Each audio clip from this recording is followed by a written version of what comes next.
Good morning and welcome to the March 12th, 26th meeting of the California Fish and Game Commission Marine Resources Committee. Callers and those joining via Zoom have been placed on mute. When it's time for members of the public to engage in the conversation about the agenda item, you'll receive instructions on how to indicate you would like to join the meeting. Unfortunately, my MRC co-chair, Commissioner Murray, was unable to attend due to unforeseen circumstances. Melissa, I'd like you to please provide technical notes followed by introductions and meeting overview by Susan. Absolutely. Thank you, chair today, not co-chair. How about Eric? Yes, sorry. So for those of you here in the meeting room, please mute your microphones on your computers and especially Zoom if you're connected to the webinar.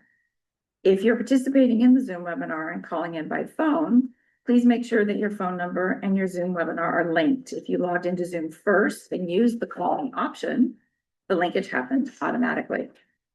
If you have joined by phone and are unable to join using Zoom on your computer or mobile device, *9 should allow you to raise your hand if you want to make public comment today or participate in the conversation. If you are having technical difficulties with the meeting, please contact FGC at fgc.ca.gov, the preferred method, or you may call 916-201-6201. Zoom's chat feature is disabled other than to communicate with the host. Great, and good morning, everyone.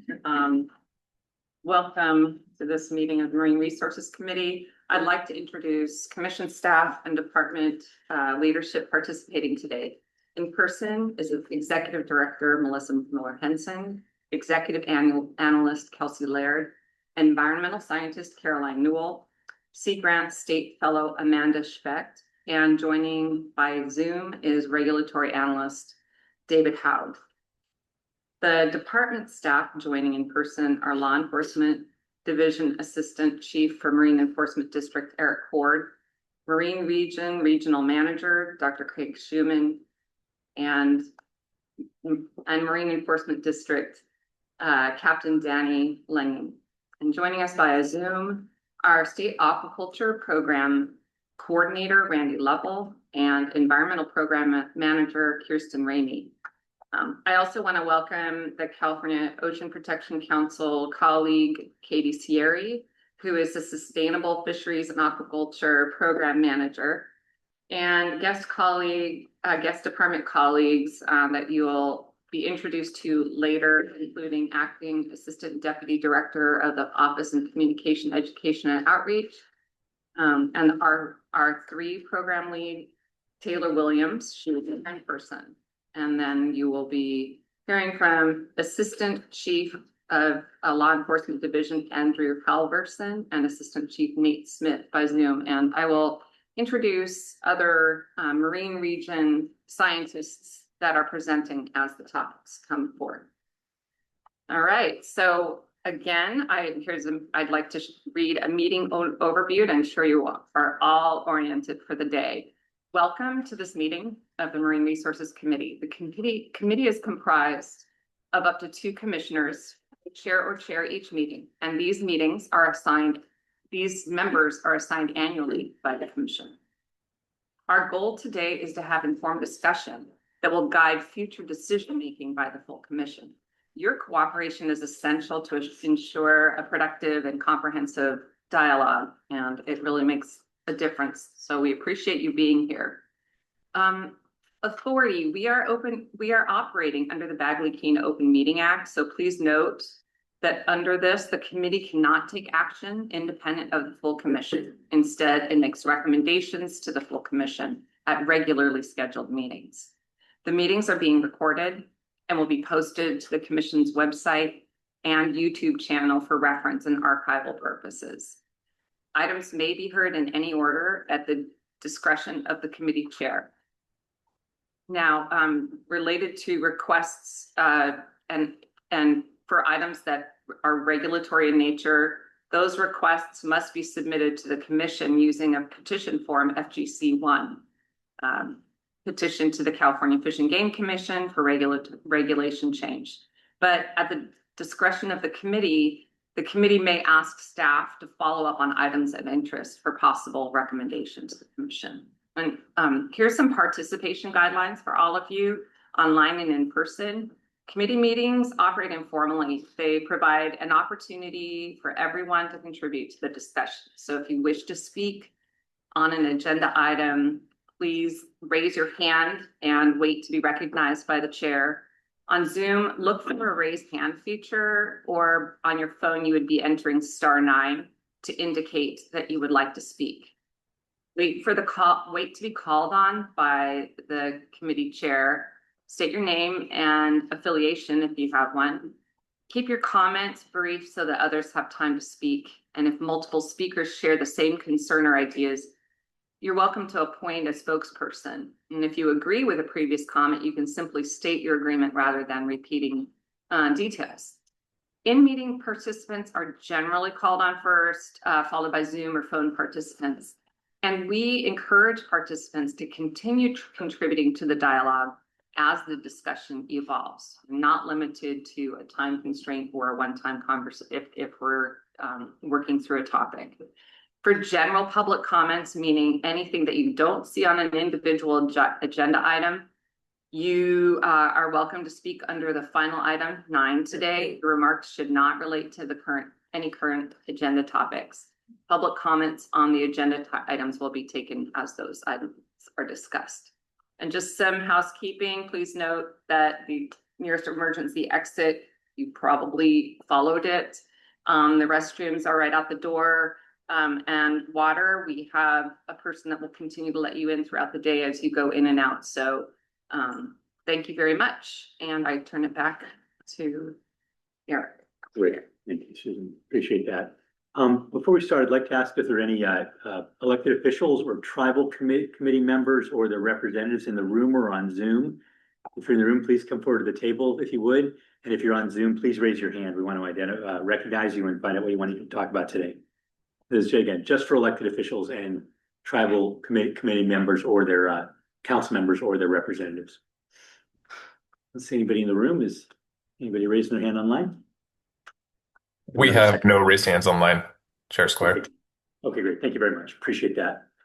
Okay, the next item is approving the order of the agenda. Unless the staff has any changes they want to make, we're set with what it is today because I don't have any changes, which leads us right into our first substantive item, which is State Aquaculture Action Plan. Susan, why don't you introduce this issue? Okay, great. Okay, so there are a couple of agenda items that are focused on aquaculture, and I would like to introduce Caroline Newell. She's our new environmental scientist after a year as our Sea Grant State Fellow, and a vacancy of 4 months from having an aquaculture lead with the commission. We were able to secure another 1-year position and potentially extended for 2 years. And Caroline was the successful candidate. She started in December and is well anchored by this point. And so Caroline will be leading and orienting you on both items 2, 3A, and 3B. Thanks, Susan. Good morning. Great, Caroline. The Ocean Protection Council, OPC, has been leading the development of a statewide aquaculture action through the statewide aquaculture leadership team it convened a few years ago. The aquaculture leadership team includes leadership from the department, the commission, and all other state agencies with jurisdiction over aquaculture permitting and operations, and was instrumental in developing a state marine aquaculture principles foundational to this effort. The Aquaculture Action Plan, AAP, is intended to provide a comprehensive, standardized framework and policy guidance for sustainable commercial marine aquaculture in California across agencies. OPC has provided ongoing updates to the Marine Resources Committee, and at MRC's request will present the draft plan scope, content, including proposed goals and actions, and timeline, including an anticipated June 2026 public draft release, followed by public review prior to potential OPC adoption in the summer. Joining us to give the presentation on behalf of OPC is Katie Sierri, Ocean Protection Council's Fisheries and Aquaculture Program Manager. If we can get the presentation up, David. Coming up as we speak, Caroline. Great. Mhm.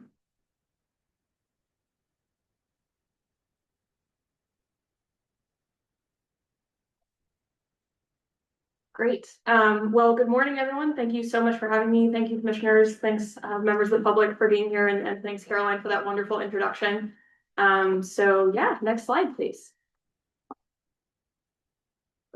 Just a quick overview what we're going to talk to today. I'm going to give you an overview of the action plan development, overview of the action plan itself, purpose, some definitions and scope of the action plan, goals, or engagement processes to date, some themes of aquaculture action plan actions, and where we're going next with the action plan. Next slide, please. So, as many of you may know, OPC's mission is guided by our strategic plan, which you can view online. We have our 2026 to 2030 strategic plan available.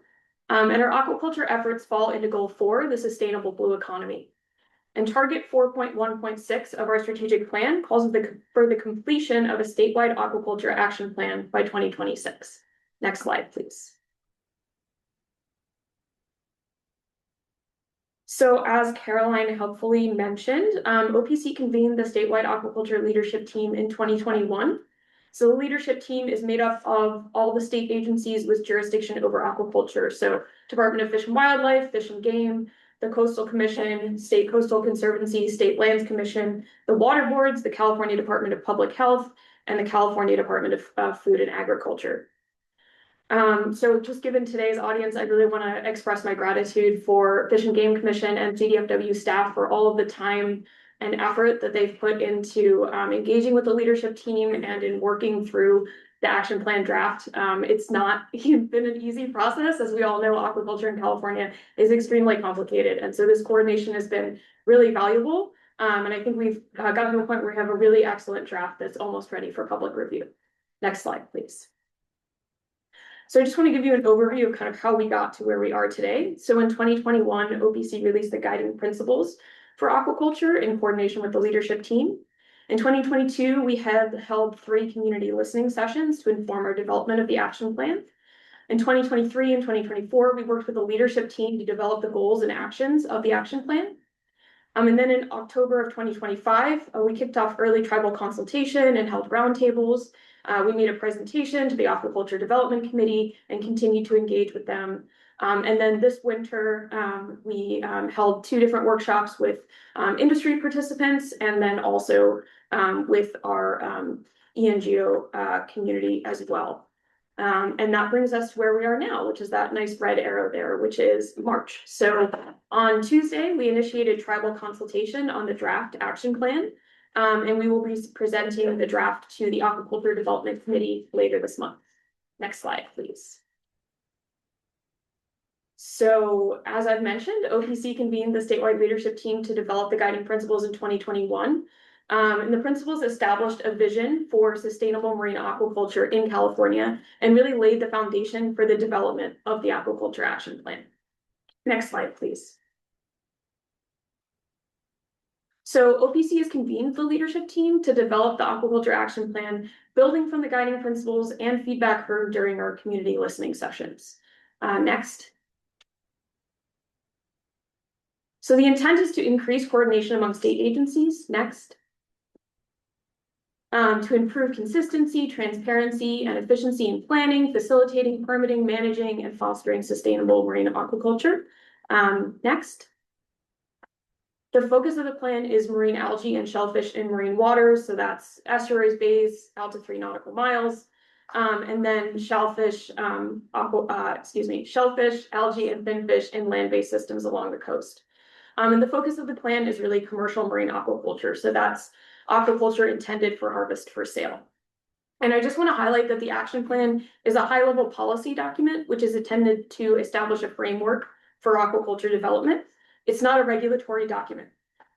So the state's action plan is organized into 3 goals, each of which is of equal importance to establish our state's vision. And within each of these goals, there are specific time-bound actions that the state will take to reach that goal. And I want to say that many actions are cross-cutting across many goals, multiple goals, excuse me. Next slide, please. So the first goal of the action plan is to improve California's aquaculture governance framework through increased interagency coordination and transparency. So this goal is somewhat inward facing. We're addressing kind of this coordination internally with state agencies through the leadership team, and starting to work towards addressing many of the challenges our aquaculture governance faces, and also improving our outward facing coordination and transparency. Next slide, please. So goal 2 is to maximize environmental sustainability and continue to protect and enhance public health. So this goal is really intended to do just that, to ensure that aquaculture development continues to maximize environmental sustainability, protect public health, and public trust resources. Next goal, please. And goal 3 is to facilitate sustainable development of marine aquaculture in state waters. So this is kind of our outward facing and forward looking goal. What can we do to facilitate sustainable development moving forward? Next slide, please. So since October of last year, we've consulted with tribes, met with the Aquaculture Development Committee, aquaculture practitioners and NGO partners to discuss challenges associated with marine aquaculture and our draft actions to address those challenges. So I just want to take this opportunity to highlight some of the themes we heard during this engagement process. This is certainly not a fully inclusive list. So across all of our goals, we heard that we needed to prioritize a data and science-based approach. We needed to build on existing knowledge. In terms of goal 2, we heard that we need to increase transparency and continue partner engagement. We heard that we really need to prioritize tribal partnership and tribal perspectives. We heard that we need to clarify agency jurisdictions and regulatory processes in aquaculture. We heard that we needed to establish a single efficient permit application process, and overall just increase efficiency. Next slide, please. So for goal 2, we heard that we need to evaluate and address environmental risks and impacts. We need to complete a programmatic environmental impact report. We should advance spatial planning, including identification of suitable and avoidance areas. We really heard from across the board that we need to prioritize water quality and healthy water bodies. And we heard that we should be using monitoring data and emerging information to adaptively manage our aquaculture projects. Next slide. And then in goal 3, we also heard that we need to support pilot scale aquaculture programs.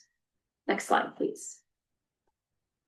So given all the things we heard doing all of our engagement and all of our conversations with the leadership team and academic scientists, we've drafted our action plan actions. And I just wanted to take the opportunity to highlight some actions from the action plan today that are particularly relevant to the commission and the department. So in the goal 1, we're really prioritizing coordinating with tribes, the Aquaculture Development Committee, and other partners, and continuing to utilize the aquaculture leadership team to do so. We're prioritizing developing a consolidated aquaculture permit application process, and pursuing strategies for agency cost recovery and improved capacity and efficiency for CEQA evaluation. Next slide, please. In goal 2, we're prioritizing the development of local or regional programmatic environmental impact reports. We're identifying and addressing threats to water quality, identifying desired outcomes and best management practices to minimize those environmental impacts. We're going to hear more about BMPs from Brandy in a little bit. We're prioritizing developing siting guidance, including areas to avoid and potential opportunity areas. And we're supporting legacy gear removal from abandoned aquaculture sites in California. Next slide, please. And then for goal 3, we heard really clearly the need to develop a state aquaculture science plan to identify knowledge gaps and map out how we begin to address those. And also take that, science-driven approach that we were so aptly reminded of. And also to evaluate the development of a pilot scale aquaculture program. What benefits could that have for California? And how could that program be enacted? Next slide, please.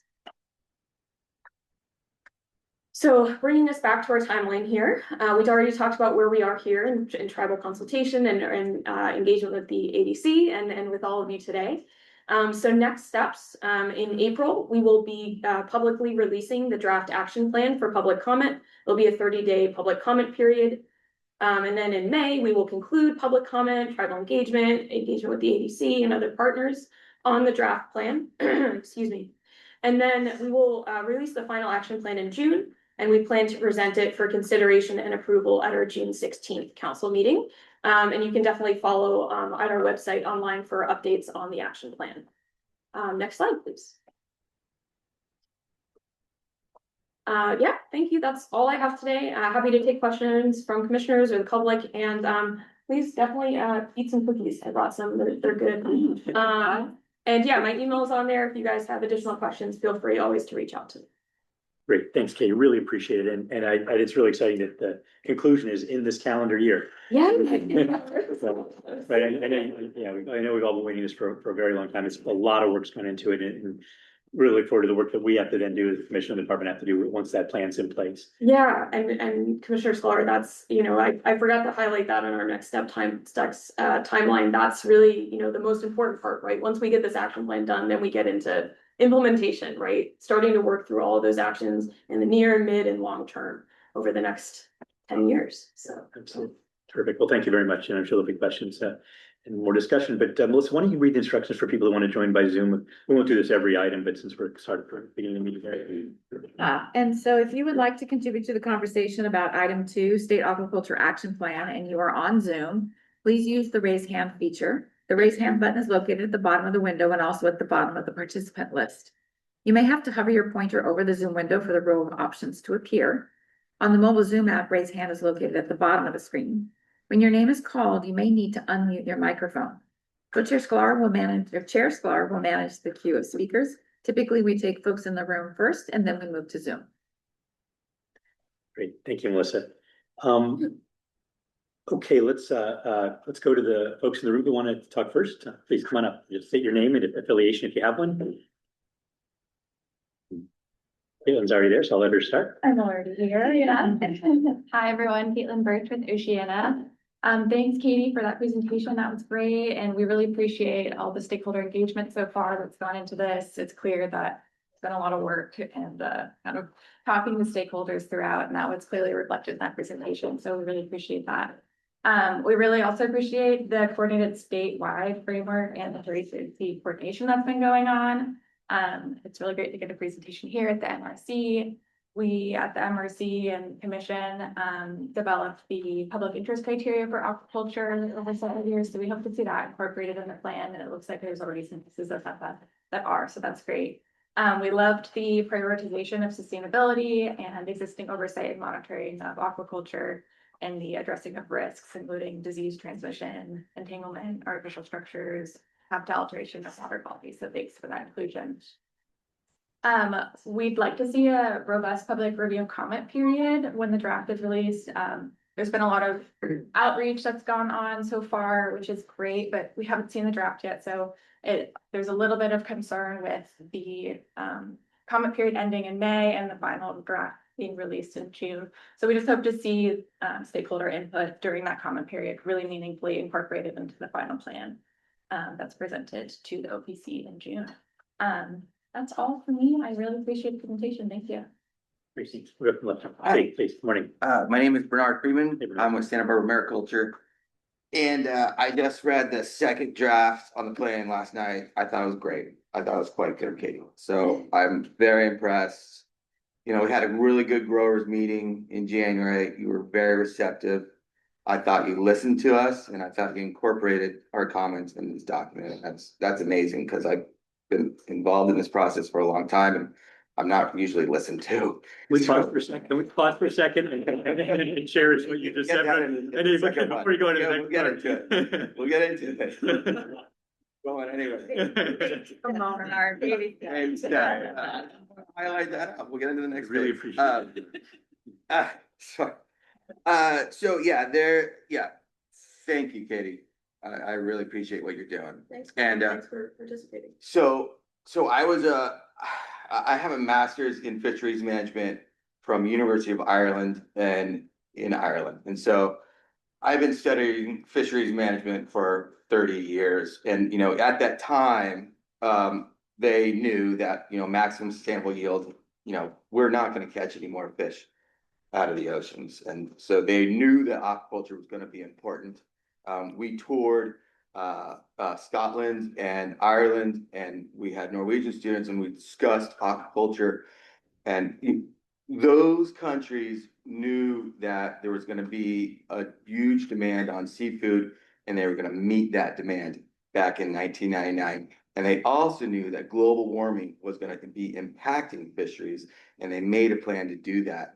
And so we, as a state, we are the fourth largest economy in the world, and we have a large impact on the world's fisheries.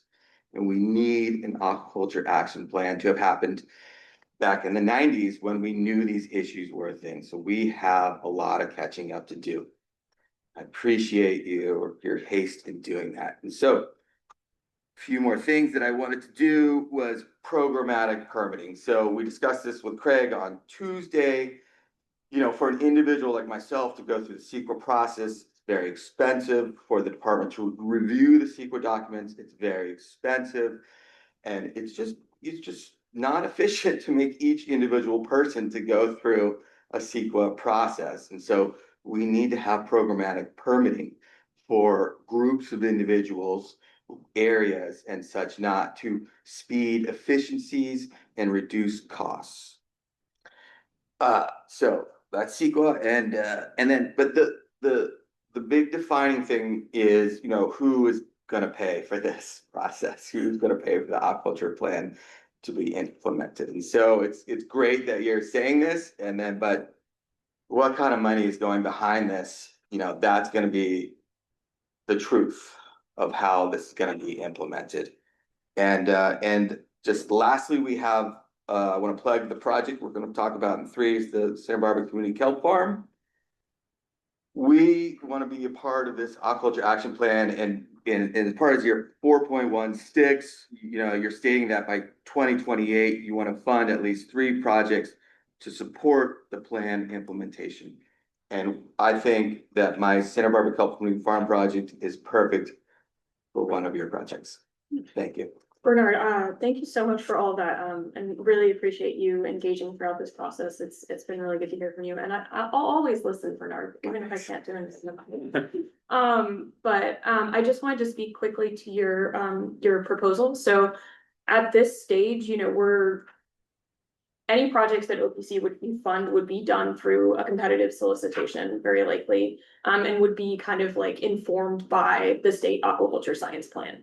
And so it's much too early for me to say like what those projects would look like and what sort of solicitation we'd be putting out, but those projects would likely be used to inform some of those knowledge gaps and other aspects of the plan. But really, we'd be happy interesting to hear about. When you come out with that, we'll be applying for that. Just letting you know. That's great. That's my plan. I would add 2 things. First of all, thank you for your comments and thank you for those comments. I got to say that, this process has been dreadfully slow until Katie came in and really took the reins, and she's made an incredible difference on it. And really appreciate that, because we've all, it's like Bernard said, the state should have started this, 35 years ago. But the fact is we didn't, and we did start a long time ago, and it went nowhere for a very long time. And the progress you've made in a very short time is just extraordinary, and we appreciate that. Yeah, thanks, Eric. I just want to say that, it's not just me, right? It's the whole aquaculture leadership team and your staff. And this has been a huge effort and lift and a massive amount of time and contribution from everyone involved. So I appreciate you saying that, but it does take leadership, and it takes somebody, cracking the whip to get things done. Right. And so we appreciate that. On the programmatic EERs, that's a critical thing. I would say that, this process has to get done, the plan has to be done, but leading into the next budget cycle, I think the industry, and I can imagine there's a number of commissioners who will work with you on it, working with the legislature and the governor's office to find funding specifically for this and get a line item specifically to implement it, because without the money to implement, it's just a piece of paper, right? But we'll partner on that, but it will take the industry working hard on pushing for that, and we'll help you do that. Great. Yeah. Thank you for your time, Mr. Pryor. Please. All right, thank you so much for your time. My name is Renee England, and I'm a program manager at the Aquaculture and Blue Technology Department at Port San Diego. First, I just wanted to express the district would like to thank the commission and the OPC for your continued work on the Aquaculture Action Plan. We really appreciate it, and we support the we support the support of the responsible implementation of the Aquaculture Action Plan. So since 2016, the Port of San Diego has conducted extensive planning and pre-development studies to understand where and how shellfish and seaweed aquaculture could be responsibly supported in and around San Diego Bay. We've completed several marine spatial planning studies to identify potential in-water sites, land-based feasibility studies to assess infrastructure needs, and baseline water quality analyses to determine whether the bay can support aquaculture.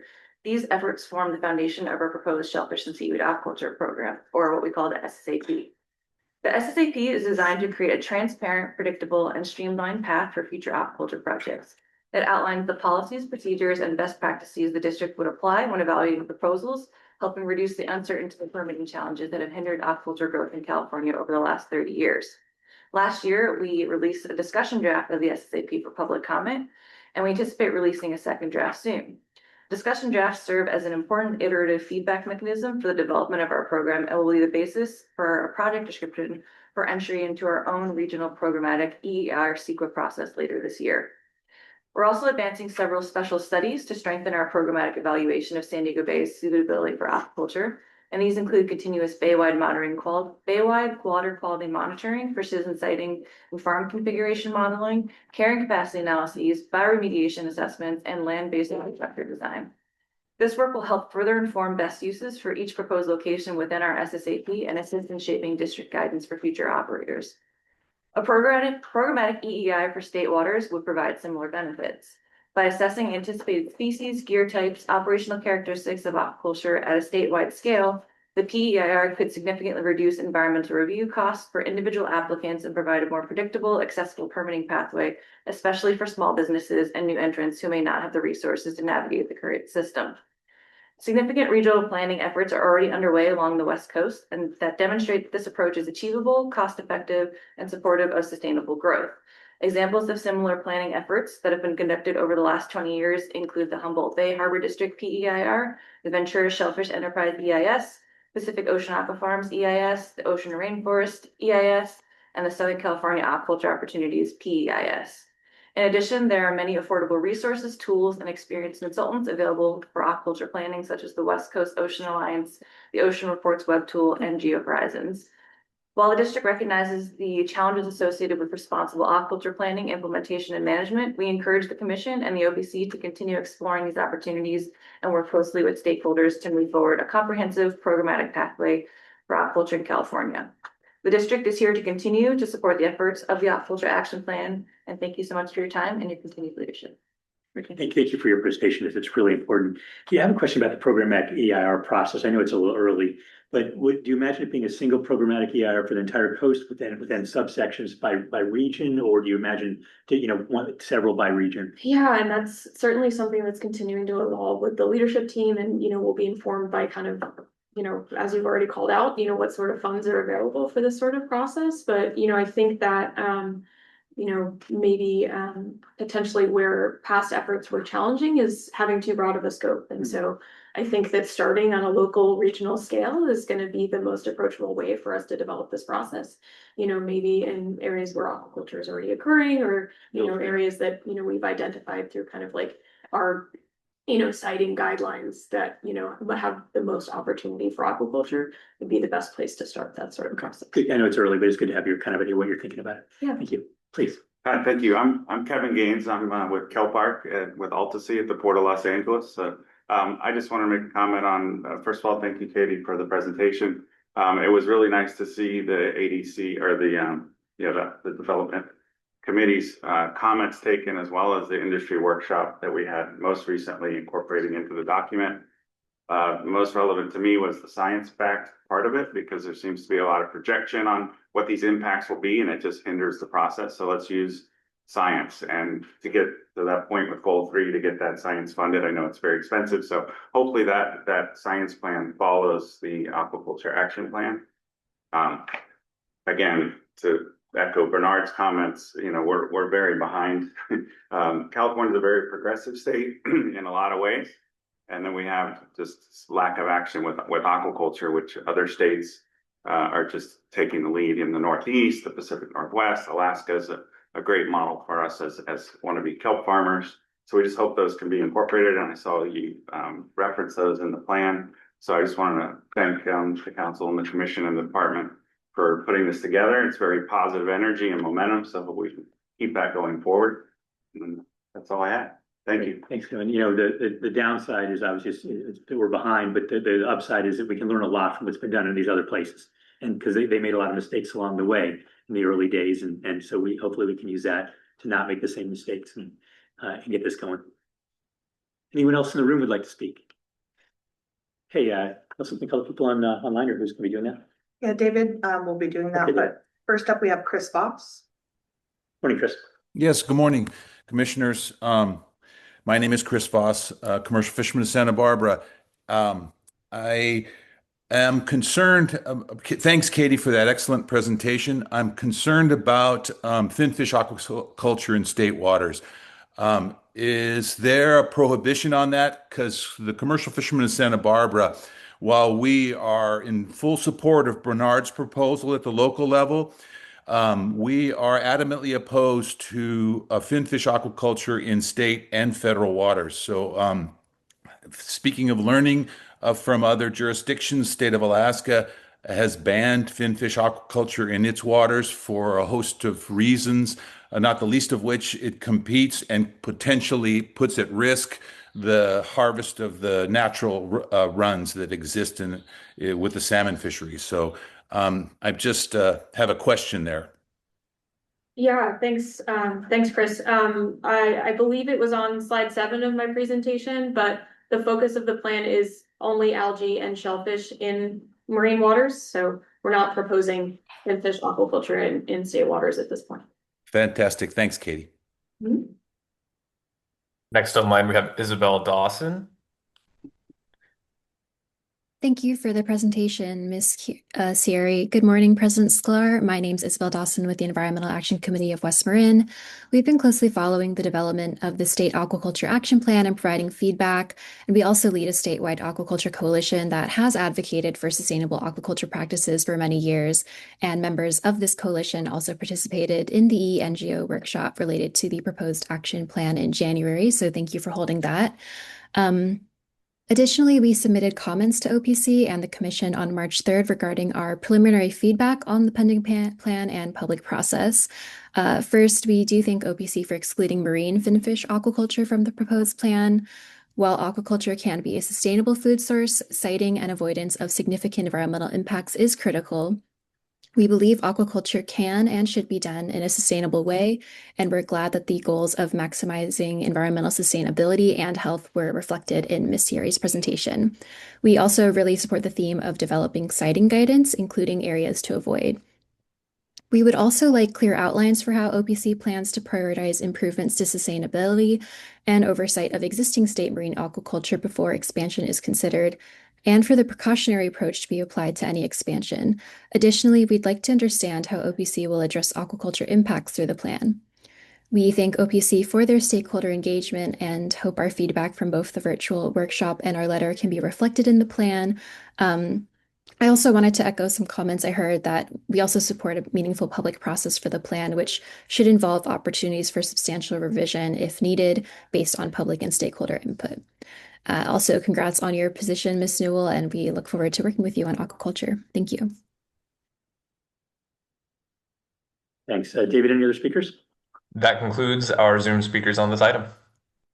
Great, thank you. Before we go, I would just, comment, there's a balancing here, right? Balancing the precautionary approach with efficiency, because efficiency has been sadly lacking, obviously, in this process, and it's not really fair to anybody who really wants to do the right thing to have it take so long. So I really appreciate that you emphasized both of those repeatedly, and hopefully that'll be clear in the plan. And then once we start implementing, will actually be the result. Thank you all for being here today to talk about it, and I'm glad to hear that you're as excited as I think we are about the progress that's being made.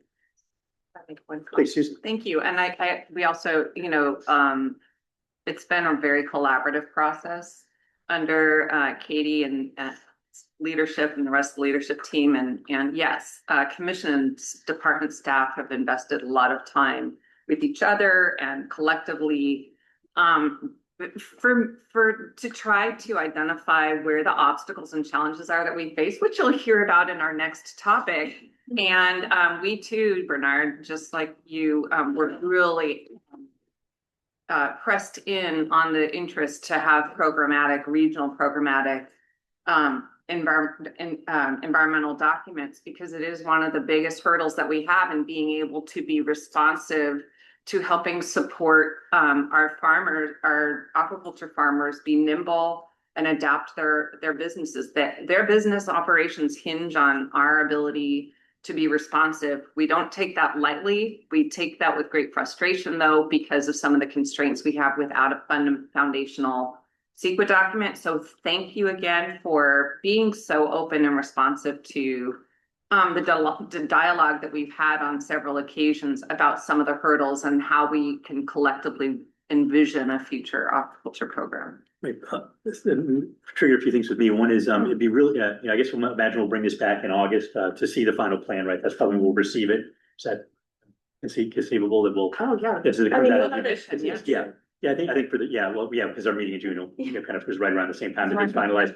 So maybe if you could come back to the full commission in August, just to present it, because I think everybody will want to hear about it and have questions.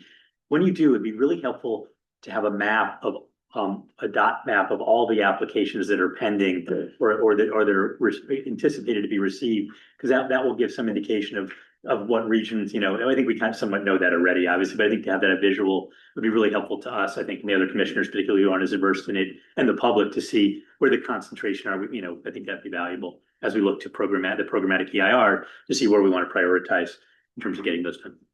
And I'm sure the applicants and other stakeholders will have something to say about that as well. Yeah, thanks thank for that, you, Commissioner. Eric. I have to defer to, Fish and Game and department staff on whether that's feasible for them to complete, but I would be supportive, and I think it's a really good idea. Yeah, thank you. Yeah, our aquaculture coordinator, Randy Lovell, engages with prospective applicants, and we'll have a finger on the pulse of that and can contribute to that, I imagine. Yeah, so Randy, can we have a map like that by our August meeting so we can look at it with the plan? Sure, of course. The thing to know, just to sort of put folks' concerns at rest, if you look at the coast, a map of the coast of California, it looks huge. But if you get right down to other, the specifics that make aquaculture feasible, you narrow down what places it can really happen really quickly. So that map is kind of already partially drawn just from where projects are now. So there's only a few additional places where we might explore new projects, new endeavors. Great, Rudy. Yeah, that's helpful. And I think we all kind of suspected that or knew that, but to have a visual of it is, I think, really helpful to the public and everybody involved, just to have a real clear idea where we're going to focus. Because you're right, a lot of the coast you couldn't begin to do anything on because you can't even get in the water, right? Okay, terrific. Well, thank you, Randy, for that additional comment. All right, well, with that, then we're going to move on. There's no motion required on that. We'll move on to item 3, which is marine aquaculture on state water bottom leases, including which is the status of existing leases and pending requests, and best management practices. So, Caroline, why don't you lead us off, and we'll go from there. Sure. Okay, so the MRC receives annual updates from the department regarding the status of state water bottom leases, how many there are, how much they are producing, and what the pending actions are for managing leases and addressing lessee requests. Since the 2025 MRC update, 6 pending lease requests have been closed, 1 amendment request was withdrawn, lease amendments were executed for 4 previously approved requests, and 1 new lease application, the application from Santa Barbara Sea Ranch vetted before MRC last year, was withdrawn. During the past year, 5 new lease action requests have been submitted by leaseholders. More details about the current status of pending lease actions will be covered by the department's presentation. Please note that there was an update to the staff summary and meeting materials posted online to add the department's presentation for item A. Randy Lovell, the state's aquaculture coordinator, will be providing that presentation now. David, if you could get the presentation up, please. Thank you very much, Caroline, and good morning, Commissioner Sklar and department and commission colleagues and everyone in the audience. I really want to do a couple of things. First, thanks to everyone for heightening this conversation. Appreciate the efforts everyone's made to either to travel to Sacramento or just simply to engage in this meeting remotely. My apologies for not being in the room, and thank you very much for the support that's been conveyed from so many for my absence there. I'll be providing this update, as Caroline said, on the status of aquaculture leases, as has been done in the past, but the focus here is primarily on those leases that have been issued by the commission. We include information that's been gleaned from annual reporting that is submitted by the growers. Going to provide an update on the status of pending requests and other needed administrative changes to state water bottom leases, as well as new applications in-house. But let's start with an overview of shellfish production for the entire state and where that takes place. So let's stay on that slide. Circled in pink, to your point, Commissioner Sklar, these are the primary shellfish growing areas in California, and starting from the top, and coincidentally in descending order of magnitude, we've got Humboldt Bay, Tamaulipas Bay, Morro Bay, the Santa Barbara Channel, and as was mentioned, future development in San Diego is planned. Through this commission, the state has issued 17 leases operated by 10 businesses. Overall, the commission currently has nearly 910 acres of state water bottoms leased in 3 areas that will present separately by location. Significant acreage in Humboldt Bay is leased by the local harbor district there, which holds that jurisdiction. Also, an operation in Agua Hedionda Lagoon, which is at Carlsbad in northern San Diego County, has recently closed, but the location remains an exceptional site for shellfish growing that may be opened to an operator in the future. And I've just mentioned that the port has plans to further develop in the future, and this is indicative of a trend of interest by various ports up and down the state who have kind of a unique ability or motivation to help with aquaculture development. Next slide, please. Starting with Tamaulipas Bay, which happens to contain examples of the smallest and largest of state aquaculture leases, which range from 5 to 156 acres. This area totals 520 acres for this bay alone, and that reflects the range of sizes and the entities involved holding those leases. We have many companies that hold multiple leases in different bays as well. Note that there are certain leases that have expiration dates shown in bold to highlight that they're coming up for renewal soon. We'll talk about that in a moment, though. Next slide, please. Morro Bay hosts 2 businesses that operate on 3 separate parcels, and that acreage totals a little over 292 acres. Again, we've got 2 leases that are boldened, reflecting renewal coming up soon. Next slide, please. Finally, the ocean waters off Santa Barbara host 2 leases, one originally established by a local researcher at UCSB to experiment with seaweed culture, and the other is an established mussel farm in deeper water, less than a mile offshore. Combined, they occupy about 97 acres, and if you want to know more about that mussel farm, just talk to Bernard there in the room. Next slide, please. State water bottom leaseholders both pay annual rent and what are called privilege taxes, which are based on quantities harvested as reported monthly. This information is also collected from the farms in non-state jurisdictions on behalf of the Department of Public Health.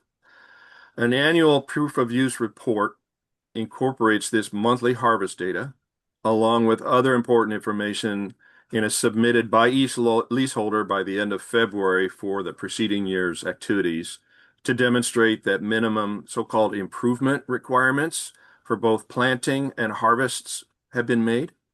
And also included in the reports are updated estimates of financial surety to clean up the lease if operations are ended.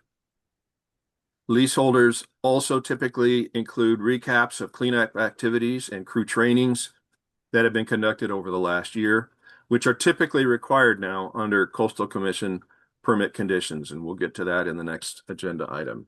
Next slide, please.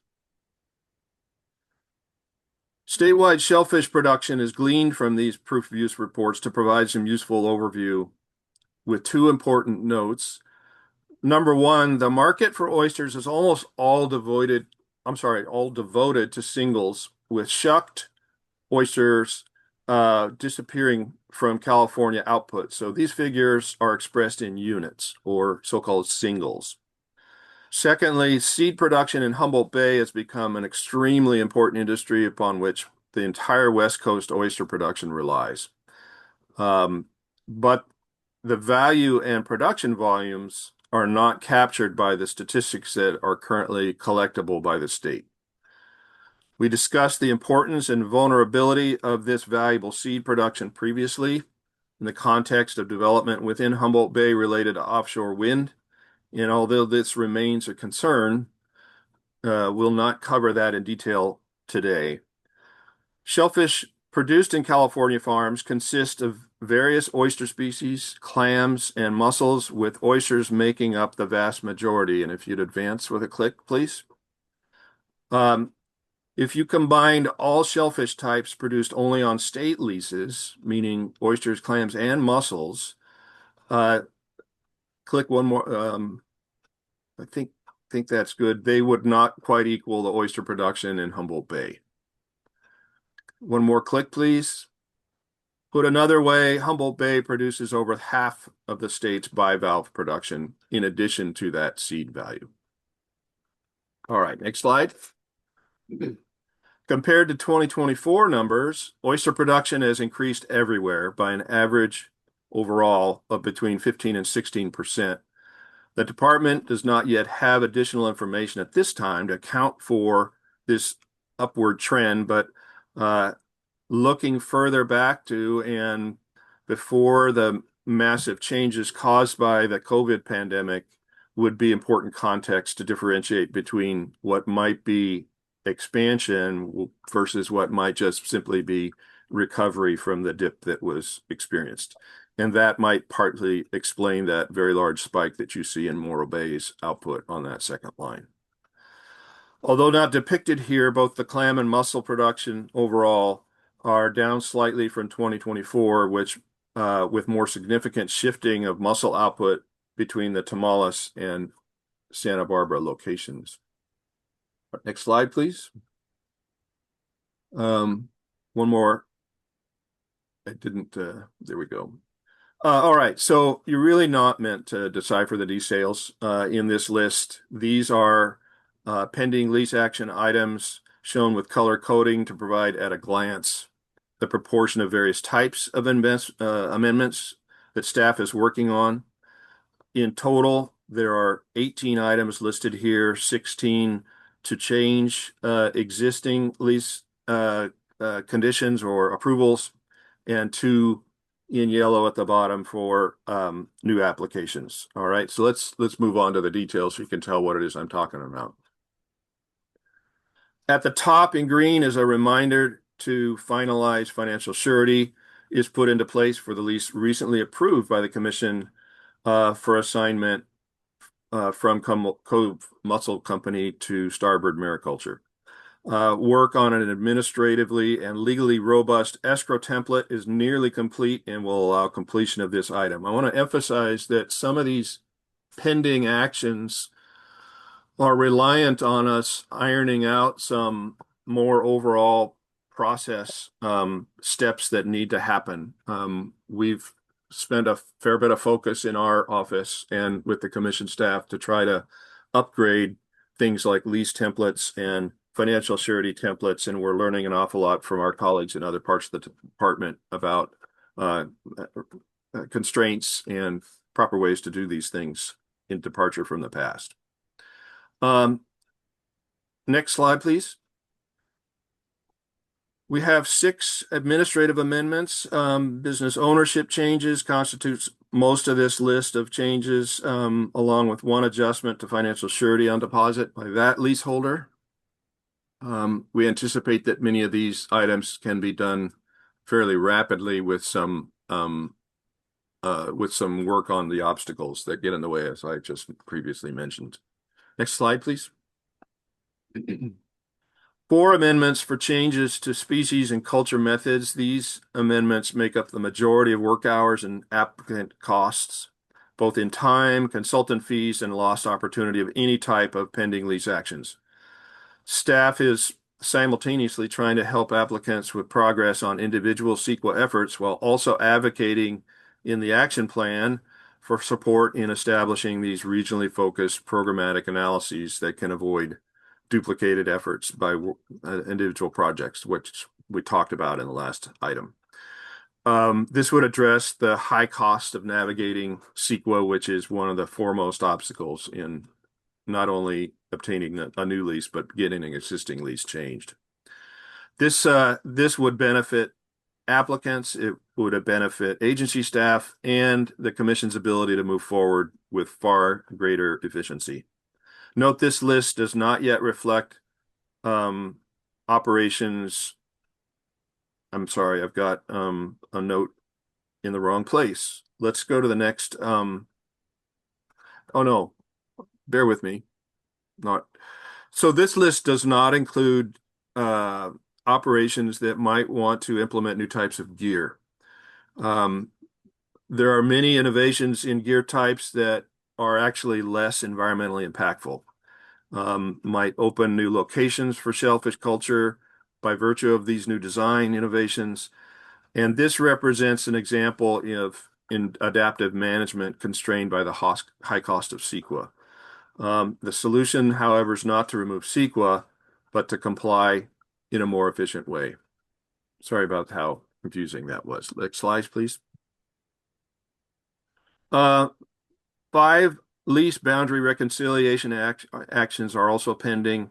The previous presentations that I've shared showed the improvements in lease mapping and boundary reconciliations accomplished in the Marconi area of Tomales Bay, thanks to an in-house surveyor that we have in the department.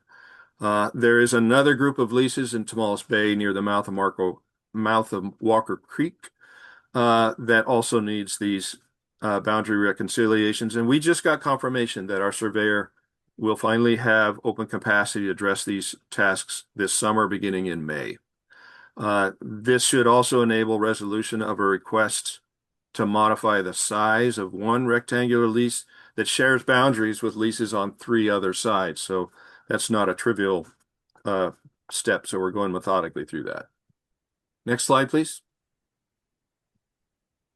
The 2 lease applications remaining in our queue include one project that's dormant while the applicant is watching for improvements in how CEQA is accomplished for small startup businesses. And we're uncertain at the moment about the second project's consultant status, and I'm talking about these in reverse order, actually. Staff requests for updates have so far not received a response. Also, I want to point out that there are 3 additional projects in what we call phase 0 that are in varying types of development and coordination with applicants. We're providing guidance, as is part of the statutory duties of my job, to try to help applicants understand how to frame, how to plan, how to design their project with more likelihood of compliance. That process will also expand its sphere of orbit to include other agencies, providing early feedback on their project plans. And one of those projects is represented in the room. You may hear more from that team on what they'd like to do. But those phase 0 projects we're not listing because we recognize that some folks who are developing businesses deserve some level of confidentiality before they actually submit a formal application, which at that time becomes fully public. But as they're making changes, I think there's some competitive forces that should be recognized. Next slide, please.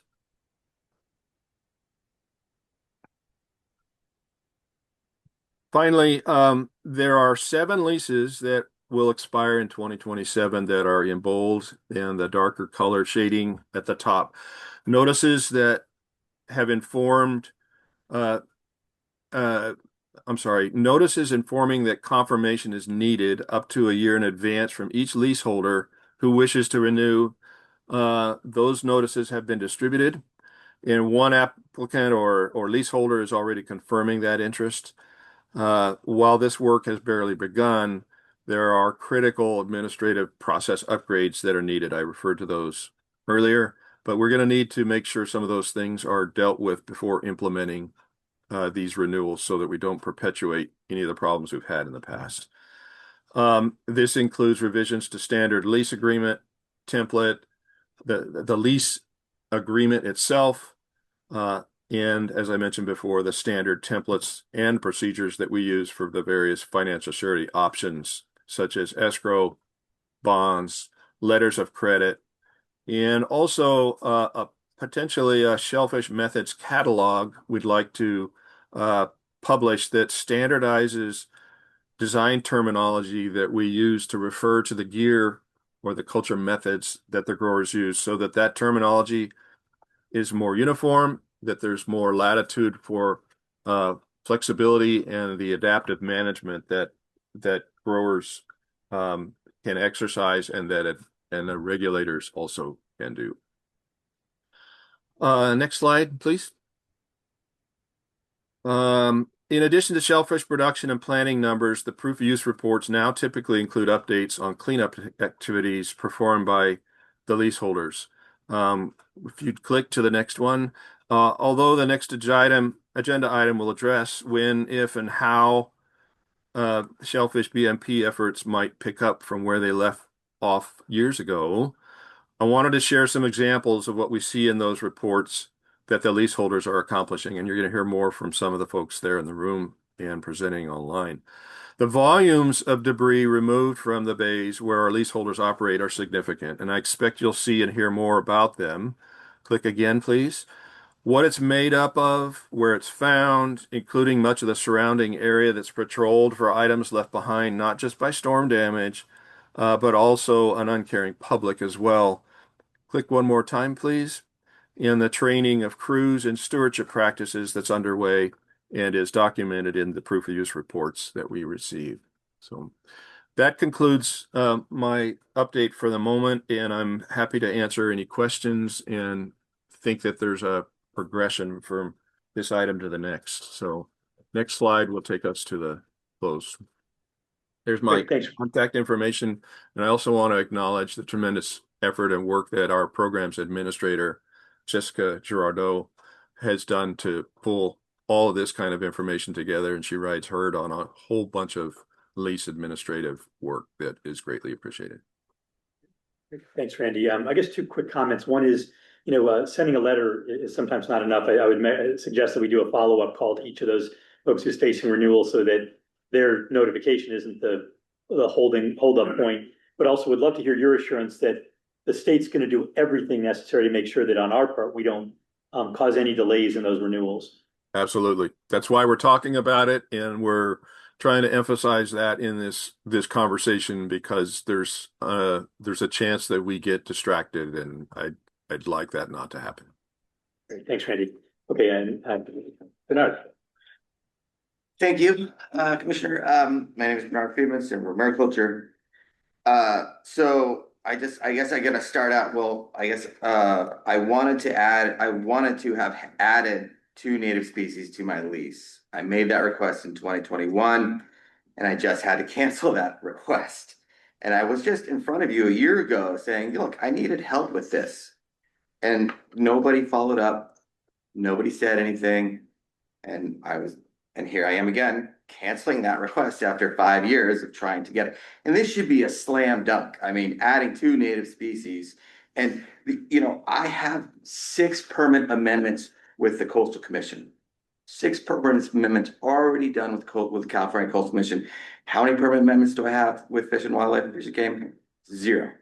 Okay. And one of them was that I have a permit to grow native California mussels with the Coastal Commission on my California Coastal Development Permit, had it. So I was just asking the department to, you know, make the two, you know, make it, you know, because I have two different things that I can do. I have permit for one agency and I don't have permission from another agency. I just like talk to each other.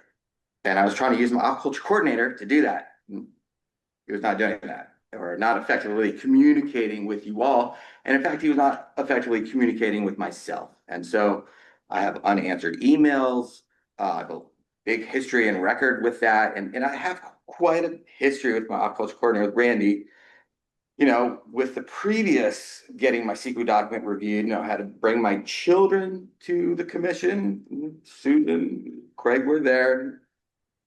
And, you know, and that's what it took. I had to go nuclear. I had to pull my kids out of school, go nuclear, and be like, look, I need my permits to get to the next, to get my lease amendment. And, you know, Susan was very kind. She spoke to my kids, and Randy, you know, magically had my CEQA document was reviewed that day. And that's what it took to get any progress done with the commission, was to pull my kids out of school. I mean, because I couldn't do it effectively. I've been trying for 4 years to do this. And so for me, there's a lot of bad blood, not a lot of communication, not a lot of progress. And I'm deeply psychologically affected by that.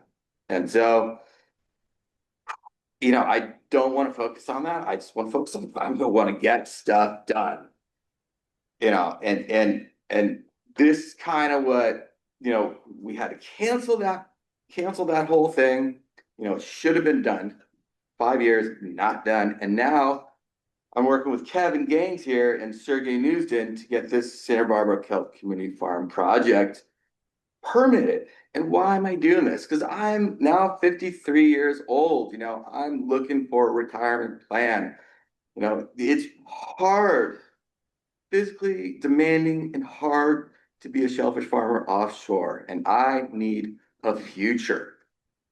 You know, I need a future. I'm looking at staring down the barrel of 8 years of college. You know, my first kid's going to college next year, 8 years of college. So I have to pay for it, right? And so I need a future from you guys. I need a pathway so that I can provide for my family and have a retirement pathway. And so that's what the Santa Barbara Kelp Community Farm is all about. It's sort of making this retirement pathway happen before my body, you know, before, you know, other things happen. And then, you know, so that's what it's about. Yeah. And so we made this request and in November, and now we're still in phase 0. And so I just don't have any faith in Randy and the process to move my requests in a timely fashion, And so again, you know, I was in front of you last March asking for help, you know, just like come up with some solutions to help me. And that's what I'm doing today, because I need solutions today, because I'm planning my retirement, and 6 years is coming up quick. I mean, it goes by quick. And to not have any sort of like solution or progress forward, that I can't do this anymore. I can't do it, or I'm not gonna do it. You know, and you have 30 years of offshore shellfish farming experience sitting in front of you, asking you, where's my future? I mean, I'm the guy that you should be. I am your future. Like, I've recognized that, like, we need to have a program here 23 years ago. And so, you know, like, I'm here to do this with you guys, and I'm looking for a path forward. So I think that's all I'm going to say. I think I got it all. Kevin, if he wants to speak some things I missed, he can, but yeah, I'll keep it at that. Yeah, Bernard, let me say a few things. One is, at 63, I feel your pain. I get it.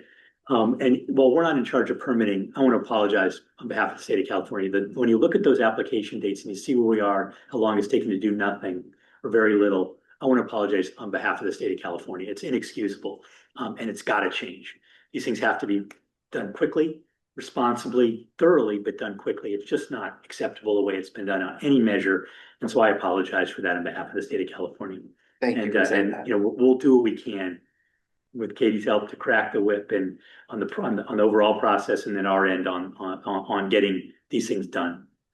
Okay. Yeah, that's all we can do. I really just going forward with Randy in this process is not working for me. So like, if you got a solution, if Randy has a solution for that, like, please say so. Because I'm here. Thank you, Susan. Go ahead, Susan.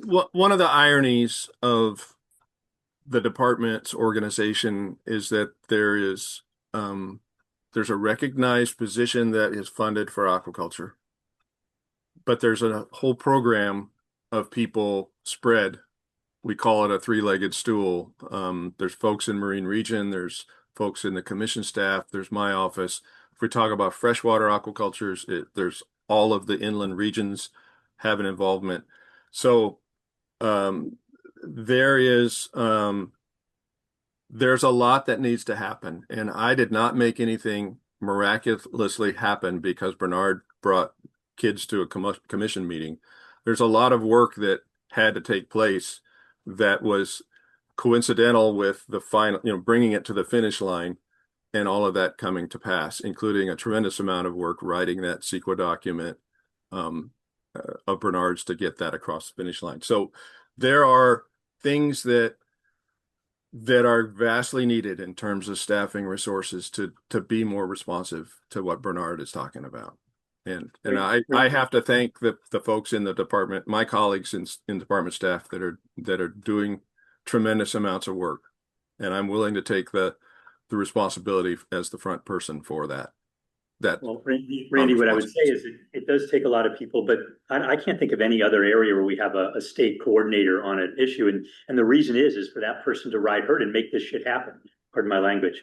And so I appreciate you taking responsibility for it. I understand there's a lot of people involved, but this has to happen faster. It absolutely must. Your job is to when there's a problem, to raise it up to the level of the director and say, hey, this isn't getting done or whatever, or bring it to us. But the dates are, the timeframes are just not acceptable by any measure of any organization that I've ever been a part of. So I appreciate your taking responsibility for it, but now it's time to do something about it. Bernard? Just to clarify, I had that CEQA document written by 2014, and I was very patient with the department for 3 years. I'm like, review it, certify it, get it done. For 3 years, I was asking over and over again. You can review the commission tapes. I've been and the letters. And all you need to do is review it. So that's where we disagree.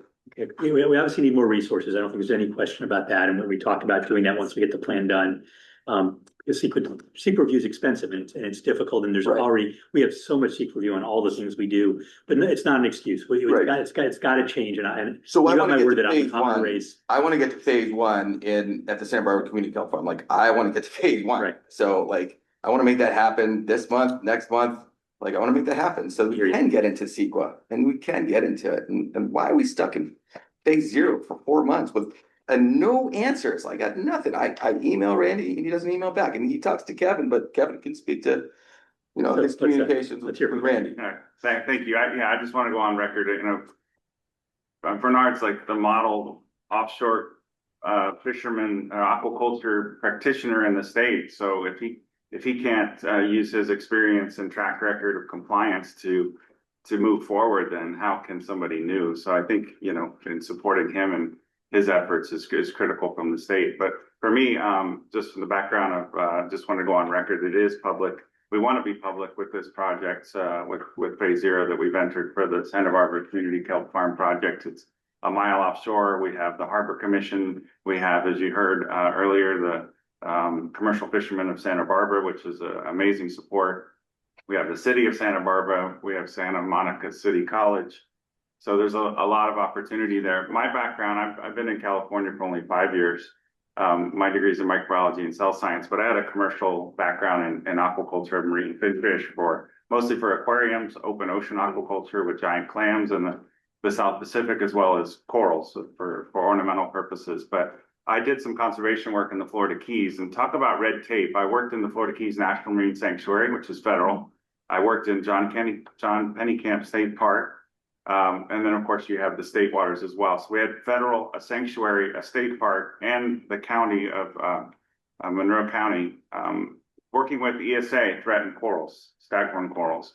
And we could get a permit in about 6 months to 12 months max. And it was just communication. Things moved forward. You got feedback. You knew what was expected.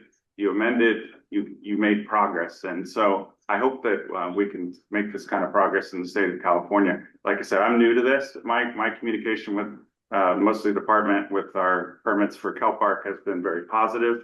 So I hope to keep that momentum going. I can't express the frustration of years that Bernard has, but I certainly support and feel for that, and hope that we're looking forward to seeing this community kelp farm come to fruition as a model for the state. Great, thank you.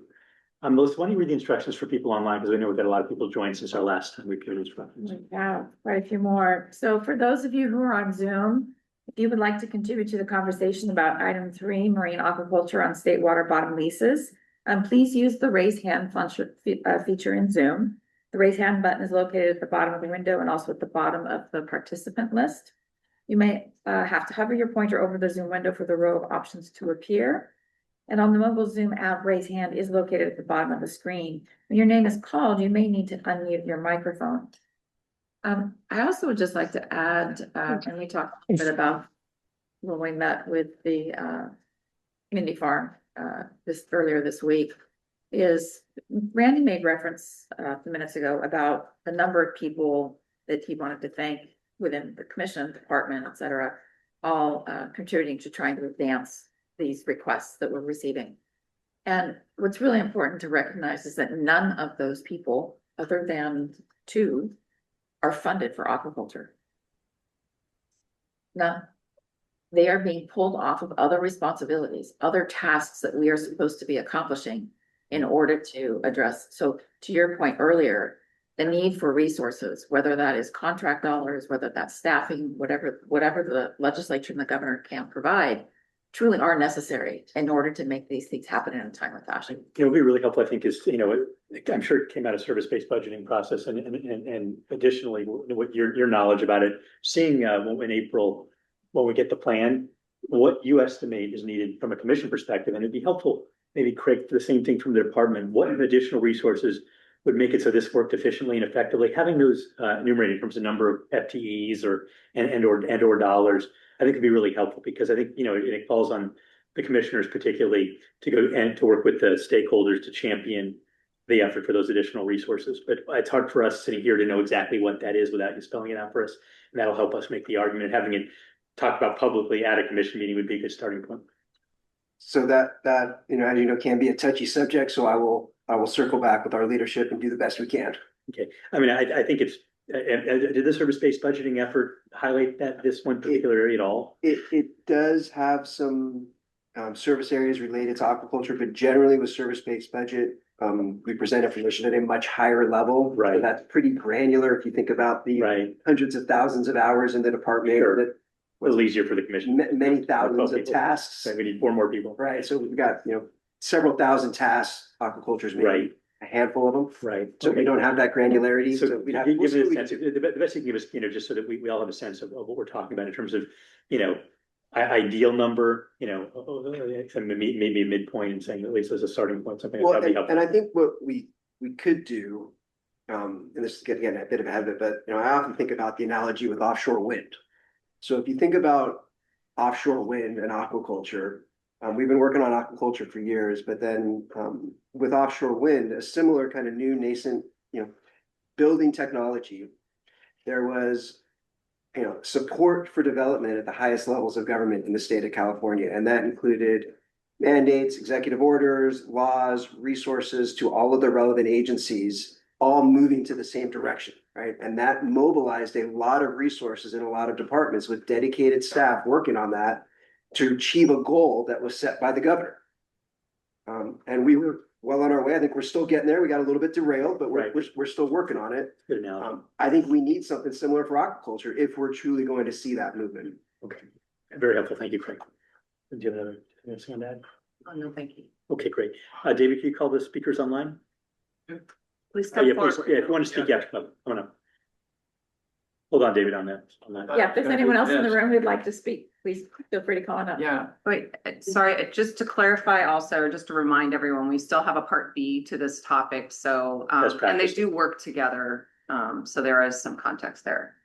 Please. Oh, maybe I should have come for part B, but anyhow, first of all, I'd like to defend CEQA a little bit. I know you're having issues with it, but it is an important law.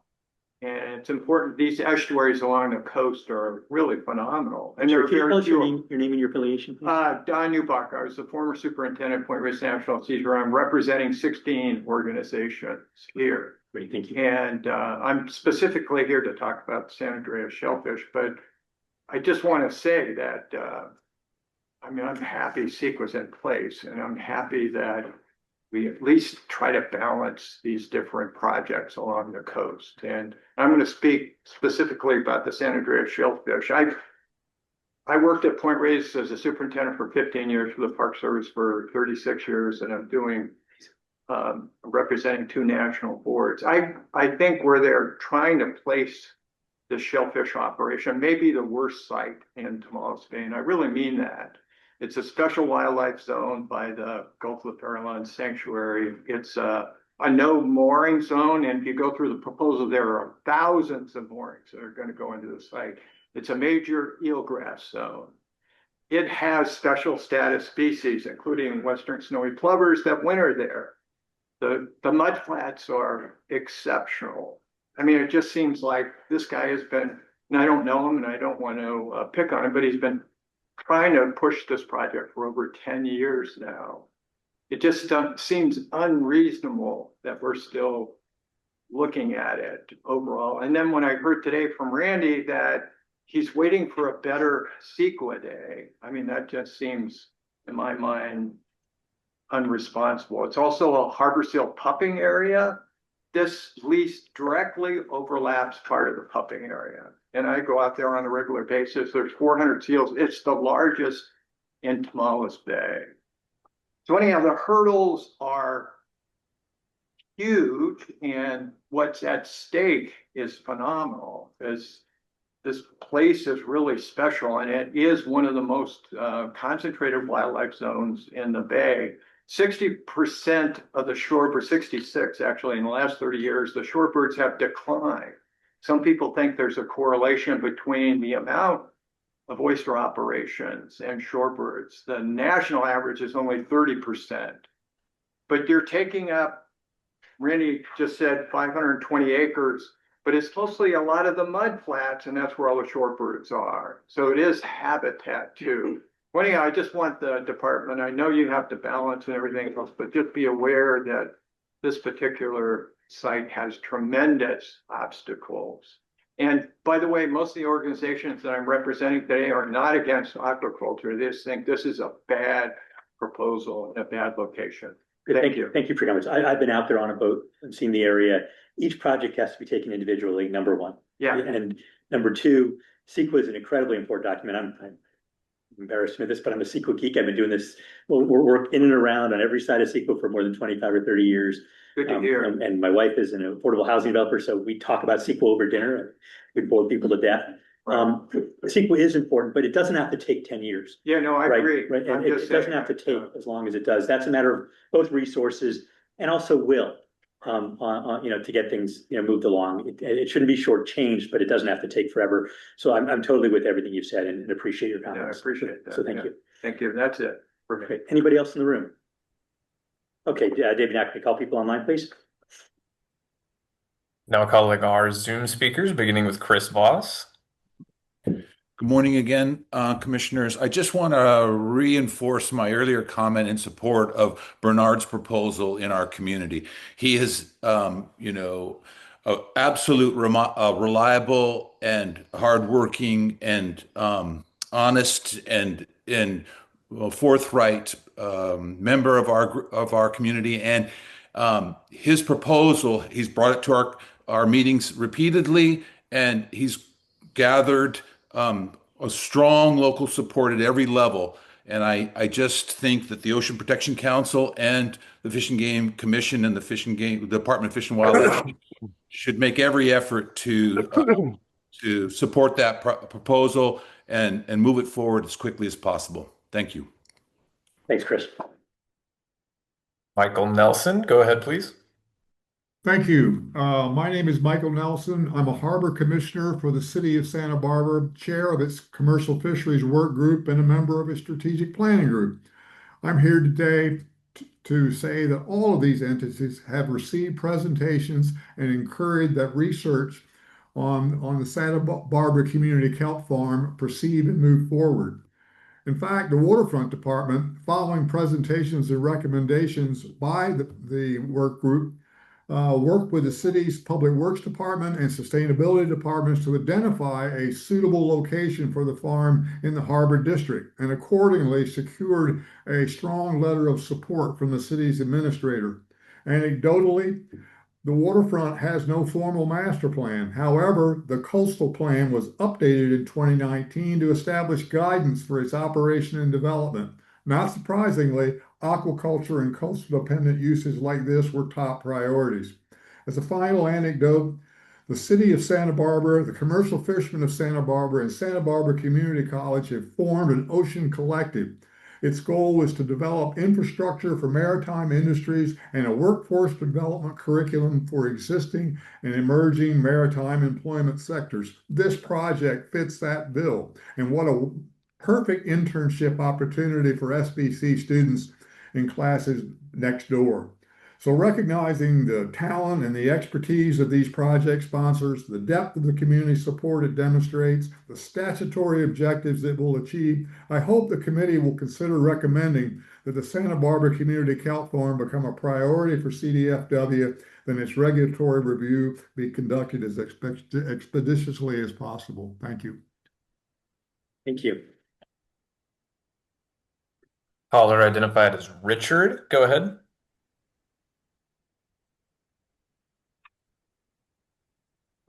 Hi there. Can you hear me now?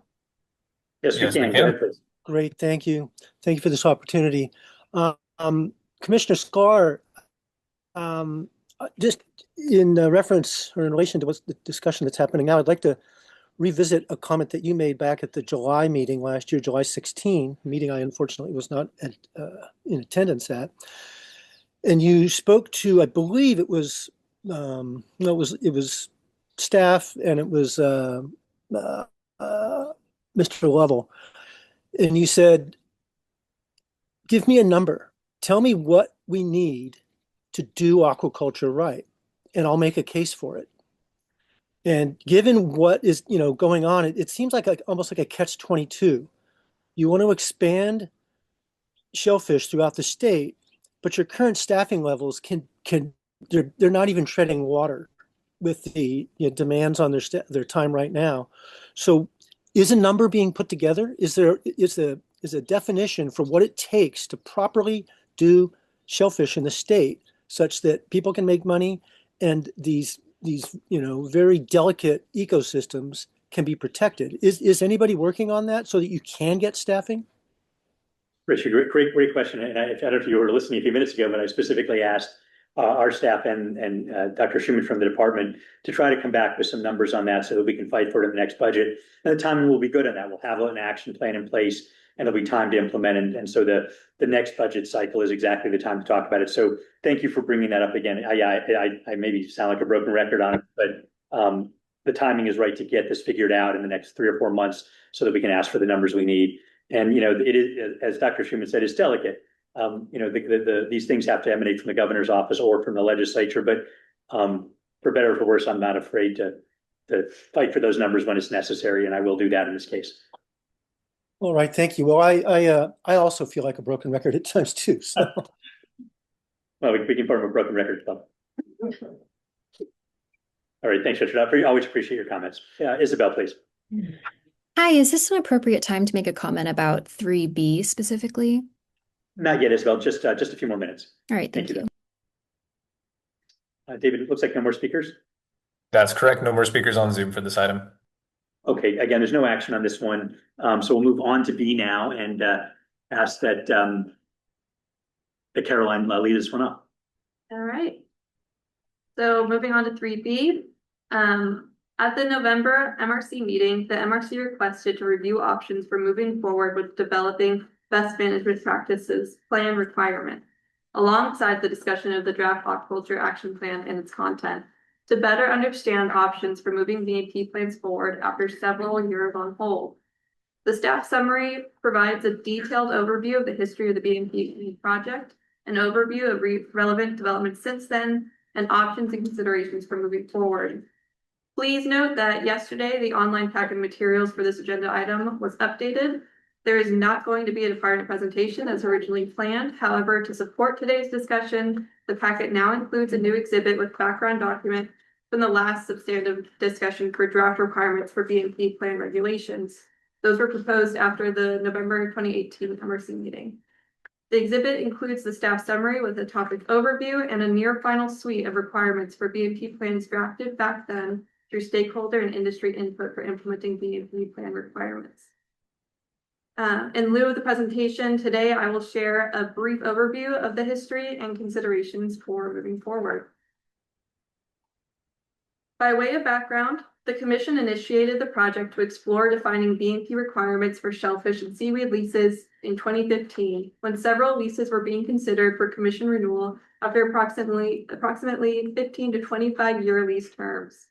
The effort was pursued by Commission and the Department staff together through 2018 in response to community concerns about debris, displaced gear, and plastic pollution. The pathway identified for implementation of BMP plans was through rulemaking. Rulemaking for requiring BMP plans was the preferred approach, as leases already have terms that require alignment with regulations. By implementing a regulation, all leaseholders would be required to pursue BMP plans in one efficient swoop. Rather than define a mandatory static suite of requirements for leaseholder operations, the MRC and Commission staff supported a flexible approach that required growers to develop lease-specific BMP plans that addressed a series of environmental and operational standards within their practices. These would be reviewed on a regular cycle to ensure regular review and refinement of BMPs appropriate for emerging conditions and challenges with their lease location. The rulemaking would have set desired outcomes for BMP plans developed by each grower that would enable the plans to be specific to each grower's operation, while ensuring alignment across growers on desirable outcomes, such as reducing debris and pollution, minimizing impacts to living marine resources and their habitats, and requiring employee trainings. More details about this BMP plan development in 2018 will be found in Exhibit 3D1. The BMP effort paused in late 2019 due to unforeseen staffing limitations and competing priorities, including the new lease applications and later the COVID-19 pandemic.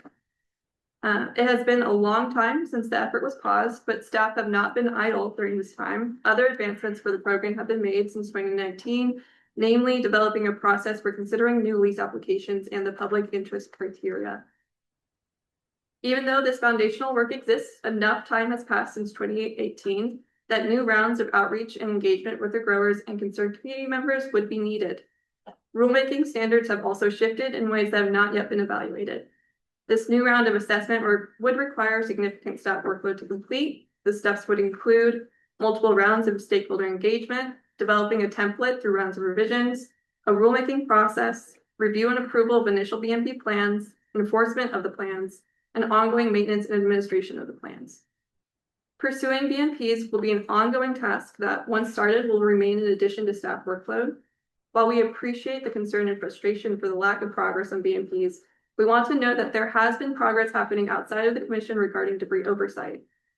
Although the formal BMP project has been paused, several related improvements have occurred. Many growers now voluntarily follow BMP principles and participate in regional cleanups. Some growers follow the Pacific Coast Shellfish Growers Association standards and environmental codes of practice. You'll hear more about that shortly. Coastal development permits and federal permits now include BMP or cleanup conditions.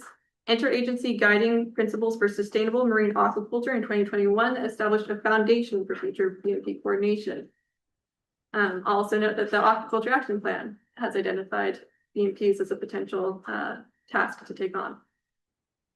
While there have been these advancements, shellfish leases still do lack explicit statutory regulatory BMP requirements. There remain gaps in gear management, debris minimization, cleanup protocols, and training consistency. We acknowledge this gap exists and there remains a desire to move forward on BMPs. We want to ensure that everyone is well informed about what it would mean for us to move forward trying to fill that gap. As demonstrated in Part A presentation, we are years behind on our current workload. Giving attention to BMPs would be a trade-off. Other management responsibilities would lack progress if BMPs are pursued. Progress is slow for making changes, as noted, due to staff limited capacity for aquaculture work. My position, which has 40% of it dedicated to aquaculture, is the main driver of commission work on aquaculture. And I and the rest of the commission is also supporting other needs that come up. So the NPA petition process, meeting planning, the EFP program, etc. I'll also note that there's limited staffing in our three-legged tool that Randy highlighted. So Randy is the overall aquaculture coordinator, but that's also for land-based aquaculture. Ongoing aquaculture work that we are pursuing includes lease renewals as highlighted, those pending lease actions that date back to 2019. Directly engaging with growers to address lease compliance concerns and ensure accountability, participating in completing and implementing the state aquaculture action plan, completing the financial surety template and deploying those across all leases, and advancing new lease applications through the enhanced leasing process. There are additional needs that the department and staff have identified for potential future focus that would help improve the efficiency or quality of our work. Updating the aquaculture lease template related to compliance accountability measures, optimally prior to any lease renewal decisions in 2027 or December this year. Developing and completing a rulemaking to establish commission authority for reimbursement of consultant fees and staff related to CEQA implementation. Reimbursement. Sorry. Ground truth and standardized culturing gear or methods in marine aquaculture lease agreements. Supporting development of regional programmatic environmental impact reports for marine shellfish and algae aquaculture, and an overhaul of Title 14 regulations related to states water bond leases for aquaculture purposes.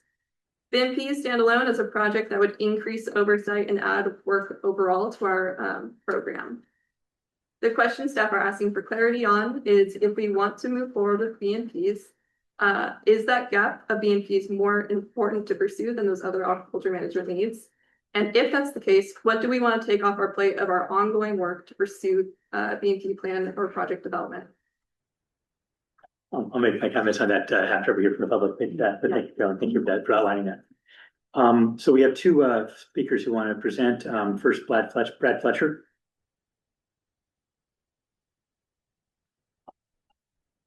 Brad, are you there? Yes, he's online. Sorry, can you guys hear me now? Yeah, we can. Go ahead, please, Brad. Welcome. Yeah, hi. My name is Brad Fletcher with Hog Island Oyster Company. If you guys don't know about our company, we are a vertically integrated shellfish grower in California. We operate in two different bays. We operate in Humboldt Bay with a hatchery, a nursery, and a farm up there, and also in Tomales Bay with another farm there. Our company, we have about 300 employees. 50 of those are in our farming division. The rest are in our restaurants where we operate 5 different restaurants around the Bay Area. We grow 5 different oyster species along with Manila clams. And in 2025, we served about 1.3 million servings of shellfish, in California and around the U.S. Today, I wanted to give you guys a quick overview of one of our BMPs, which is our Marine Debris Reduction Program. So what is the Marine Debris Reduction Program? Well, it is a requirement of our coastal development permit, but we also believe this is just a big part of us being good stewards in the bays that we operate, and really the privilege of growing shellfish in the state of California. So what does our program consist of? Well, the big part of that is training for our employees. We talk about the importance of the program, our expectations, requirement of them, and also ways that we can actually secure our gear and tag our gear to make sure that it is secure, and if it does escape, that we can recover that and recycle it appropriately. I think we go next slide here.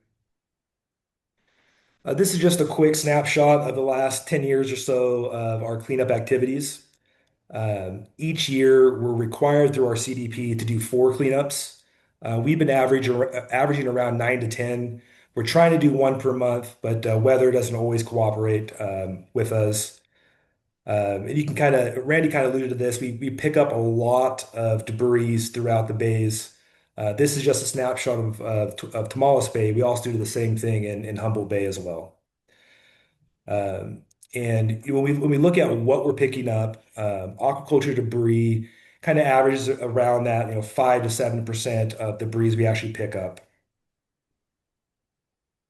You guys go to the next slide.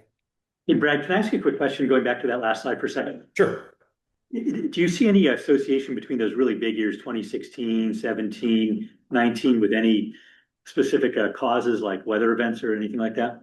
Generally, larger weather events will definitely impact the amount of debris that can be lost.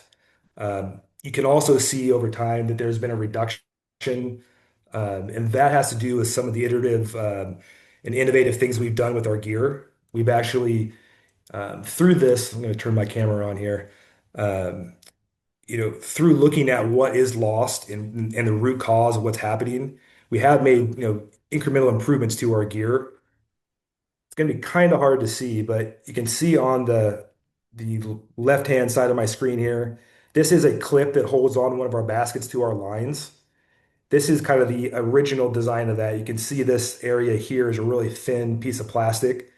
That was the failure point. Brad, can you hold on for just 1 second? David, Yep. could you switch to his camera so others can see what he's showing? All we can see is the slide. There's Brad. Is that better? Okay. Yeah. So the Okay. one on the left here is kind of the original design of this basket clip. You can see up here it had a kind of a really small piece of plastic connecting it to the actual clip. And what we did is we actually worked with our supplier and really beefed up this particular point of the clip, almost tripled the amount of plastic there, and it really creates a really strong clip that helps reduce any kind of loss that we see of our gear. So those are kind of things that we have working to continually improve to make sure that we're being the best we can. Great, Brad, thanks. So let's go, David, back to the presentation, please. Hey, Kelsey. Oh, Kelsey, I'm sorry, thank you.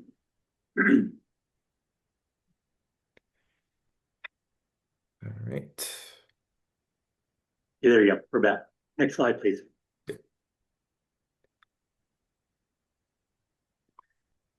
Yeah, and this is again just kind of a summary of one of our years. This is kind of a fairly representative year of what we see.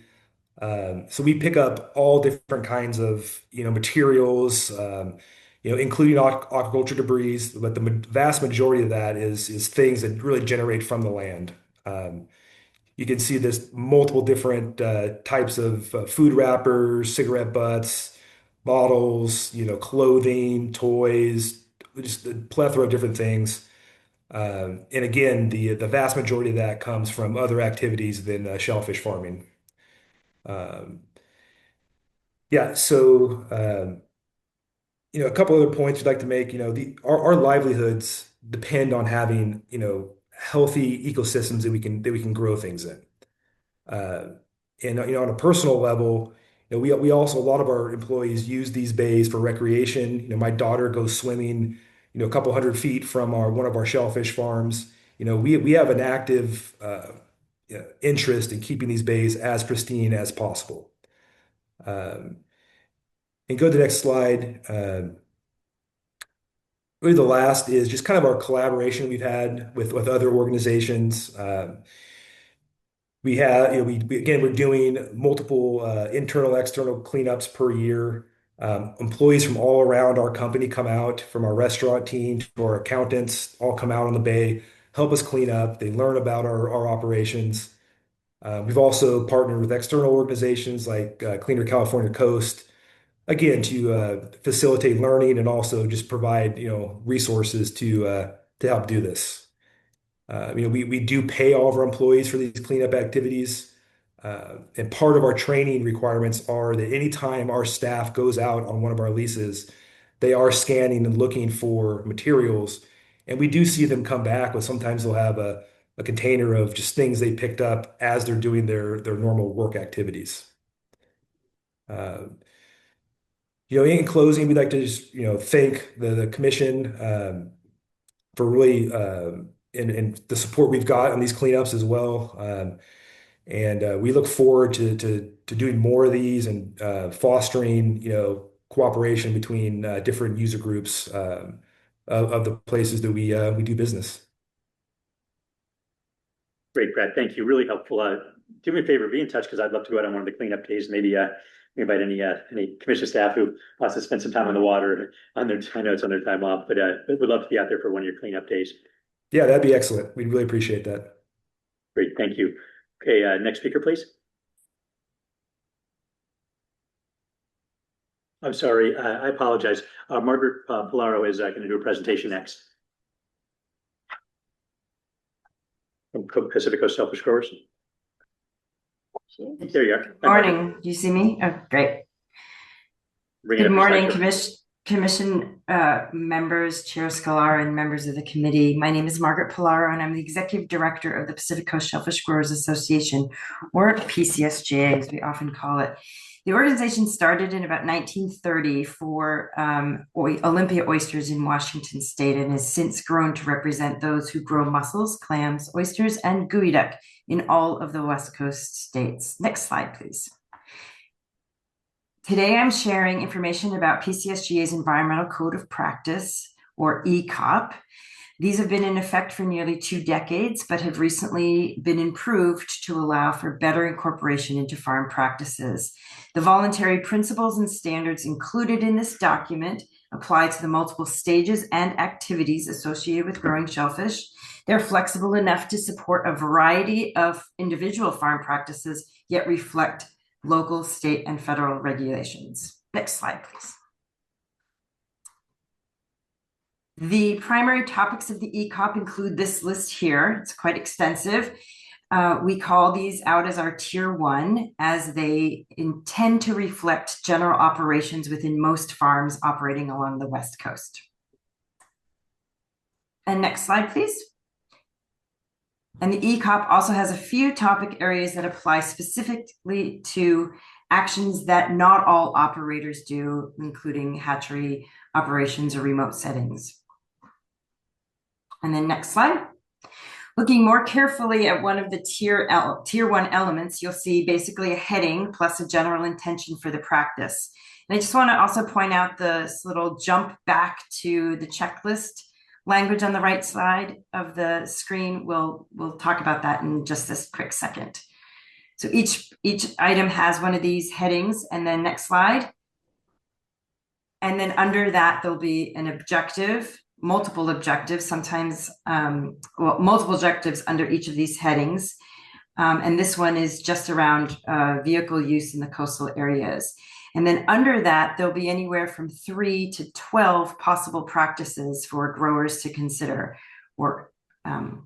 And now thinking back to the reference to the checklist, if you can go slide one more.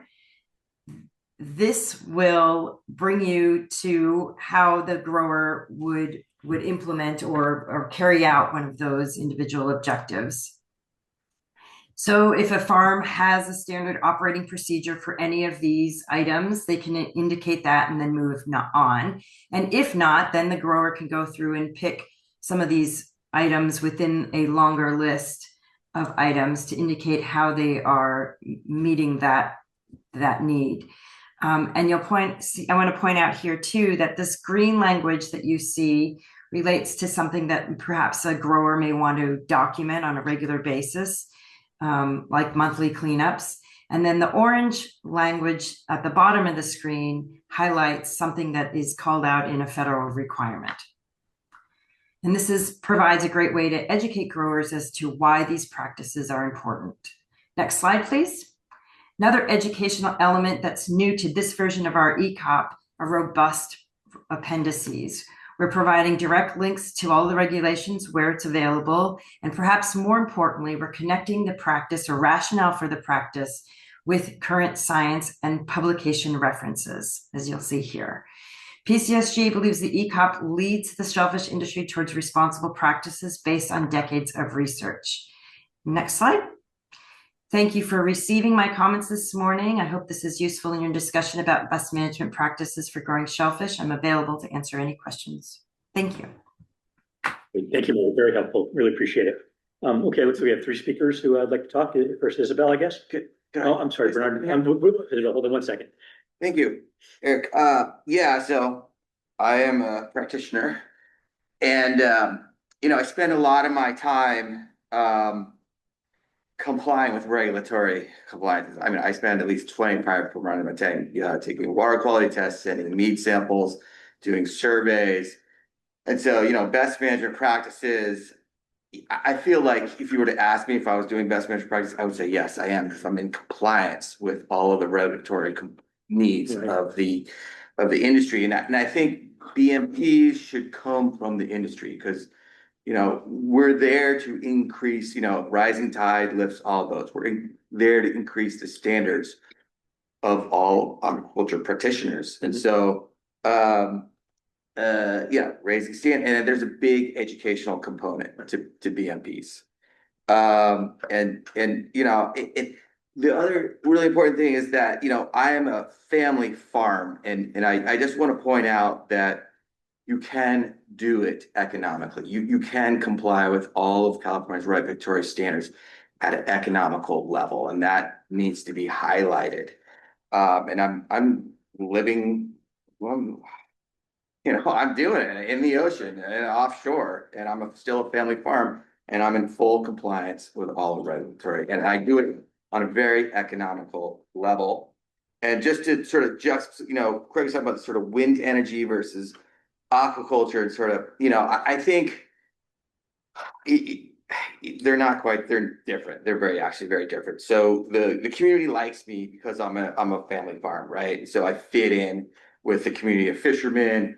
I'm small. I'm not a big, imposing sort of aquaculture thing that, people are pushing, and I just like to stay like, that's why it works. That's why it works for me, is that I do it economically. I fit in with the rest of the community. And so there's like this, okay, aquaculture could never be what wind energy is. Wind energy is the huge public resource that all of California needs. It's a lot of money. Yeah. So I guess you want me to move on? No, I'm just saying it was a somewhat analogous just in terms of resources. Okay. But yeah, just to put it in perspective, we're talking about 1,000 acres. And I think there's somewhere between, depending on how you measure, somewhere between 3 and 4 million acres of offshore water area that the state's responsible for. Right. So and just to put into perspective, Napa Valley, something I know well, Napa Valley, which represents 4% of the grapes produced in California. I think people always think it's like 25 or 30. 4% of the grapes in California are produced in Napa Valley.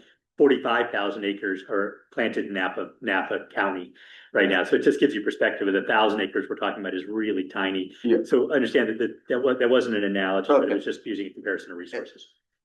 Let me just finish off. So, the leasee, Jeff Young, before me, he was a farmer, and he highlighted, his farm was being polluted by wastewater treatment plants. And so, aquaculture farmers are always sort of castigated as being the polluters of the environment. And we really need a clean, healthy working environment where they're protectors of the environment.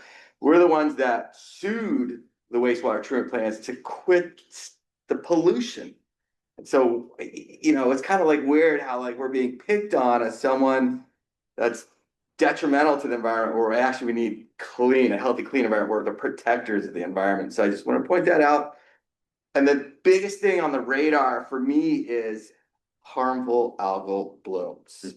That is huge, massive thing we had the most detrimental harmful algal bloom in Southern California ever. And it killed thousands of marine mammals. So, and it could be human caused. And so it's very important for me that California tackles harmful algal blooms. And one of the things that came out of that workshop at OPC was planting kelp reduces harmful algal blooms. So farming kelp, there is something there. And so again, aquaculture really, oyster farmers, we need a good, healthy working environment in order to operate in. And so we just need to highlight that we're not detrimental. We're rooting for a positive outcome and a healthy environment because we need that to grow our shellfish in. Okay, Brian, thank you. Appreciate all that. We go to the speakers in line, please. Isabel first, I believe. Thank you. Good morning, President Sklar. This is Isabel Dawson with the Environmental Action Committee West Marin.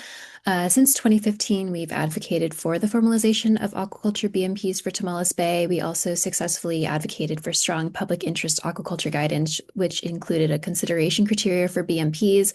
And we're really grateful to the Commission that this guidance was adopted in 2023, and we're eager to see it implemented effectively. Thank you, Ms. Newell, for the update on this issue. We really hear that staff have competing priorities and limited capacity, including needing to work on the Aquaculture Action Plan and a bunch of those pending lease actions. So we agree with the staff recommendation that the Commission should support the current suite of aquaculture commitments. While we'd ideally like to see work on BMP plans resume, as this doesn't sound feasible at the moment, staff should instead focus on strong lease conditions. For example, incorporating BMPs more into lease conditions, making sure lease terms are measurable and enforceable when updating lease templates, or adding a requirement for leases to comply with all other permit conditions like coastal development permits, as was mentioned, for efficiency and smooth agency coordination. It's been positive to see cross-agency coordination related to aquaculture permitting, and we'd like it to continue. Additionally, we wanted to highlight the comment submitted on the record by Richard James regarding aquaculture cleanup in Tomales Bay. Cleanup can be costly, and without financial surety, leftover structure and debris from aquaculture operations may never be cleaned up or left to taxpayers and public agencies. So we support what staff is doing with financial surety, and this should be adequate to make sure that there are enough cleanup funds when aquaculture growers choose not to renew their leases. We look forward to the updated lease template and inclusion of financial surety. And just to add, it was nice to see the marine debris cleanup presentation from Hog Island Oyster Co. and all their efforts. And then finally, I wanted to echo Don Newbarker's comments in opposing the San Andreas shellfish lease as currently submitted. And thank you for the consideration and for this update. Thank you, Bill. Richard, please. All right, great. Thank you, Commissioner. Can you hear me? Yes, we can. Go ahead, please. Great. All right. I have some comments on BMP. Let me just bring up a talking points here. I'd like to talk about how meaningful BMPs could benefit not only the environment, but growers can win too. Each year, the California Department of Public Health issues a yearly management plan for shellfish in Tomales Bay. I've been getting that delivered to my email for the past several years. And this past December, I think 22nd, when it landed in my email box, I noticed that the report was there, but there was also an addendum, and I'd never seen an addendum. And that addendum I included in my comments that are in your binder. It discussed the fact that a lease in the north end of the bay, lease 430-15, which has had a harvest closure, a seasonal harvest closure since 2016 due to the failure to pass water quality standards, that closure was going to be lifted. So now the people operating that lease could, not be, they could have better access to harvesting their product on that lease year round. And I was very surprised to see that. If you look at the pictures in that document, you'll see one from 2015 and one from 2018, and you can see how the flow of Walker Creek that had been impeded for many years by the construction of a grower over a 20-year period of fences to divert Walker Creek and basically just push Walker Creek right at that lease. So all of the detrimental particulate matter that was coming down the creek was just shoved north right at that lease into Zone E. And with the removal of the last of those fences that had been built and structures that had been built, and the allowance of the creek to flow in a more natural manner and maybe more random manner, that removed that fire hose of most likely fecal coliform and other matter from just pointing right at the water quality testing station on that lease. And so I bring this up to remind everyone that if there are BMPs and if they are enforced to ensure that fences aren't built, the environment will win, but growers can win too. So I just want to highlight that. So I hope you'll spend some time and look at that document, at that addendum. There's also pictures of that structure that I put in there as well. Specifically, I think pictures 2 and 3 of images that I made. So there's that. And then there's I'd like to again revisit the July 16 of last year meeting, and a comment that was made by Mr. Lovell, and I quote, Randy said, "We are not as a state mandating specific practices, and I don't think it's right for us to do that. It is important for the state to define outcomes we want to see. As a result of them meaning the growers, voluntarily employing BMPs, but BMPs is not something that's regulatory, but a requirement for them, the growers, to submit and have an approved BMP plan could be regulatory, and that's the path that we are traveling on," unquote. And I have 2 questions on that. Who is going to ensure that the desired outcomes are achieved? And what happens when the desired outcomes are not achieved? A couple more comments. The presentation, I was glad to see, the work that's being done by Hog Island, the presentation that Brad made, and all the list of all those different items that were collected. I too, as you probably gathered, collect a lot of items in and around Tomales Bay. And almost without question, when I pick up all the stuff that I pick up in the bay, without question, almost entirely by volume and by mass, the items that I find are shellfish bags.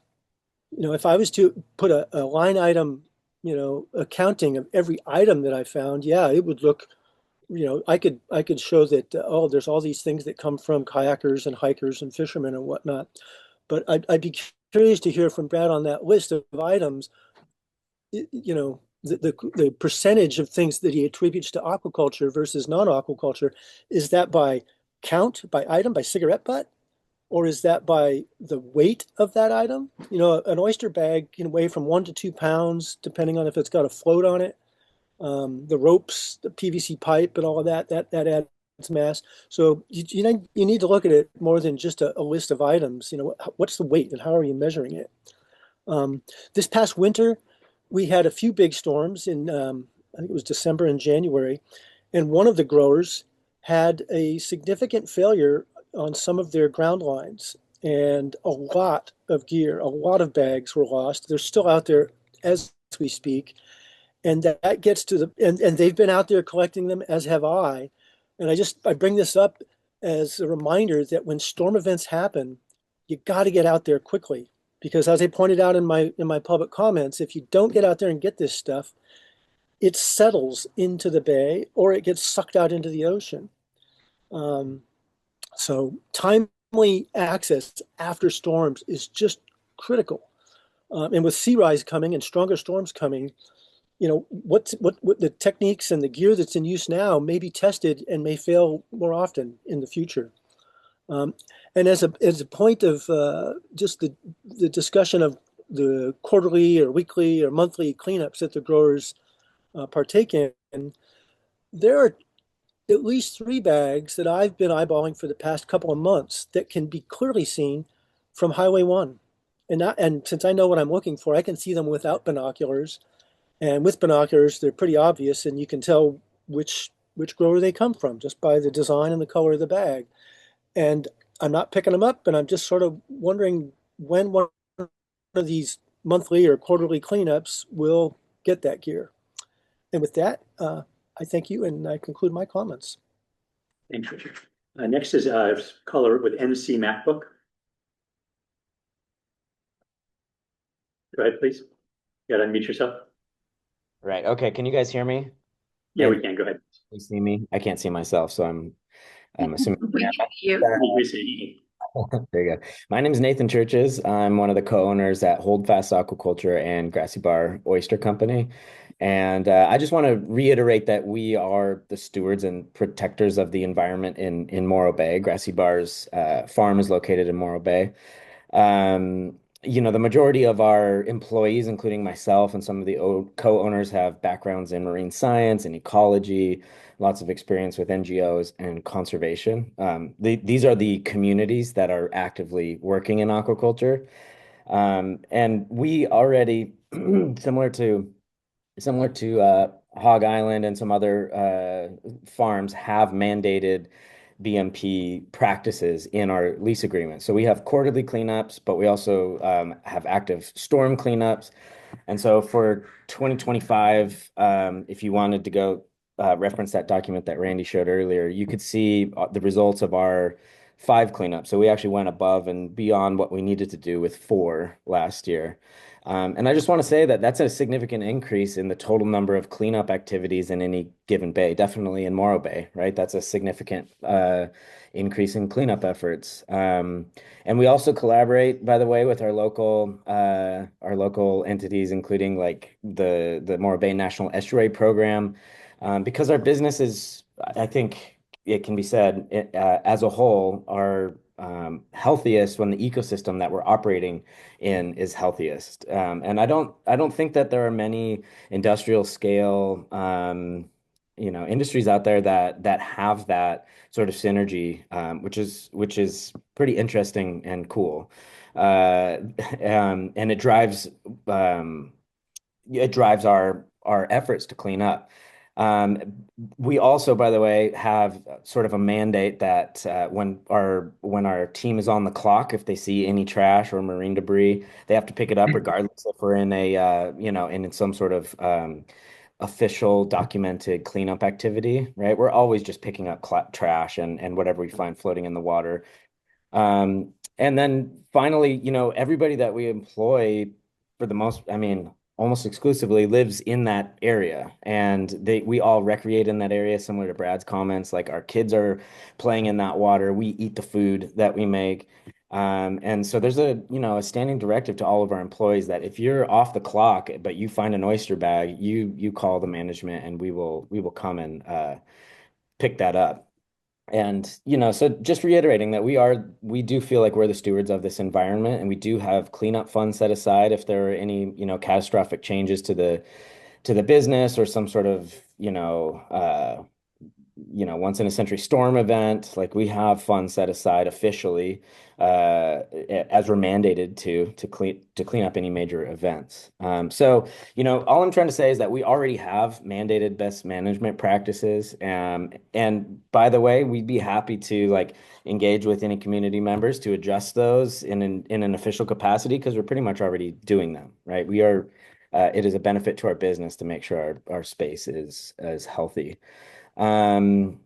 So, I just want to speak a little bit to the comment about how would you enforce these best management practices. I think that there are kind of 2 ways that they can be enforced. One is sort of like this, difficult to record or quantify, but a way that the regulator community interacts just in general with any business, right? There are these meta effects of being an above board player whenever you're trying to do anything, right? So basically, if you're not in good standing with any regulatory community, the chances of getting any project off the ground are difficult. And so if you haven't been doing your BMPs or your quarterly cleanups, that's going to impact anything that you're trying to push forward in the space. But as a more quantifiable way, Grassy Bar Oyster Company, for example, is up for a lease renewal, and we have this track record of quarterly cleanups that we exceed almost every year. And that's something that could be considered by any of the entities that give us the green light on our renewal, right? If we haven't been doing that, there could be penalties or the inability for us to renew, which would be catastrophic and tragic. Obviously, I don't want that, but I'm just saying that that's an enforcement mechanism. So I've got more things to say, but I've been talking for a minute. I guess I'll leave it there for now. I just want to reiterate that we really, really care about this space. It is a precious resource to us, a place that we recreate in as well as utilize for industry, and we are stewards. Great. Thank you, Nate. Appreciate your comments. Next is speaker ending with a phone ending in 299, looks like.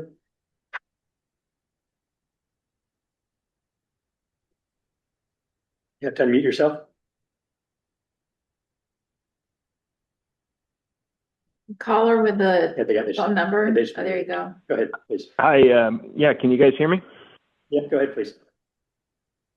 Hi, folks. Yeah, my name is Whitaker Strain with Point Reyes Oyster Company. I'm a second generation oyster farmer here on Tomales Bay, and happy to say that we've been working on the water for 41 years now. I'd like to thank members of the committee and the staff for all the work you guys do. You have a hard job here, but I think that the work that you guys do is really invaluable. I submitted some written comments to the commission a couple weeks ago. Hope you had a chance to read them. And I'd just like to follow up on those comments with some broader context for the situation here. Because I think at times that's helpful to look at it in a little bit larger scope, larger time frame, as you get down into the nitty gritty.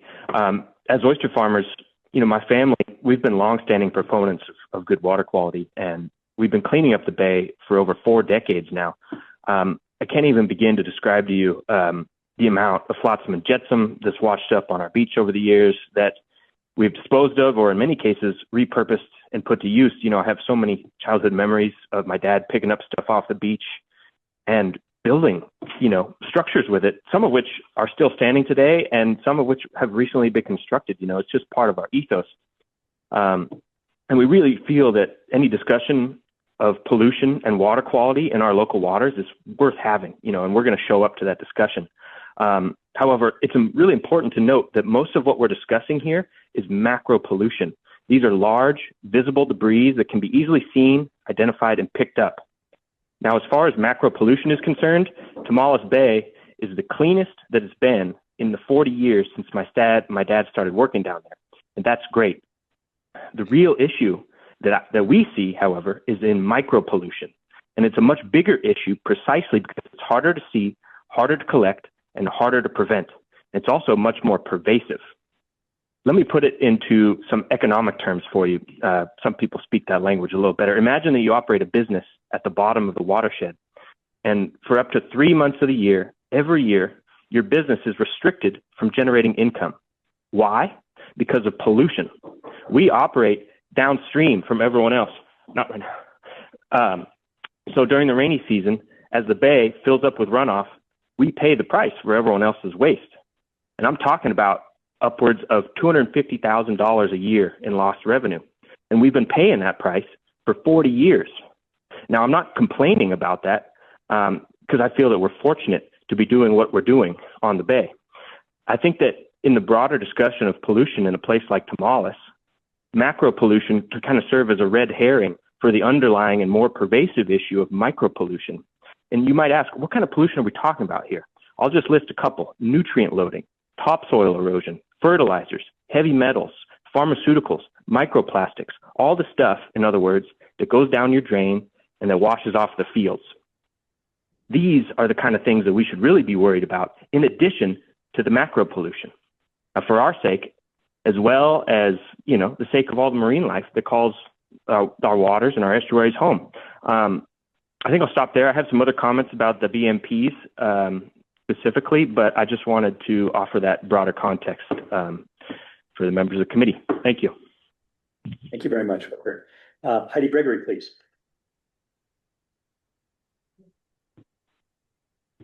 Good morning, commissioners. Thank you for having us this morning, and hello to my local farming community. I wanted to say that as farmers, since we've started to pay more attention to our BMPs, it takes a long time for a farm to change out its practices. And as you saw, Brad held up some SEPA clips. We have all changed out our gear to make it stronger, to make it not single use, but for years, you know, to come. We use gear that we don't have to replace. But it takes a long time for this to change out, say a couple of years for a 220-acre farm. So we're evolving and changing all the time with new gear and trying to find out what's going to work for our gear not to be lost. It happens, we do have big storms.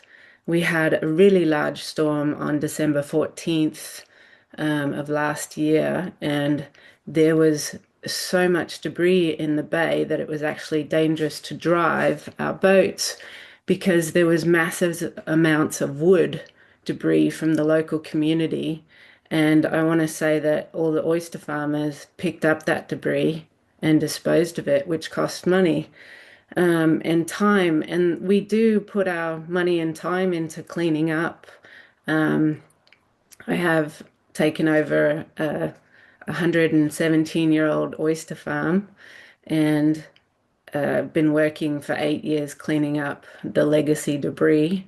And I wanted to show a video today of that, but I think it's not the right place. And we will get to that later. But I want to say that we're always trying to do better, clean up. It's our environment, it's our life, it's our ecosystem, and it's really important to us.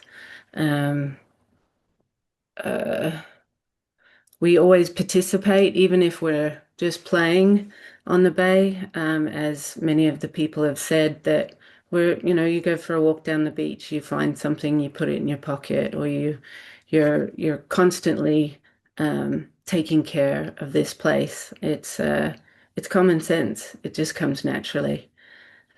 Thank you very much. Thanks, Heidi. And Brad, did you have a follow-up comment? Yeah, I just wanted to respond quickly to, I think, Isabel's comment about, what happens if there is abandoned gear out, a oyster farm goes out of business. We are required to hold in escrow funds to clean up, to have somebody paid to go clean up if we do go out of business. That's one thing.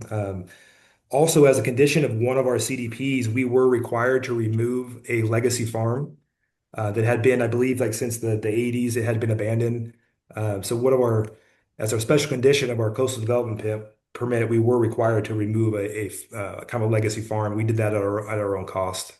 Yeah, then real quick to Richard's comment, yes, we do record in piece. That was really just as a requirement from the state. That's how they wanted to see kind of the tallies. I'm not sure if weight would be a better mechanism. As Heidi mentioned, we do pull up these massive timbers.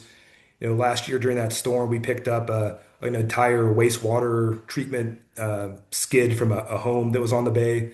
It required a hydraulic crane to get out of there. I just don't know if weight would be a better mechanism or not, but we do understand that, yeah, a shellfish bag is bigger than a cigarette butt, but I can tell you which one's grosser in my opinion. But yeah, so that's it. Thanks, Brad. Yeah. Richard, one last quick comment if you like, because you've really had some time already. You bet. Yeah, just real quick, I want to thank the growers for all that lumber that they talked about cleaning up. The storms we had, pretty much all the major docks in the bay were hammered and mostly disassembled. And following that, a lot of people fixed their docks. And what I found down in the southern leases down by lease 5 and lease 12, and I forget the numbers, there's a bunch of leases in the south end of the bay. That whole beach down around Tomasini was covered with cribbing. And the cribbing materials, simple 6x6 treated lumber chunks, like 100 of them, and these giant like Jenga blocks, very complex, structures built up when you lift a building. There were 13 of those big blocks that washed up on the Tomasini beach, and all this other structure. I packed out all the little ones and left them at the gate, and I finally found who I think their community on the bay was responsible for those cribbing blocks. And when they fixed their dock, another big storm came in and just ripped out a whole pile of the cribbing and distributed all across the bay. And they came out and got 10 of those 13 blocks. The other 3 were out there until recently. So maybe one of the growers picked up the other 3. But yeah, there's a lot of stuff that, I wouldn't have wanted to have been driving a boat out there with all those landmines floating around out there. Thank you. That's all. Okay, I think that wraps us up. Just one question. Please. Is that all right? Just because we do have Margaret from PGSTA with us, and she mentioned during her presentation that I think she calls them ECOP, the document, their version of best management practices. If I heard you correctly, you're saying that there are other states that are using those as their best management practices. Did I hear that correctly? Thank you for your question. So these are best management practices for PCSGA members. And in the state of Washington, they had an issue or concern about how they could ensure that under the Clean Water Act, how growers were meeting their permit responsibilities. And the Department of Ecology is the agency that issues those permits and was concerned about that. So for many years, they were just asking growers to be compliant with the environmental code of practices that our organization puts forward.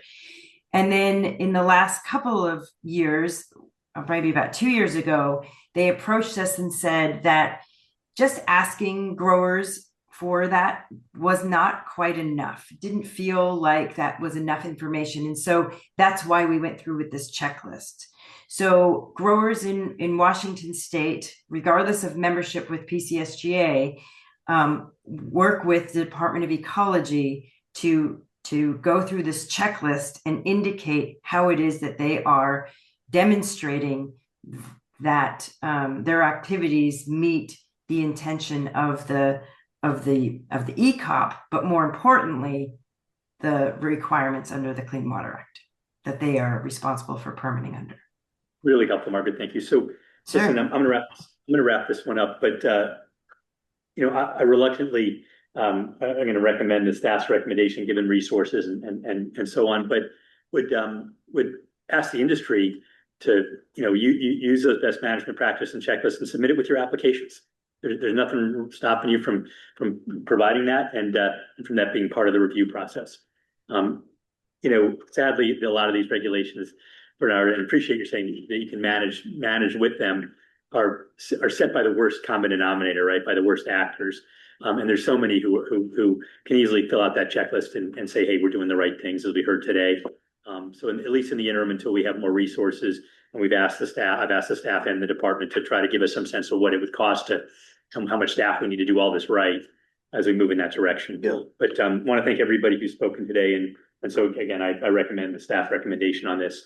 And with that, before we come on to item number 4, let's take a 10-minute break. Come back at a little after 11, please.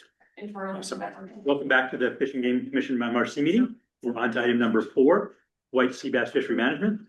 Our lead presentation is by Miranda. Great, and as she's starting, if I might, Eric, just want to note that the white sea bass fishery management plan is one of the state's longest standing commission FMPs. It was adopted in 2002. And so it's been a long standing plan to review fishery management, and the fishery management plan has been identified by the department as a priority for several years, according to the master plan for fisheries. So today's presenter, she will provide an overview of not just what the FMP requires, but some key management needs that the department has been aware of, and how they will proceed with a review. Thank you.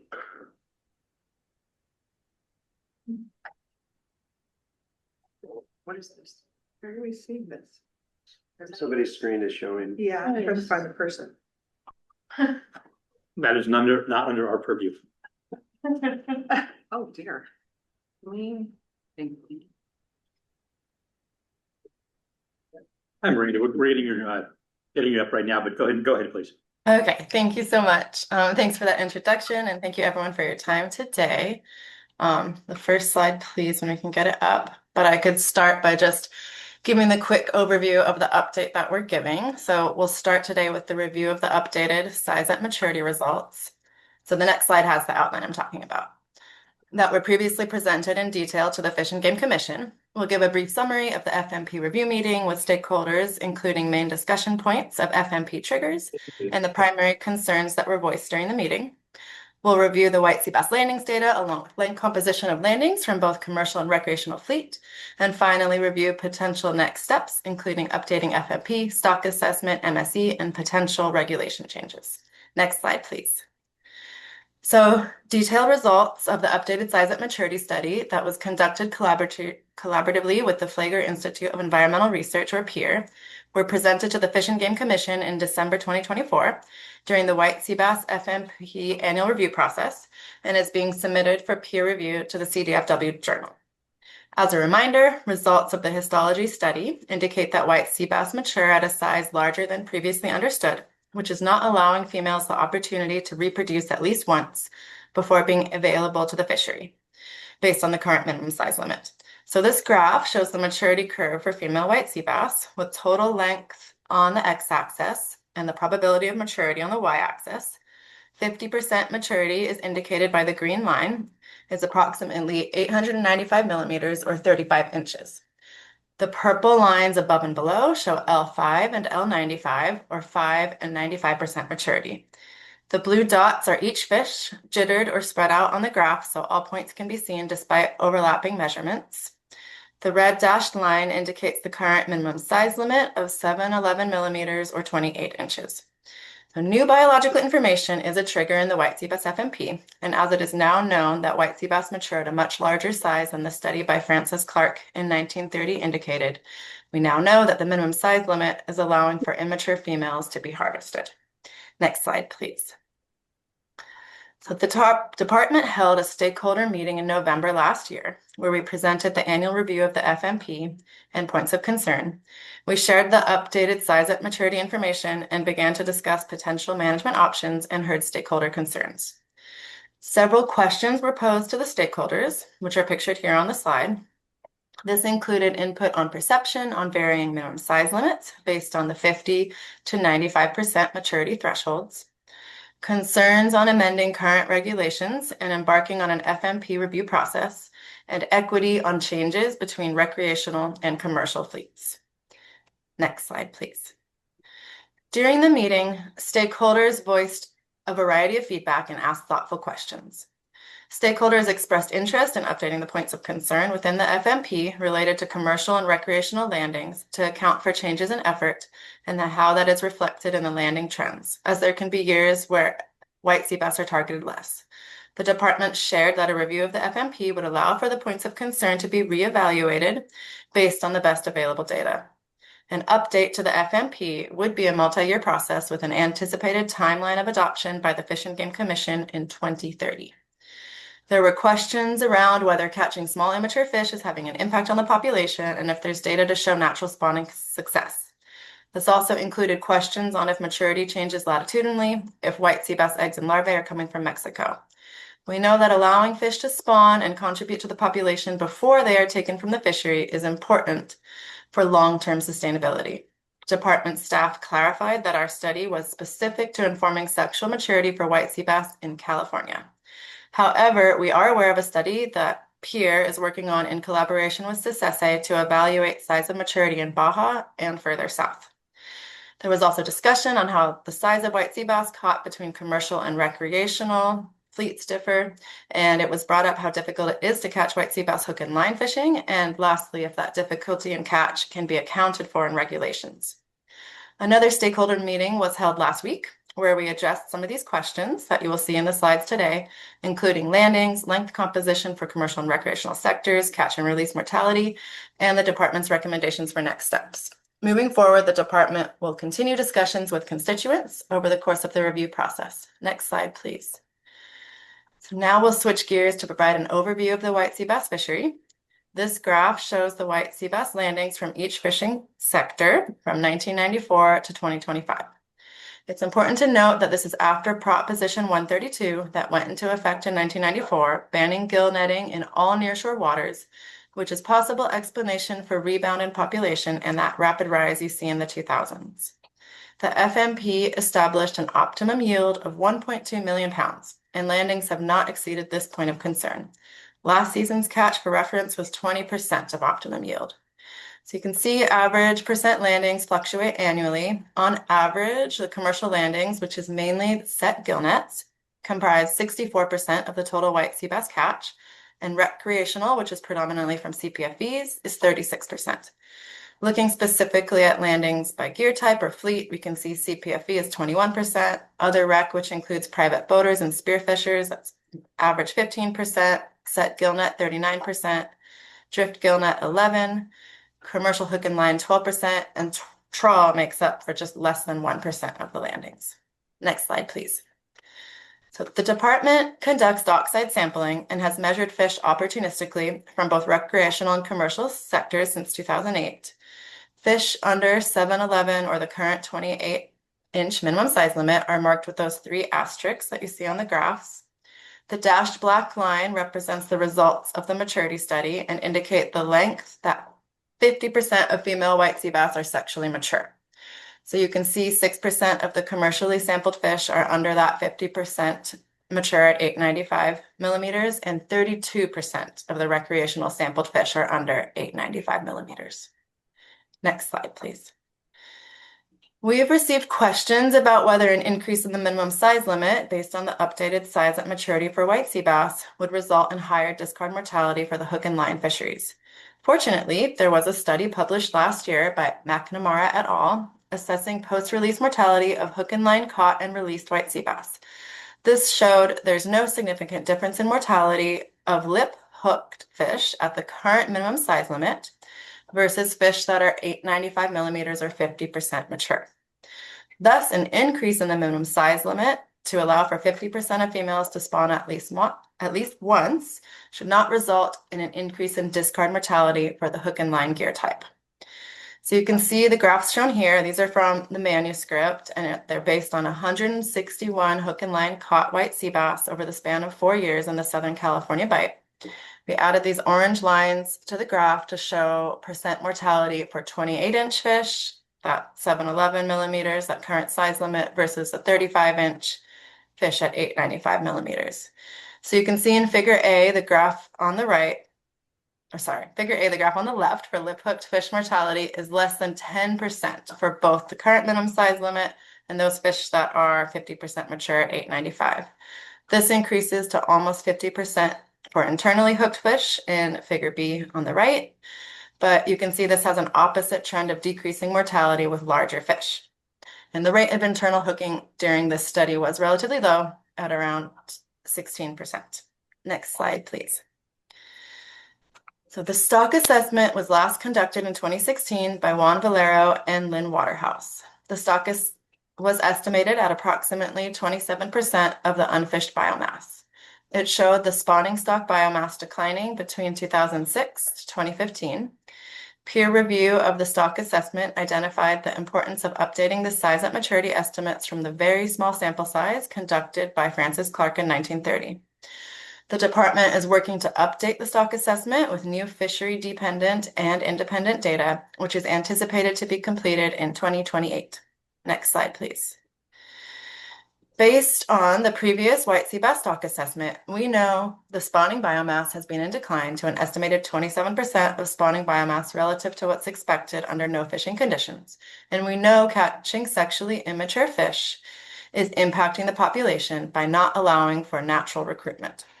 Our goal is to sustainably manage the white sea bass population without relying on hatchery contribution to support commercial and recreational fisheries. The department recommends in the interim an update to the minimum size limit to protect sexually immature fish from being captured before an opportunity to reproduce. In the longer term, the department is taking efforts to update the 2016 white sea bass stock assessment, and recognizing that it has been over 20 years since the white sea bass FMP was adopted, and we have new tools and data available, the department proposes to work with stakeholders to initiate a review of the FMP management framework. The department hosted a meeting with recreational, commercial, research, and conservation stakeholders last week to present this information we shared today and our proposed approach to improving white sea bass management. We heard concerns that regulatory changes could present economic impacts for the recreational industry. However, we also heard strong support in working together to maintain a healthy white sea bass population. We are committed to continuing dialogue with all interesting stakeholders on improvements to the management of the white sea bass resource and look forward to participating in today's discussion. Last slide, please. So thank you so much for your time, and we are happy to take any questions. Great, Miranda, really appreciate it. Very helpful. And it's nice to be looking at a lot of data as opposed to often making decisions with too little data. So thank you for this great new information. Who in the room would like to speak? Come on up to the table. Please take a seat. We'll start from left to right. All right. Welcome. Good morning. Good morning. Thank you, President Slaughter. So we do support a science-based near-term size limit update that allows for. I'm sure you wanted to state your name and your affiliation. Tomás Valadez. I know who you are, but yes. Tomás Valadez with Azul. Thank you very much. So we do support a science-based near-term size limit update that allows for females to reproduce before harvest. We do think a near-term action would help protect the stock while the longer-term plan updates proceed. The stock assessment, the F&P review. I think that's all critical, but I think it's imperative to follow the science here and increase that size limit. Good, thank you much. Caitlin. Thanks. Caitlin Birch with Oceana. Thank you, President Sklar, and thank you, Miranda, for that excellent presentation. I did attend the with Seabass webinar that the CDFW already presented this information. That was really helpful as well. So appreciate all the stakeholder engagement that's going on leading up to this. Also huge appreciation to CDFW for working to fill the known data gaps and biological information that were missing that was previously identified during the 2016 white sea bass stock assessment.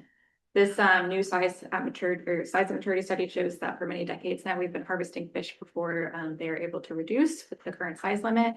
So protecting fish before they can reproduce is basic fisheries management principle. It's really important for stock sustainability and long-term health. So we support the general plan as laid out by CDFW, including a near-term science-based regulatory change on that size limit that allows females to reproduce at least once before harvest. And we're also really glad to see a stock assessment being planned and in the works, and also glad to see the F&P review proposed for the near future. The department has acknowledged, and we share the opinion that the current F&P structure and reference points may not be well suited for managing the current stock, including that existing MSY and some of the points of concern triggers that are currently in that F&P. We all share the goal of ensuring that our white sea bass fishery remains ecologically sustainable and resilient to changing ocean conditions. So this is a great path, and we really thank the department for putting it forward. Hi, I'm Merritt McRae with the Sport Fishing Association of California. We quickly organized a meeting of our party boat skippers, the operations that most depend on white sea bass. And those are generally located in the Santa Barbara Channel area, the 3 sport fishing landings that are in that area. We also included were representatives from the American Sport Fishing Association and CCA Cal. So they were part of this. And Scott Albers, Dr. Scott Albers from the Flagler Institute was also in this meeting.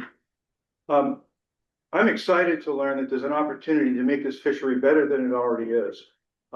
We're looking at a situation where if we change regulations, we could actually have a better fishery that produces more and provides more opportunity for these fish to spawn. However, the group in general were pretty concerned about how we would go about doing that. It's pretty clear that existing management has worked, and you saw that graph from 1995 and forward. But I have to note that in like the middle 1970s, as a kid, I fished white sea bass with a gill net through the kelp beds, and I also worked on the charter boats. One of the things that I noticed was that in the charter boat industry, at that time, we would rarely see more than maybe a handful of fish on one of those Channel Islands boats in a given season. They were pretty uncommon catch, highly prized, however, pretty uncommon. The commercial fishery, however, did have apparently sustainable access, although the catches weren't great.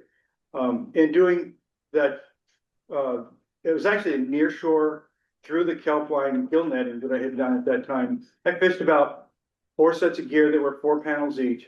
And about 3 to 5 fish, sea bass, would get tangled up in those nets every morning when I would go check them. And then the harbor seals would get about 2.5 of them, and I would get about 2.5 on average a day. And I did this before I went off to school. Got to go my classes away. In about 1995, we started to see more of those sea bass in the CPFB catches, and it really took off. It was amazing. So it was clear that under the existing management that we have today, that population was quite able to grow in the face of the fishing pressure that existed.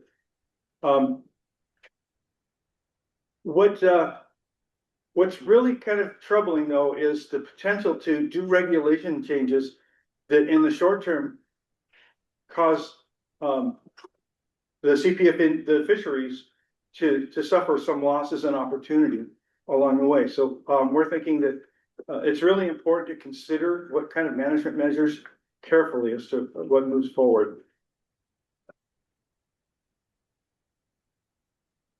I'm going to talk a little bit about mortality estimates. You have Rory McNamara's a figure from his paper that's in there. I think it's important that you talk to Rory or read that paper. The data collection was all about fish per broodstock for Hub SeaWorld, for the grow-up and for OREP. There's reason to believe that the information that came out of that could be somewhat better. Scott Albers also recently published a paper. They did a slightly different study looking at post-release hooking mortality. And talking with Scott, it seemed like that if we do an analysis of what the post-release mortality is, it should not just be on the basis of say 10%, but it should also include a range of say from 10% to 25% post-release hooking mortality. So that when you start looking at the benefits of releasing fish so they can grow larger, you really want to see how many of those fish would survive. It would be counterproductive to be releasing fish that would automatically they wouldn't potentially make it. And one of the things that neither study was able to do, for example, was it didn't look at the impacts of post-release predation by marine mammals. And so we know from our fleet that can be a big issue at times. Analyzing a range of post-release mortality so that we can take a look at what the potential effects of changing size limits or bag limits might be would be very important. We look forward, SAC looks forward, and in fact, the other two organizations, ASA and CCA Cal, look forward to working with the department in the future. We've got a great relationship going, and the department has done a terrific job reaching out to us at every turn to tell us what they're thinking, what's going on and what the issues are. And most of all, it is really exciting to learn that we can, potentially have a much better fishery. Thank you. Thanks, Merrick. Anybody else in the room? Okay, we're going to turn to the online speakers. Just ask that if you want to, kind of endorse something you've already heard, please do that rather than repeat it. But otherwise, tell us what you're thinking. Casper is our first speaker. Oh, hey, Commissioner Sklar, thank you for the whole Seabass thing. From a shore fishing perspective, I'd like to add our perspective that about 25 or so 25 white sea bass, based on my estimates, get caught per year from shore by all anglers combined. 25 legal sea bass get caught per year from all anglers combined from shore. So from shore, the white sea bass is like, oh, well, that's a prize catch. So from shore, it's basically, zero impact to the fishery, what's happening now. And it's going to continue. If you raise the size to the mid-30s, it's very likely that only 2 or 3 legal sea bass will be caught from shore the entire year by all Southern California anglers. So, we definitely support higher numbers of sea bass, higher numbers of big sea bass, but it already is, and it's going to be even more basically a catch and release fishery from shore for sea bass. We get probably I'm going to guess 1,000 short sea bass per year caught by all anglers in SoCal. And yeah, if the size goes up, it's going to be a catch and release fishery. It almost is exclusively. Just wanted to give you the perspective on that. We definitely want more sea bass, but that is the perspective from the shore fishermen. So thank you guys. Yeah, super helpful. And I imagine the mortality rate for releasing right on the shore is probably even higher, given the predation that can happen then. So yeah, that's an interesting point. Thank you. Yeah, I'd agree with that about the mortality rate. Yes. I mean, that's just a guess. The science needs to be done. But anyway, okay, next speaker is Tony. Thank you for that, by the way. Hi there. Good morning, President Sklar, Commission staff, and department staff. This is Tony Bangos, Coastal Conservation Association of California. Apologies for not having my camera on. I'm actually in the car. I was the first one. I'm actually in the car heading up to the show in Bakersfield. So if anyone is in the area, feel free to stop by and say hi. But I do want to thank CDFW and Pier for presenting their ongoing work surrounding the white sea bass maturity study. You know, understanding this is such a crucial component of effective fishery management, and this helps ensure that management decisions are grounded in the best available science. You know, when I think of white sea bass, it truly represents one of California's most important recreational fisheries, and ongoing discussions like this just highlight the value of continued collaboration between not only the state agencies, but scientists and the fishing community in general. I think we were first approached about a year ago or so, and we've continued to be part of this conversation with the many anglers and industry partners. And I can't stress how invaluable these conversations are, so that it's not a total shock when we see it on the agenda. But you know, many of our anglers are on the water more than anyone else, and their presence creates real opportunities to contribute meaningful data and a range of potential modeling alternatives. CCA California, we strongly support the continued investment in robust data, and I echo the statements made by Merritt from SAC. The recreational community is ready and willing to assist and supports management measures that result in an increase to the conservation benefit. But we appreciate the great relationship that exists between the department, and we look forward to ongoing discussions as potential modeling alternatives might take place. Thanks for the opportunity to comment. Well, thanks, Tony. Rick, Venus, please. Thanks, Commissioner Sklar and staff for the opportunity to comment on this. My name is Rick Duenas. I'm a spear fisherman, mostly for white sea bass in Northern California. Sometimes I catch them while trolling for salmon as bycatch. I had a few questions and then kind of one suggestion that addresses Kaspar's previous comment. First question is if there's any data on the difference in maturity between the fish sampled in Northern California versus Southern California. I saw that some of the sampling was like Monterey Bay and northward to like SF Bay. And then the other cluster of sampling was down around the Channel Islands and south. So if Miranda has any info on that, further breakdown, that would be interesting to learn. Second, if there's any data on the fecundity of the larger models versus the barely legal models, and kind of how that affects the stock. Third would be if there's any breakdown of male versus female catch in the recreational sampling. It skewed kind of toward the lower end of the size, but I'm interested in kind of learning how many of those smaller fish are male versus female. Overall, I would say as a freediver, I support the increased limit. A lot of other freedivers I talk to, they're not really interested in targeting smaller fish, especially because you have the selectivity if you're spearfishing of selecting larger models for trophy reason, or just because they're better eating, they stake out better than some of the smaller fillets. But to that point, I'm wondering if we do increase the size limit, if we could, if there's possibility to kind of take a similar approach to yellowtail, where the bag limit for yellowtail is 10 fish and the size limit is 24 inches. I think they mature around 25 inches. However, half of that limit, so five of those fish have a sub limit where they can be any size. So essentially, rat yellowtail, you can get 5 of them, and that kind of throws a bone to the surf fishermen who don't really catch many white sea bass, and likewise to the party boat fleet, where you have people not really targeting them all the time, just wanting to get a chance to take home some sea bass. So something like a three white sea bass limit, where one of them can be 28 to 35 inches, and then the other 2 would have to be over 35 inches to kind of compromise and bridge that difference. Thanks for your time.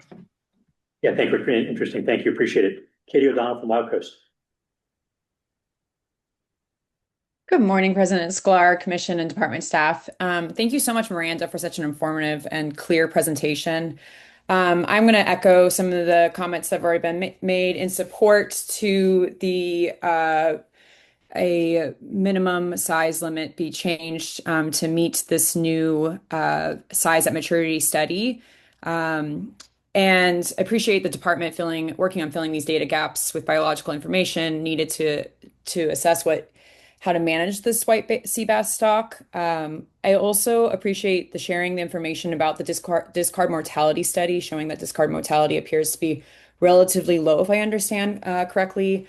And then also appreciate that there is going to be a stock assessment being updated. It seems particularly crucial since, if I heard correctly, I think the last one was completed 96 years ago, which means that outlived all of my grandparents. So that is much needed updated. So I'm very glad to hear that that will be in fact, and I think that makes sense to update to the best available science and updating this plan to support kind of near-term science-based size limit changes that allows females to reproduce before harvest and ensuring the stock remains healthy for long-term updates are being developed. So thank you so much. Thank you. Anupa from Fish On. Hi, good morning. This is Anupa Asokan with Fish On. Thanks for sharing all the great information and the new science on white sea bass. In accordance with the MLMA, we need to act on the new science, and we support acting on that new science now with a regulatory change, while simultaneously collecting the additional data we need to support an updated management plan. The anglers and spearfishers I've spoken with so far in our community are willing to accept an increased minimum size limit to support the long-term health of this fishery. Some shore-based anglers I've spoken with have shared concerns that while they might not be able to keep white sea bass in the near term, they feel that the regulatory change would make the fishery more readily available to shore-based communities in the future. I would also encourage the department to stand by the new, clear, and best available science by making a more specific recommendation on a new minimum size limit to the commission. This can be debated and discussed in subsequent hearings with respect to stakeholder needs, but the practice of doing this to even get to a recommendation undermines the validity of the science. So I would like to hear what a specific, regulation change would look like from them. And then there are obvious triggers with the current management plan, and I think it's really important to couch this discussion with a broader scope of the historical data. The landing data that was shared that begins with the state gillnet ban kind of skews the perceived health of the fishery and doesn't really set us up for success with any meaningful regulation change. It would be really helpful to see stock and landing data from a longer term historical perspective. And then my last comment on this, it's more of a general question. Obviously, more data, more information is great. A new stock assessment is great. That helps us make more effective decisions. But I'm just concerned that, given the number of species coming under state management and CDFW's limited capacity, I'd like to understand how stock assessments are going to be prioritized. and how we might elevate collecting necessary information for more data poor and data limited fisheries going forward. So just a general comment on that last one, and I'd love to have a discussion with department staff at some point later on about it. So thank you. Thank you, Paul. Ashley Gibbs, please. Thank you. Good morning, President Sklar, Commission, and Department staff. Thank you, Miranda, for the presentation. Ashley Gibbs with the Environmental Action Committee of West Marin. We strongly support biodiversity and sustainable fisheries, and I will just briefly echo our partners. The science clearly supports a change to the minimum size threshold, and this new science should be acted upon sooner rather than later through a near-term amendment that could protect sexually immature fish and enable this population to be fished more sustainably in the future. We also support an updated stock assessment, which would provide the additional data to inform management of this population and support healthy commercial and recreational fisheries. We appreciate the stakeholder engagement and efforts to fill the data gaps. Thank you. Thank you. And Bella Sullivan from NRDC. Good morning, Commissioner Sklar, Commission and Department staff. This is Bella Sullivan with NRDC. Thank you, Miranda, for your very clear presentation. I would just like to echo some of the comments made by Oceana, Azul, and others that support a science-based regulatory change that will allow females to reproduce to benefit the health of this fishery far into the future. Thank you for your needed work to update this management plan. Great, thank you, Bella. Next caller with SAALB. Yeah, hi, thank you for the great presentation, Miranda. This is Scott Albers with Peer, research biologist, and we appreciate the progress made over the past decade on collecting essential fishery data for white sea bass and the work done by the department and others to get us to this point, and hope that additional information can be gathered to ensure that a change in the potential minimum size limit regulation would maximize the level of conservation benefit in terms of protecting white sea bass spawning stock. Both the white sea bass fishery management plan and the 2016 stock assessment highlight the need for additional information on the total amount and size structure of white sea bass released and discarded, along with the post-release mortality rates associated with the various fishery sectors. A couple of catch and release mortality studies have been conducted, but estimates remain limited for the specific size range being considered here and for the sport fishing sector that will likely be releasing the majority of the undersized fish under the potential modified minimum size limit regulation, which would be on board commercial passenger fishing vessels.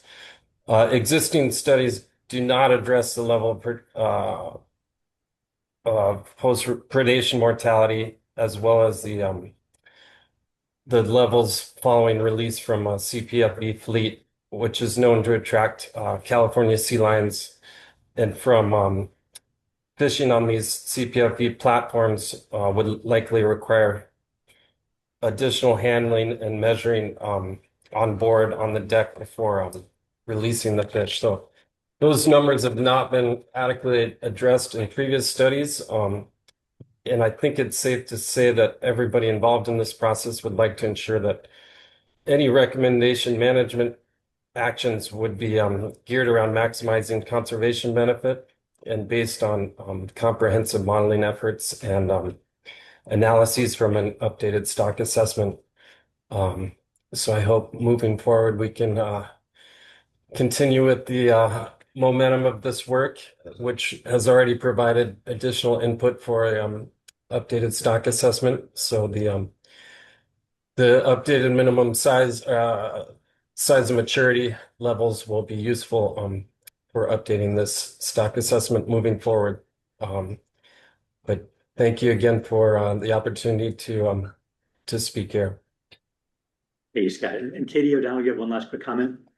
I do. Sorry. Thank you so much for the opportunity. Earlier I had said that the stock assessment, I think, was what was not updated from 1930. I want to clarify and believe to Miranda to make sure this is correct, but I believe that was the size and maturity study was from 1930. And we're also going to be updating the stock assessment, I think was done in 2016. So just want to clarify. Either way, glad that all these studies are being updated and support that. size limit change. Thank you so much. Great, thank you. Great input today. This is an ongoing process, obviously. I think to Anupa's point, the notice will include specifics that wouldn't necessarily be part of a discussion today. But again, more science is always better. We've got a lot here, more than I can recall having on any fishery that we've looked at, even especially with maybe the length of time since some of the previous assessments. I would be curious about the north versus south question in terms of take. I'd also be curious, and maybe I missed it in the presentation, of the total landings for recreational versus commercial. I think that would help too. We do want to have equity between commercial, recreational, but also balancing out, what the takes are and how that affects it. And then I think shore is different altogether. It's such a small number. I think maybe there's another way of looking at just pure shoreline fishing. And we can look at that, but those are all things for discussion later. But I think we should, as many people said, we should move forward, continue to gather data. But I think we have a lot of data now, and we should move forward to a regulatory package, and that'd be my recommendation to the commission for our next meeting in April. Unless you have any other. You didn't notice this meeting for recommendation. Okay. Well, From July emergency. Okay, so recommend bring back as a recommendation to the commission at the July MRC meeting. Okay, thanks for the correction. Okay, we're going to go on to 5, and then right after, just give people a heads up. After that, we'll take a 45-minute break for lunch. So now we're on to item 5, which is evaluation of bycatch in the California halibut trough fishery. Susan? Thank you. Yes, thank you for this. The topic is coming back to you. The most recent conversation we've had them in July and November of last year. And the department is here today to provide an update on the continued progress in pursuing the bycatch evaluation for the trawl gear type. There are substantial documents in your meeting materials. There's a department document that has summarized statewide trawl landed and bycatch species and categories, and also the department presentation. So for today's presentation, Carlos Morales, Senior Environmental Scientist Specialist with the Marine Region, will provide that overview. Great. Welcome, Carlos. Hello, thank you, commissioners, commission staff, department colleagues, and members of the public. My name is Carlos Mireles, and I'm the Senior ES Supervisor of the Northern State Fin Fish Research and Management Project. Today, I'll be providing an update of our progress on the statewide California halibut trawl bycatch assessment, along with our approach and list of species that we're proposing to move to the next step of the evaluation. Next slide, please. As discussed at the MRC in November, the Marine Life Management Act bycatch evaluation process includes a 4-step process consisting of step 1, collection of information on the amount and type of bycatch. Step 2, distinguish target, incidental, and bycatch discard species. Step 3, determine acceptable types and amounts. And step 4, addressing unacceptable bycatch. For step 1 of the master plan process, we have compiled the various available data sources that we'll be using to evaluate bycatch acceptability in the California halibut trawl fishery. Data sets include commercial trawl logs and fish tickets, which provide data related to all retained catch, but not discarded catch. Observer data from the West Coast Groundfish Observer Program, which I'll refer to as WCOP, is also a key data set that we relied on, which provides tow-specific catch information as well as landed and discarded information, but only covers a small subset of the fleet. This WCOP data set is best available data for understanding the suite of species encountered within the trawl fishery. We're currently working through step 2 to determine which species will advance to step 3. A key part of this step has been related to how we define bycatch in this fishery, considering that the species that are discarded by the fishery versus those that are caught incidentally and retained while targeting halibut can vary drastically between regions, ports, and individual trawlers. Considering these fishery dynamics, we have arrived at a process that will allow us to evaluate discarded bycatch for acceptability and to assess the sustainability of incidental retained catch.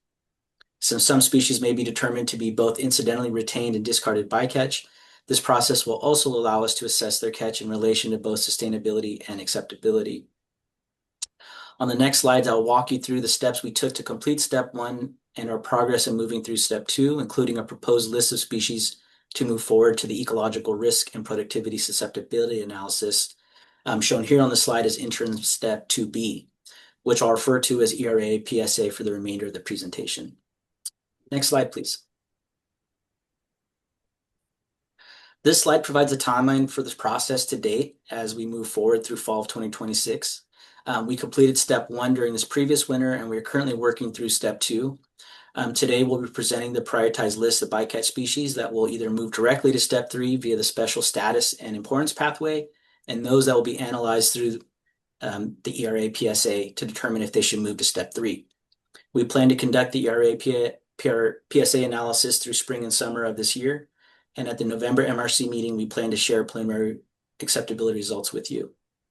Next slide, please. As part of this step, we conducted a suite of spatial analysis to ensure that we group data in the most representative way, recognizing both biogeographic breaks, fleet behavior, and fishing effort. This slide shows a map with fishing patterns from 2012 to 2023. We chose 36 degrees north, which is around Limekiln State Park on the Big Sur coast, to ensure a clear break between north and south. The halibut trawl grounds located south of Point Conception have specific fishing methods and catch that differ from the south and north, so data was split for that area as well. We have provided here on the slide the total number of individual hauls or trawl tows that were observed over this time period. After reviewing all available data and grouping the grouping the data in a representative way, moved on to the next step 2. Next slide, please. For the first part of step 2, all catch types are represented as we continue to move through this step of the process, and we will continue to refine catch type designations for all species as we move forward with input from the fleet. We have provided an informational video and survey to all California halibut trawl permittees aimed at gathering information about their individual retained and discarded catch. We're receiving valuable feedback, and we look forward to incorporating these findings as we move forward with the process.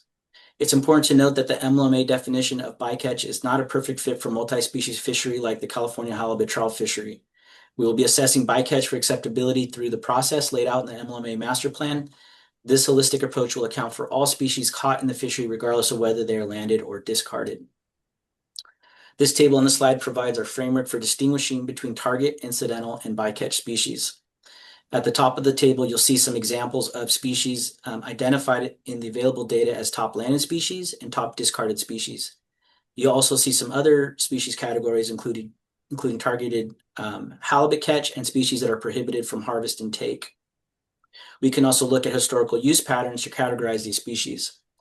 Based on landing, some species are targets of the multi-species California halibut fishery, while others are frequently or consistently discarded and not intended targets. When fish are discarded, sometimes this is due to regulatory reasons such as allocation limits, and sometimes it's due to market conditions such as lack of demand for particular species at a particular time. But for the purpose of this bycatch evaluation, whether discards are regulatory, economic, or driven by some other factor, the MLMA mandates that species are managed sustainably and that unacceptable amounts or types of bycatch be addressed through conservation and management measures. The master plan states that impacts accruing to any species, whether target, incidental, or bycatch, must be understood. For targets and incidental catch, sustainability must be maintained, and for bycatch, impacts need to be acceptable. Both of these evaluations are part of this California halibut trawl fishery bycatch assessment. Our approach will simplify the 3 catch categories into 2: retained catch evaluated for sustainability and discarded bycatch evaluated for acceptability. We recognize that some species may fall into both categories depending on regulatory markets and fishing conditions. Therefore, some species may be held to both standards proportional to catch in each category. Next slide, please. We had a multi-stage analytical process to take the comprehensive list of species and species categories that are presented in the binder materials from all observer data down to a proposed list of species to undergo the full ERA PSA assessment. The WICOP data was used to generate a comprehensive list of species and species groups encountered in the trawl fishery before applying a rapid risk assessment tool. This starting list consisted of 256 species groups, or non-biological species categories. 21 categories were removed because of their unspecified nature, such as unidentified fish and mollusk, or because they were a non-living category, example, garbage, plastics, and other categories related to non-living debris.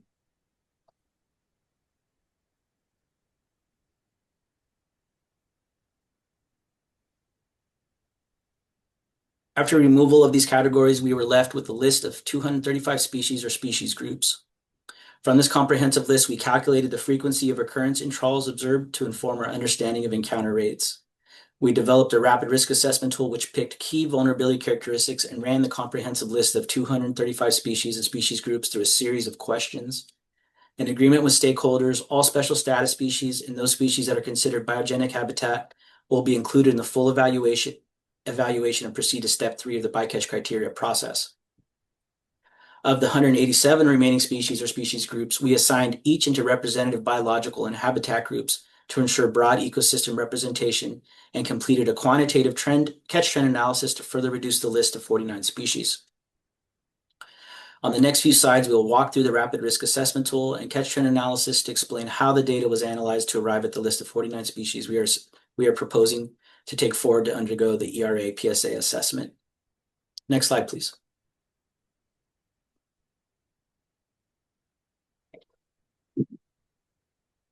The rapid risk assessment tool consists of 5 questions or pathways related to vulnerability characteristics to determine which of the 187 species or groups to advance to the next step of the analysis, with a yes to any of the 5 questions resulting in a species advancing.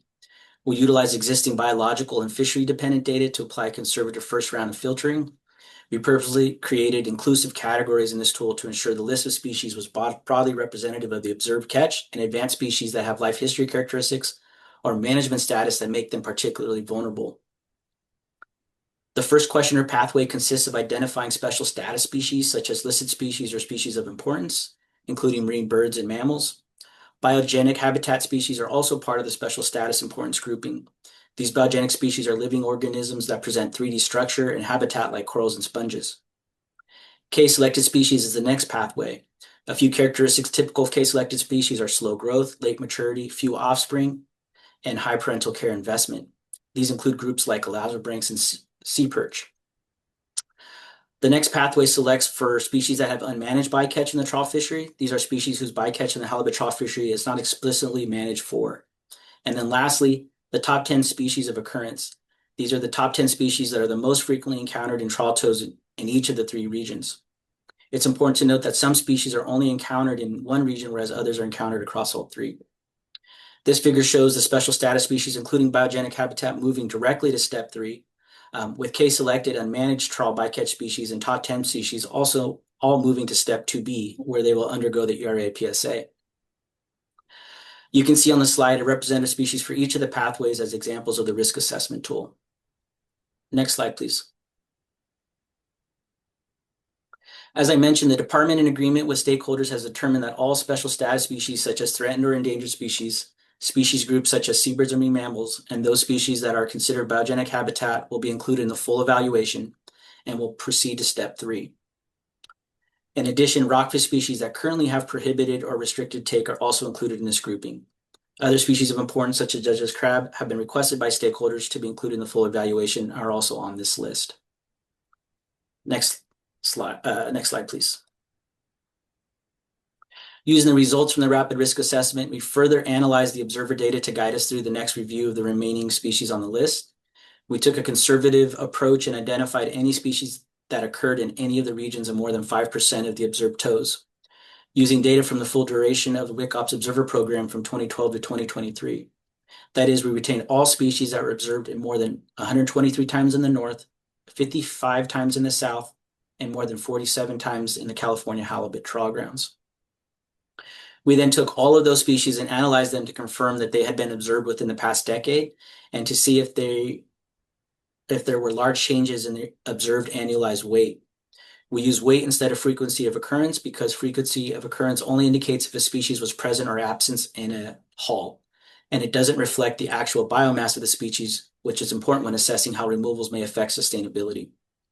We then compared averages of recent annualized weight from 2022 to 2023 to pre-COVID weights from 2016 to 2021, and retain all species where total weights changed by 20% or more in either direction. The 20% increase or decrease in catch could be indicative of potential risk or changes in population exposure to the fishery. Next slide, please. This plot shows a summary of the 3 thresholds just discussed. On the x-axis is percent occurrence with the solid vertical line indicating 5%. On the y-axis is percent change in annualized mean weight with the two dashed horizontal lines indicating 20% on either side of 0. Each point represents a species region combination. Stratifying the data by region allowed us to look for important regional tendencies and catch for any given species that may have been obscured if data from all latitudes and areas were pulled. Color indicates region and highlights species region combinations that were retained by this analysis. Some of the points are labeled to provide species examples from the data set, with gray points indicating species that did not cross the 3 thresholds and were not retained to undergo the ERA PSA in step 2B. To provide an example of our process, we retained graceful crab following our analysis because graceful crab both inside and outside the trawl grounds in the south, indicated by red arrows, meets all 3 conditions. The species has been observed since 2016, exceeds 5% occurrence, and exhibits over a 20% increase in annualized mean catch in recent years compared to the baseline. Next slide, please. This slide summarizes the suite of biological and habitat groups representing special status species provided in the table on the left, with all the species listed on the left advancing to step 3, with fish and invertebrate groups shown on the right that will advance to step 2B for the ERA PSA. As a reminder, we developed these groups to incorporate an ecosystem approach in this process, and we feel that these groupings are comprehensive and cover the various ecological niches and roles of catch observed in this fishery. Next slide, please. This slide shows the interim draft results with representative species listed within their respective biological and habitat groupings. The species and groups that have a red highlighted border are special status and species of special importance indicated in step 2A. That will move directly to step 3. And the remaining groups will undergo ERA PSA in step 2B. For this step, we plan to look to existing ERA PSA results and or complete new ERA PSA analysis for each species to develop a vulnerability score. For species that are managed by an existing state or federal management plan that incorporates trawl in their management, we will look to those management plans and consult with subject matter experts to determine whether bycatch of those species needs to be evaluated through ERA PSA. Next slide, please. Now let's revisit the evaluation flowchart to summarize where we have been and where we are going for 2026.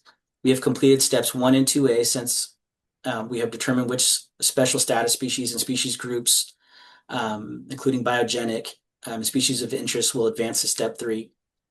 Following today's discussion, we will review existing management plans and begin interim ERA PSA process on the list of species, representing the suite of biological and habitat groups to develop a vulnerability score. Our proposed next step is to establish a vulnerability score threshold that would determine which remaining species or species groups would move to step 3 of the bycatch evaluation process, where we will evaluate a combination of factors like legality of take, sustainability, impacts to other fisheries, and risk to the ecosystem to identify any unacceptable bycatch in this trawl fishery. In addition, we plan to begin exploring options for evaluating potential cumulative impacts of bycatch from the trawl fishery. We recognize that the master plan guidance focuses on a species-specific evaluation of bycatch acceptability and does not provide guidance or a process for assessing cumulative impacts of bycatch within a fishery. We know that special considerations and planning will need to be developed, and we commit to working with and engaging our interested stakeholders as we work through designing a process to evaluate potential cumulative impacts from the trawl fishery. Next slide, please. Before we close, I just wanted to share some of the highlights of our outreach and stakeholder engagement, as well as some of our upcoming activities for stakeholders to get involved. First, we want to thank all of our stakeholders who have participated in this process so far, and we look forward to hearing from anyone else that may be interested in participating as we move forward. We also want to thank trawlers who have provided feedback regarding their retained and discarded catch. We have designed a simple survey for the trawl fleet to complete, and if you haven't already, please consider responding to the survey and sharing information that will help inform this process. If you have not received the survey or are having any issues with completing the survey, please reach out to us and we can help. We do plan to hold at least one workshop this year to share our progress with stakeholders and to receive additional input, especially on establishing a potential vulnerability threshold for narrowing down the species that move through to the next step of the bycatch evaluation process, which is step 3. We look forward to providing the MRC with an update of steps 1 through 3 results at the November MRC meeting, along with our progress on developing and incorporating cumulative risk assessment. Next slide, please. That's all that I have. Thank you so much for your time and available to answer any questions. Thank you. Hey, Carlos, thank you very much. I just want to, compliment you on the work you've done. This has been a complicated issue. It's one that the commission cares deeply about, as do many stakeholders. And I feel the greatest level of confidence I felt since we started talking about bycatch when I got on the commission 15 years ago. Since I was involved with the conversation. Now, this really feels like it's moving in a way where it's thoughtful, it's thorough, and is giving us some of the tools that will be useful as we look to bycatch and other fisheries. So I just want to thank you for the great work, and I thank you for your leadership on this. With that, Caitlin, please. Hi, Caitlin Birch with Oceana. Thank you, Commissioner Sklar. I would heartily echo those comments by Commissioner Sklar, President Sklar just now. Carlos, that was a great presentation. Department's doing amazing work. I would agree that it's very thoughtful and thorough, and the outreach and engagement and transparency has been fantastic. So thank you very much to your team. You guys are doing a lot of work behind the scenes, and we see it.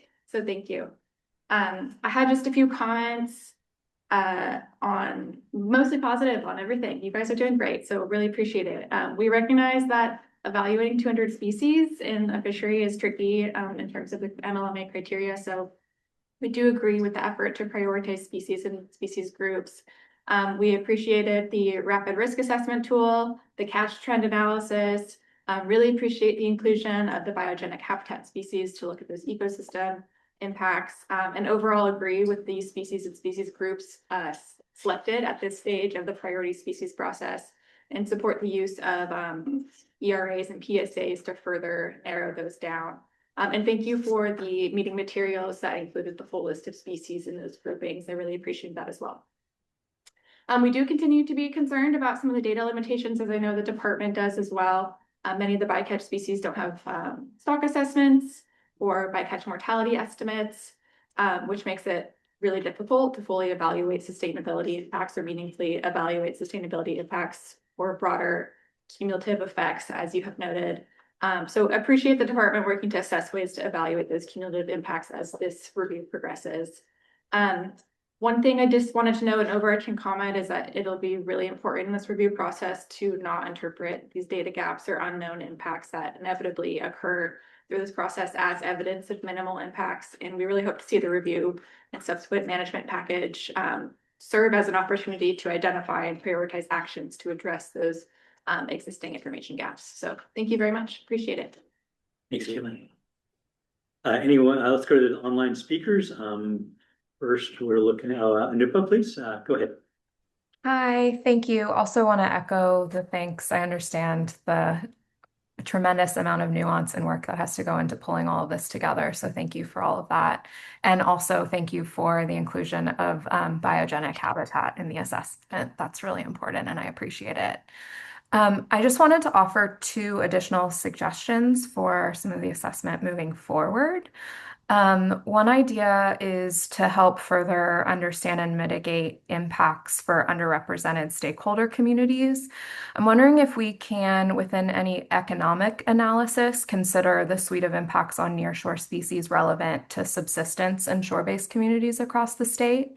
So like if we could account for labor and production tied to direct use in the economic assessment, I think this will bring a lot of much needed visibility to the communities regularly marginalized by management decisions. And then we can meaningfully consider how to mitigate those impacts to the most vulnerable fishing communities. And I also just want to kind of reiterate that I think it's helpful for the department to report on the parameters of halibut trawling relative to other fisheries. I think it's difficult to understand the impact of a fishery if we review it on its own. So it'll be really important to include a quantitative assessment of bycatch rates of this fishery compared to other managed gear types. So thank you. Thank you. Great, thank you. Next on to Katie O'Donnell, please. Hello, Katie O'Donnell, Senior Ocean Conservation Manager at Wild Coast. Also want to express sincere gratitude and thank you, Carlos, for the helpful presentation, and to the department for this transparency and work on this review. I'm going to just echo, just do a +1 to Caitlin and Anupa's comments, and including especially a quantitative analysis of bycatch rates of this fishery compared to other managed gears. Also remembering that the data gaps or unknown impacts are not necessarily evidence of low impact. And then as this review moves forward, ask that the precautionary principles of the Marine Life Management Act be applied as we move forward. So thank you so much. Great. Thank you, Katie. And finally, I'm sorry, 2 more speakers. Isabel, please go ahead. Thank you for the presentation, Mr. Mireles. Hi, President Sklar. This is Isabel Dawson with the Environmental Action Committee of West Marin. Just wanted to support Oceana, Fish On, and Wild Coast comments on this important issue. We appreciate the department's continued work and transparency on the review and inclusion of biogenic and habitat-forming species. Where quantitative assessments aren't possible, the review should still identify areas of management need using the best available qualitative information, known gear impacts, ecological vulnerability, and cumulative risk. And as this review progresses, we do encourage the application of the precautionary principles of the Marine Life Management Act. Thank you. Great, thank you. And Ben Gundy from CBD. Thanks, Commissioner Sklar, and yeah, echoing the same thanks, Carlos. I really appreciate the transparency and communication that's already gone into this process. So just a +1 on the comments that have been made by the other organization before me. And then I had a quick question on, I think it's the slide that had the catch trend analysis, and I apologize if I missed this in your explanation as you were walking through it. But I was wondering if you could explain the y-axis, the change percentage, and sort of what the department is sort of looking for in sort of comparing occurrence with the change by region, and sort of like what outcomes you're hoping to see as these species move through the process. Carlos, do you want to address that? Yeah, that was on slide 10 if you're able to bring it up. But that was to just highlight species that have shown a recent change, either positive or negative, in their catch as a proxy to say that there may be something happening with their population, just for us to look further into it in the ERA PSA process. It's, a lot of this process was to just develop basic things that develop questions and pathways that would allow us to examine specific types of vulnerability characteristics more.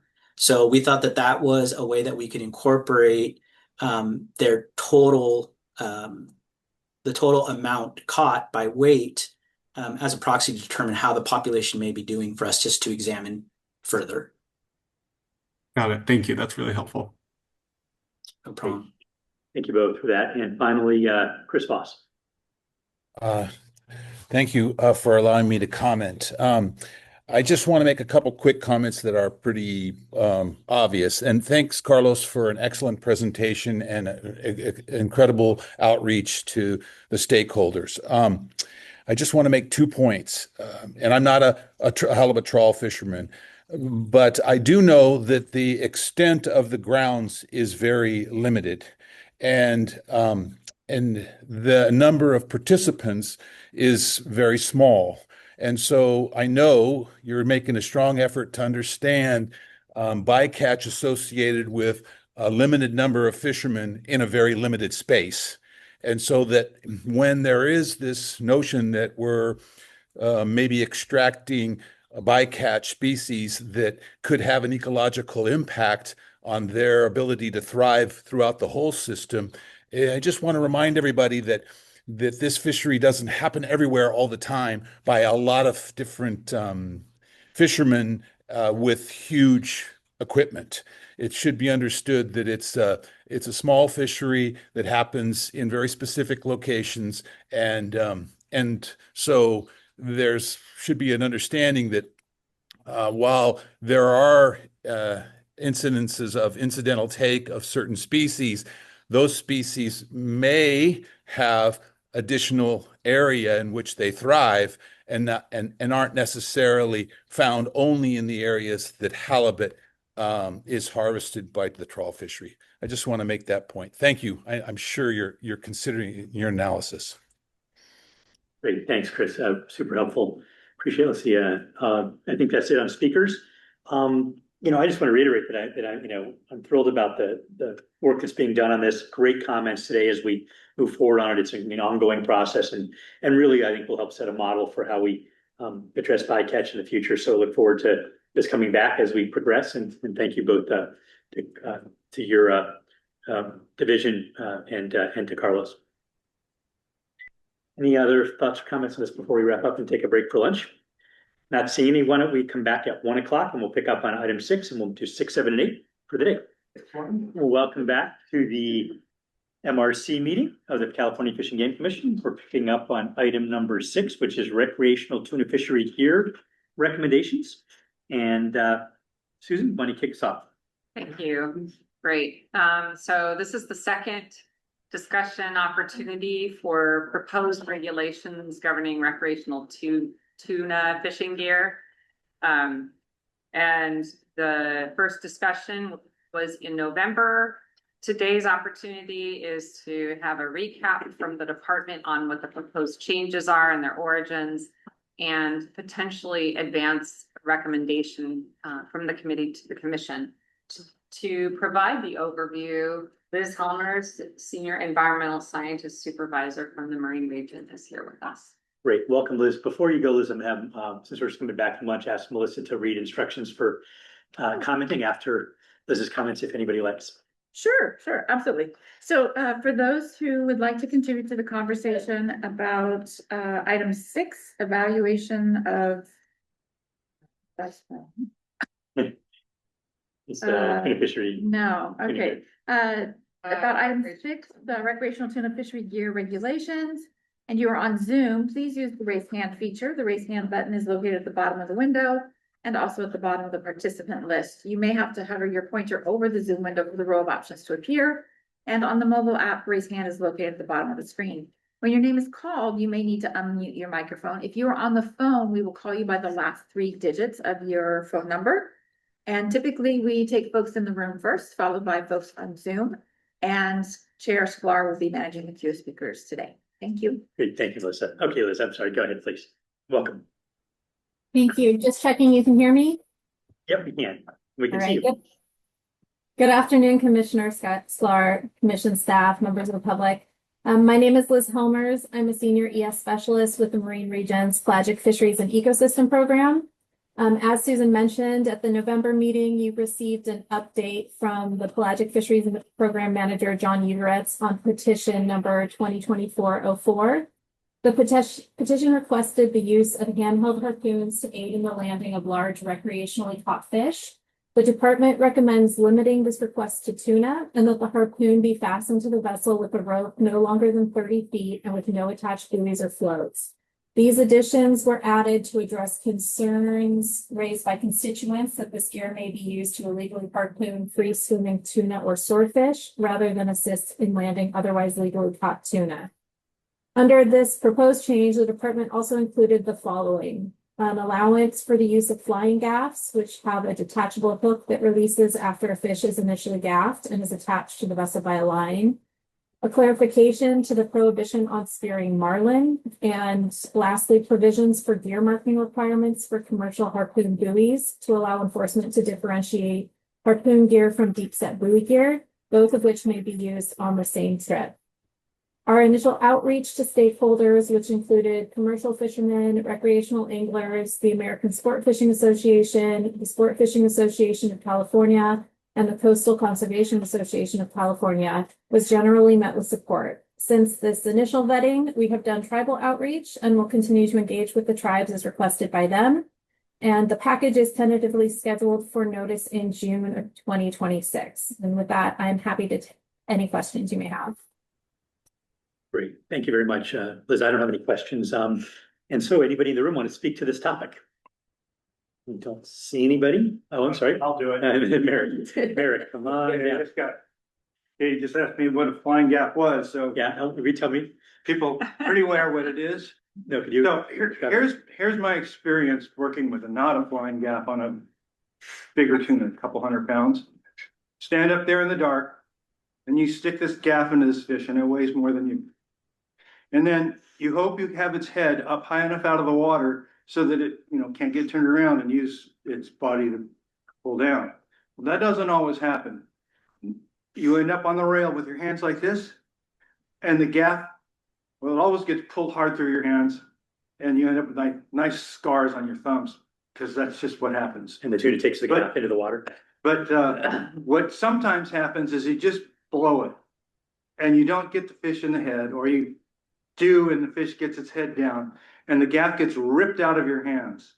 The flying gaff makes it so that you have a line attached to the So boat. that's all it is. It's just attached to the boat with Right. with an outrigger of some sort, or a little. Tied off, so So it's not literally a flying gaff. It's just a tied-on gaff. yeah, it's a hook, and the hook is big and it has a barb on it so it doesn't just fall out.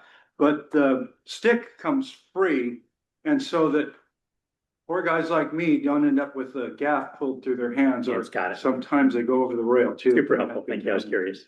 That's what it is. Thanks, Mary. Appreciate it. And I don't see anybody online. Does anybody online want to comment on this at all? Okay, well, with that, I'm going to make the recommendation that the committee or the chair today recommends that the commission advance to rulemaking onto the proposed changes to the recreational tuna fishing gear regulations as recommended by the department to discuss today and schedule public notice for June 2026. Good enough. All right, we're on to item 7, which is staff and agency updates. We're going to start with Katie from OPC on fisheries and aquaculture program. I say fisheries and aquaculture management, but just an update from OPC in general, right? Yeah, just a real quick one for you. So just wanted to flag that our next council meeting is on March 23rd, Monday, March 23rd from 1 to 5 in this building in the auditorium on the first floor. The meeting agenda is posted online if you guys want to take a look at it, and our meeting materials should be posted in the next few days, I believe. So just wanted to flag some relevant agenda items. So we have an informational update on our 2026 California Coast and Ocean Report. We have consideration to disperse funds to advance 30 by 30 and our some of the tracks of our recent solicitation to advance 30 by 30.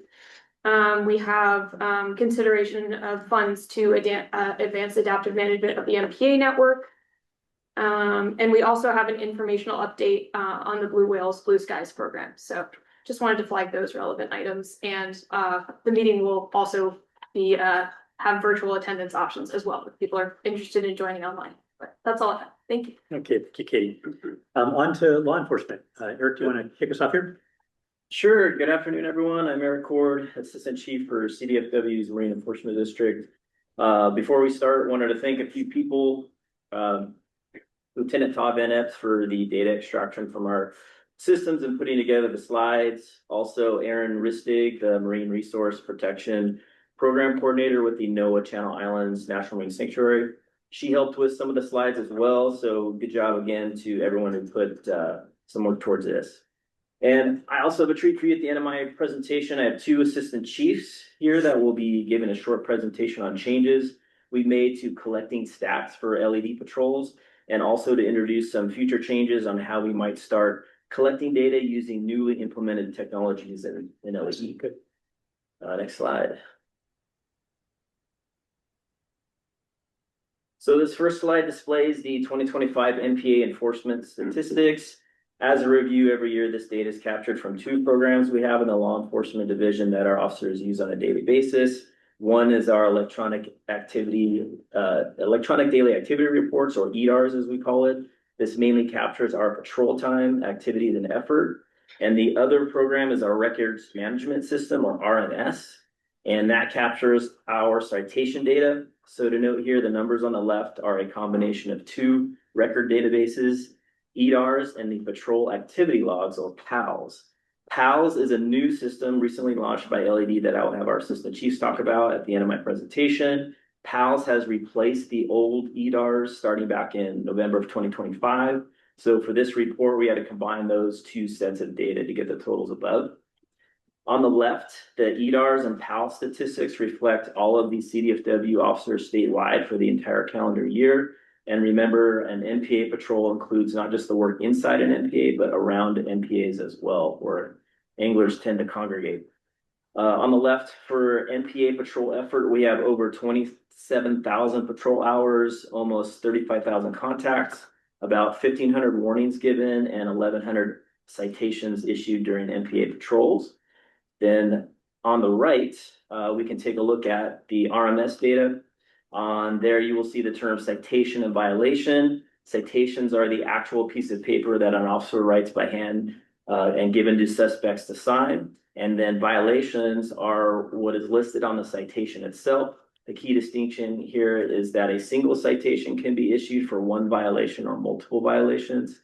So let's say a person gets a single citation issued to them for fishing without a license, and for an undersized fish, that's one citation and 2 violations. So for 2025, CDFW had 3,810 ocean-related citations. That can be inside or outside of MPA, so everything on the ocean. Of those 3,810 citations, that yielded 5,165 violations.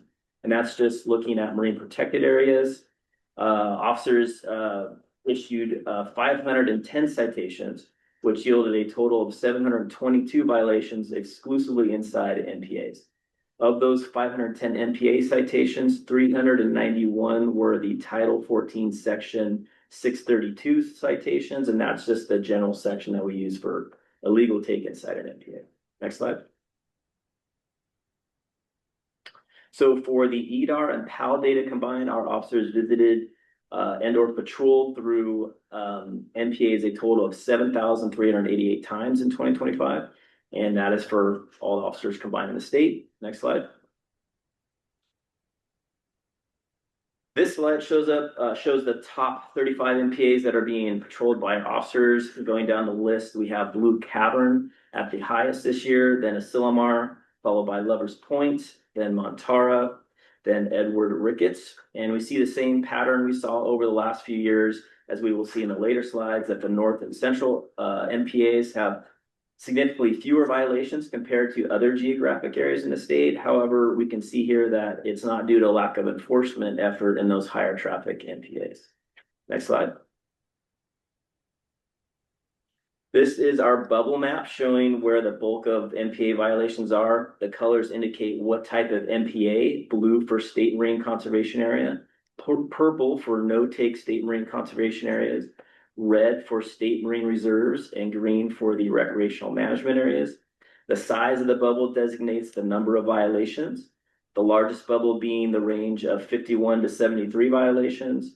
From north to south, you can see the bubbles are fairly spread out along the coast, the larger concentrations being in the Bay Area and Monterey coastline. And then once you get south of Point Conception, you can see quite a concentration of bubbles for offshore islands and LA, Orange, and San Diego counties. Next slide.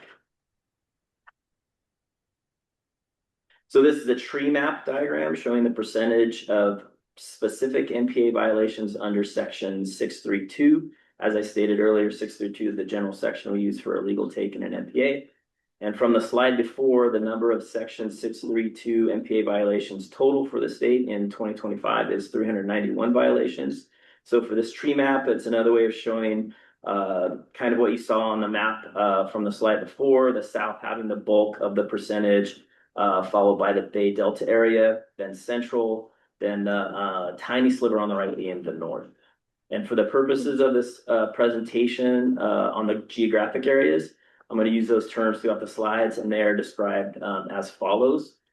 North is Del Norte, Humboldt, and Mendocino counties. Bay Delta is San Mateo, San Francisco, Sonoma, and Marin counties. Central is San Luis Obispo, Monterey, and Santa Cruz. And south is Santa Barbara, Ventura, LA, Orange, and San Diego counties. Next slide. And this is a tree map showing the percentages of the specific MPA violations under section 632 per county, LA and Orange County being the top two, Monterey coming in at third, and then followed by San Diego.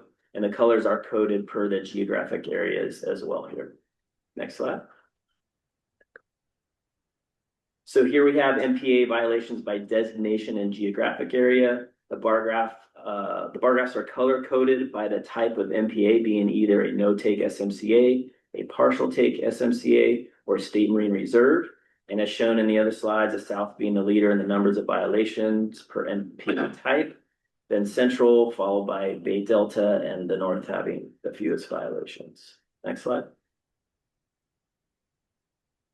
And this displays the number of section 632 MPA violations by month. We usually see the same pattern each year, which is very predictable and also great for patrol planning and enforcement. The rise that we see in citations in April and May coincides with the rockfish openers on April 1st. And the rise in the summer months both reflects nicer weather and summer vacations, which means more people are out on the water and along the coast visiting MPAs, and more people in the MPAs tend to yield more citations.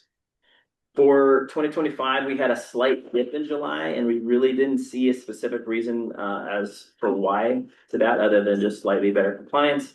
And the rise we see in September typically represents the lobster opener when we have a large number of MPA violations. Next slide. For this slide, we have the MPAs with the largest decrease in number of violations from 2024 to 2025.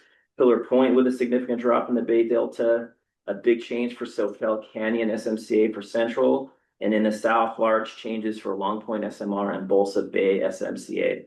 As you might recall from last year, Bolsa Bay SMCA was one of 2 MPAs in Orange County. They're right next to each other, where we saw an increase in citations in 2024 due to juveniles fishing there, fishing illegally there. And for that MPA, we saw a decrease in illegal activity for 2025. So our efforts paid off for that area, for that one MPA. But generally for enforcement, decreases in citations are occurring for 2 reasons. One, the year before we had a high ticket count, so you can expect the following year to be less active violation wise. So people learn their lesson sometimes and the word gets out. And there's also a decrease in citations next year. The other reason will be if the public sees our patrol boats on the water more often and an increase in enforcement presence, that will typically deter many people in thinking about fishing in the MPA. And of course, there may be an outreach component where we have more volunteers and workers contacting people to let them know about MPA regulations. Next slide. Question. So, sorry. Yeah. So do you see that pattern repeat year after year where it goes up and then it goes down and it goes up and it goes down? Or is it more cyclical than that? Sometimes. Sometimes. I would say on average, you'll see it repeat, but depending on the area and looking at the data, sometimes the area is just, it's going to be a high ticket count no matter what. And we'll go over that. So here we have the MPAs with the largest increase in number of violations from 2024 to 2025. The biggest increase we have is for the Southeast Farallon Island SMCA.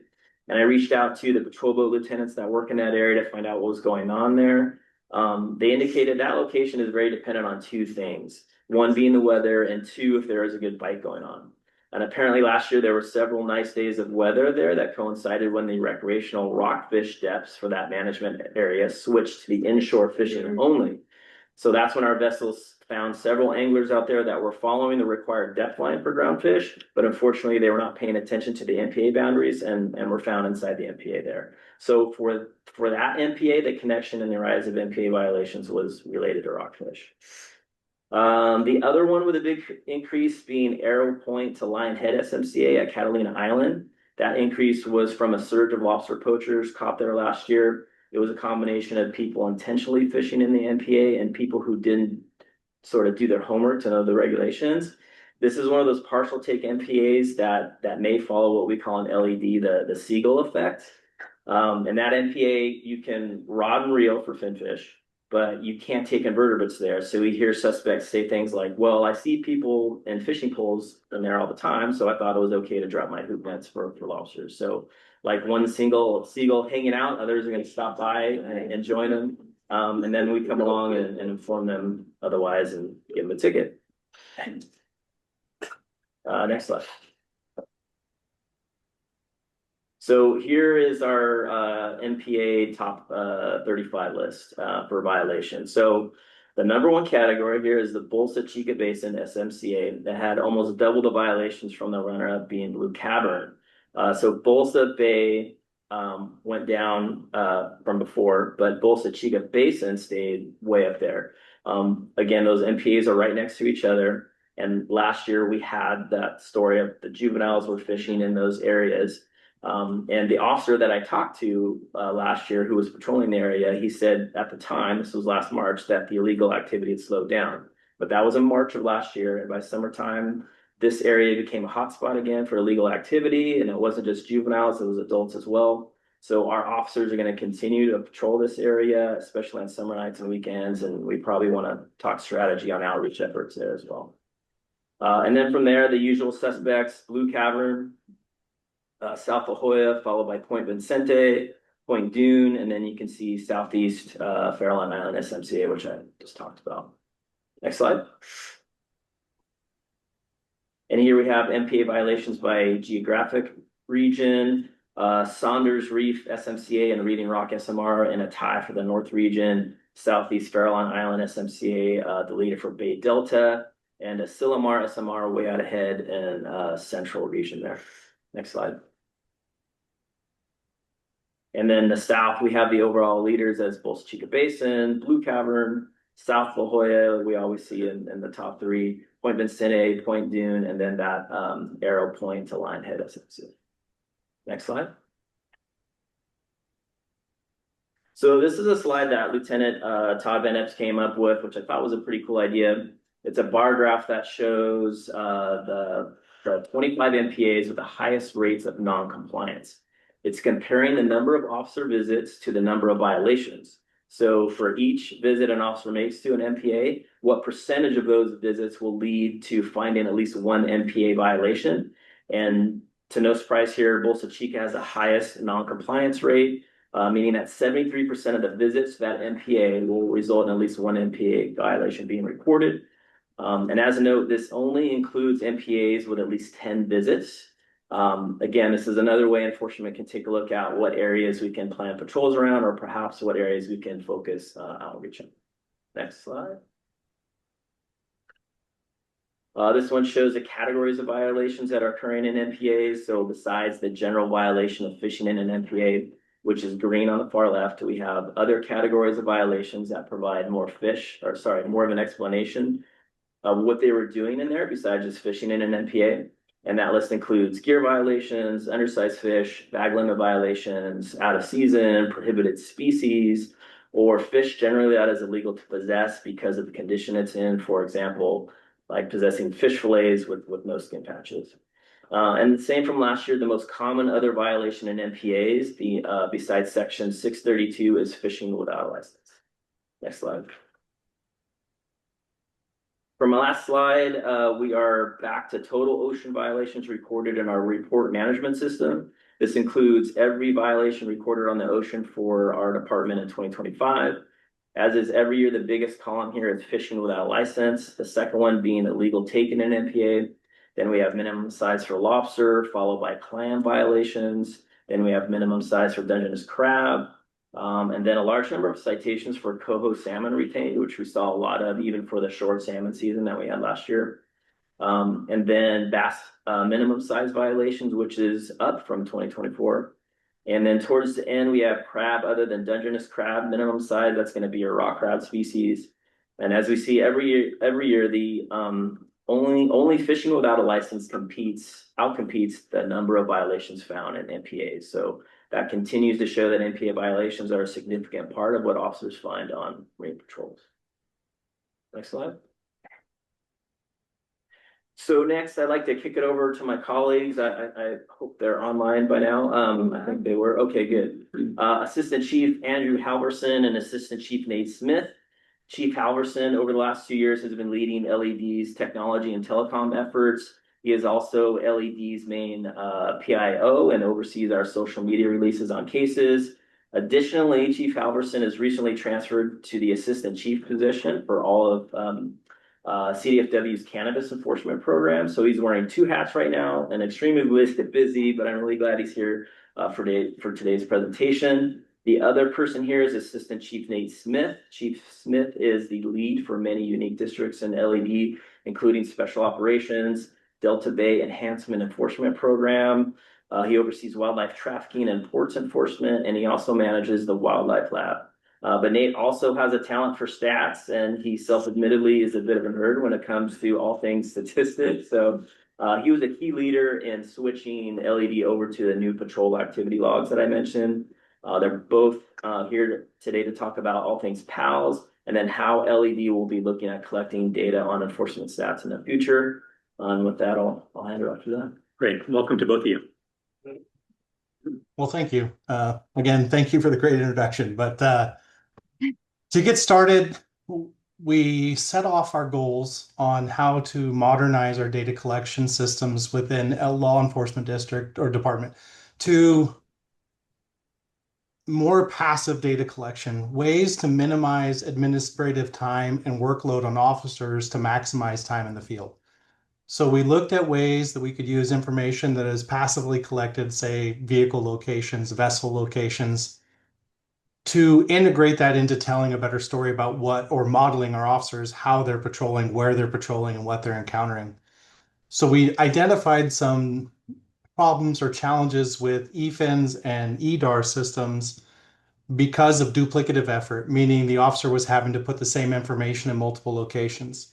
So trying to streamline the administrative duties, yet also still collect a very holistic story about what we do in law enforcement division, we set out to kind of attack this challenge. And we did so by creating this patrol activity log.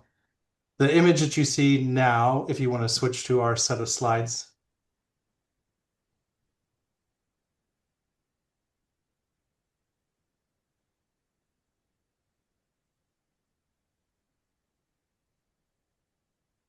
Should be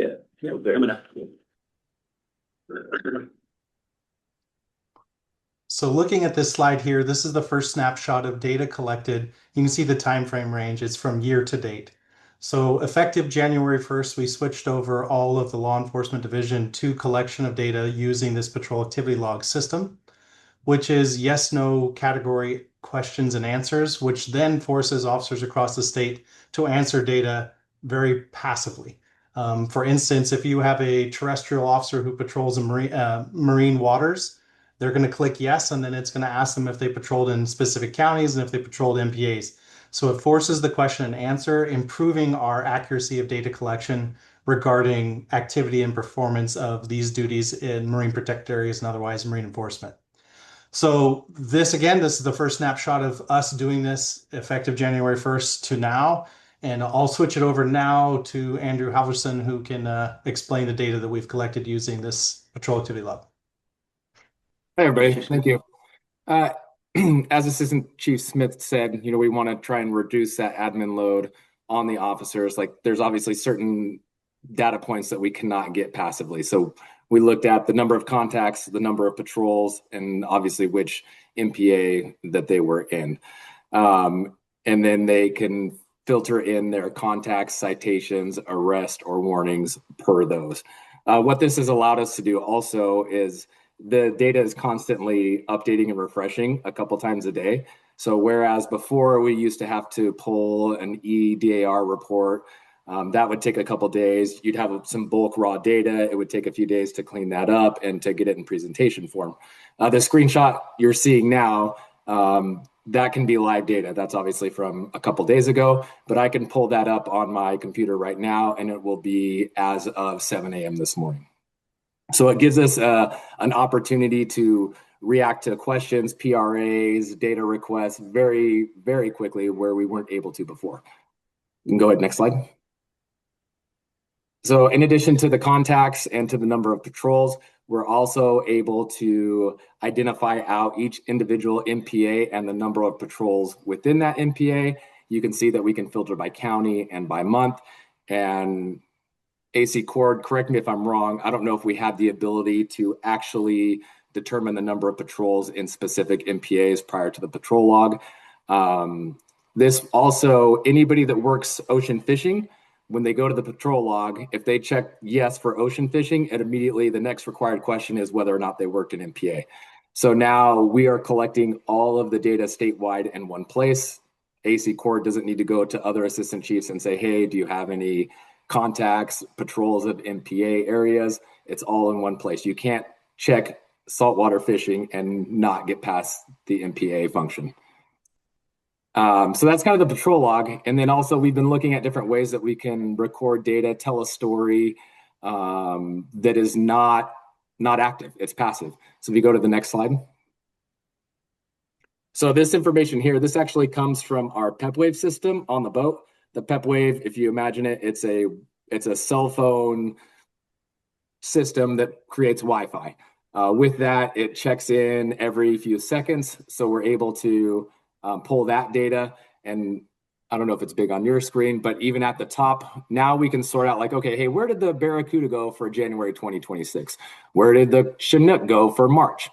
And we can overlay the maps with the MPAs, as you can see below. And now we have a really good picture, and AC Court has a really good picture like, hey, this is what our enforcement picture looks like. Okay, hey, I've noticed this area is, there's not a lot of cool, colorful lines in that area. Then we might want to target some patrol in that area. So this is you can go to the next slide. It's I think a close-up of so this is down south. So you can see the other patrol boats.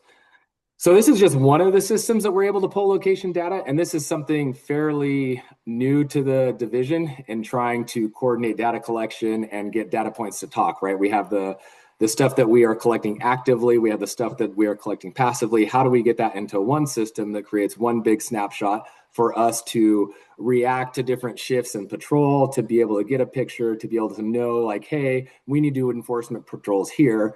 Or, hey, look, we need to back off this area. This area is getting patrolled very heavily, but we've got other areas that aren't getting patrolled. So this is one system we can do that. We also have telematics on our vessels, which is another system. It would produce nearly identical information. Another layer that can do that, unfortunately, of course, it had technical difficulties this entire week, but it can produce a heat map. So now instead of seeing just the lines, you can get kind of the hot areas of where your patrol are, the cold areas of kind of where your patrol need to be. In the future, we're going to go to body cameras. And the hope is, and our understanding is that body cameras, once you initiate that contact, whether it's a citation, a warning, or an arrest, that information will also be logged in GPS fashion. So that would be another passive way that we can just pull in all that data, and we'll know specifically where in the wonderful Pacific Ocean that violation took place without having the officer do a bunch of extra work. Along with this, we can overlay the MPA maps, and we can determine, okay, hey, there was an X number of time that patrol boats spent patrolling this MPA or within a set amount of distance from the MPA where they would be able to see those and they're potentially violating. So bringing together kind of the active and passive is really where we hope to create this grand picture. And at least I don't have a ton of understanding of EFINs. I'm not an ocean guy. I know a lobster, from an urchin, from a white sea bass, but it doesn't get much more than that. So the hope is that this system, it's easier on the officers, but it actually produces more usable data for everybody, our partners, our own internal, to make informed choices about patrol and what we want to do. So I think that's all I have. I don't know if it's question time, or AC Smith, if you have some follow-up. Yeah, you guys can shift one more slide and then we can go to the question slide.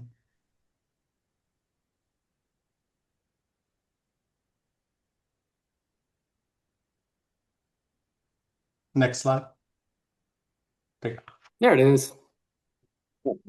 Awesome. I don't have any questions other than to say that this is terrific. It's really using technology to its best, and I really appreciate that we've got two assistant chiefs who are passionate about this and are helping the whole of LED do what they do. So that's great. Thank you so much for the work you're doing. With that, I don't see anybody in the room who wants to comment, but we do have one person online, Aubrey Fowler. Go ahead, please, or two people. Go ahead, Aubrey. You have to unmute, Aubrey. No, yeah, unmute again. You're remuted. Aubrey, you're still muted.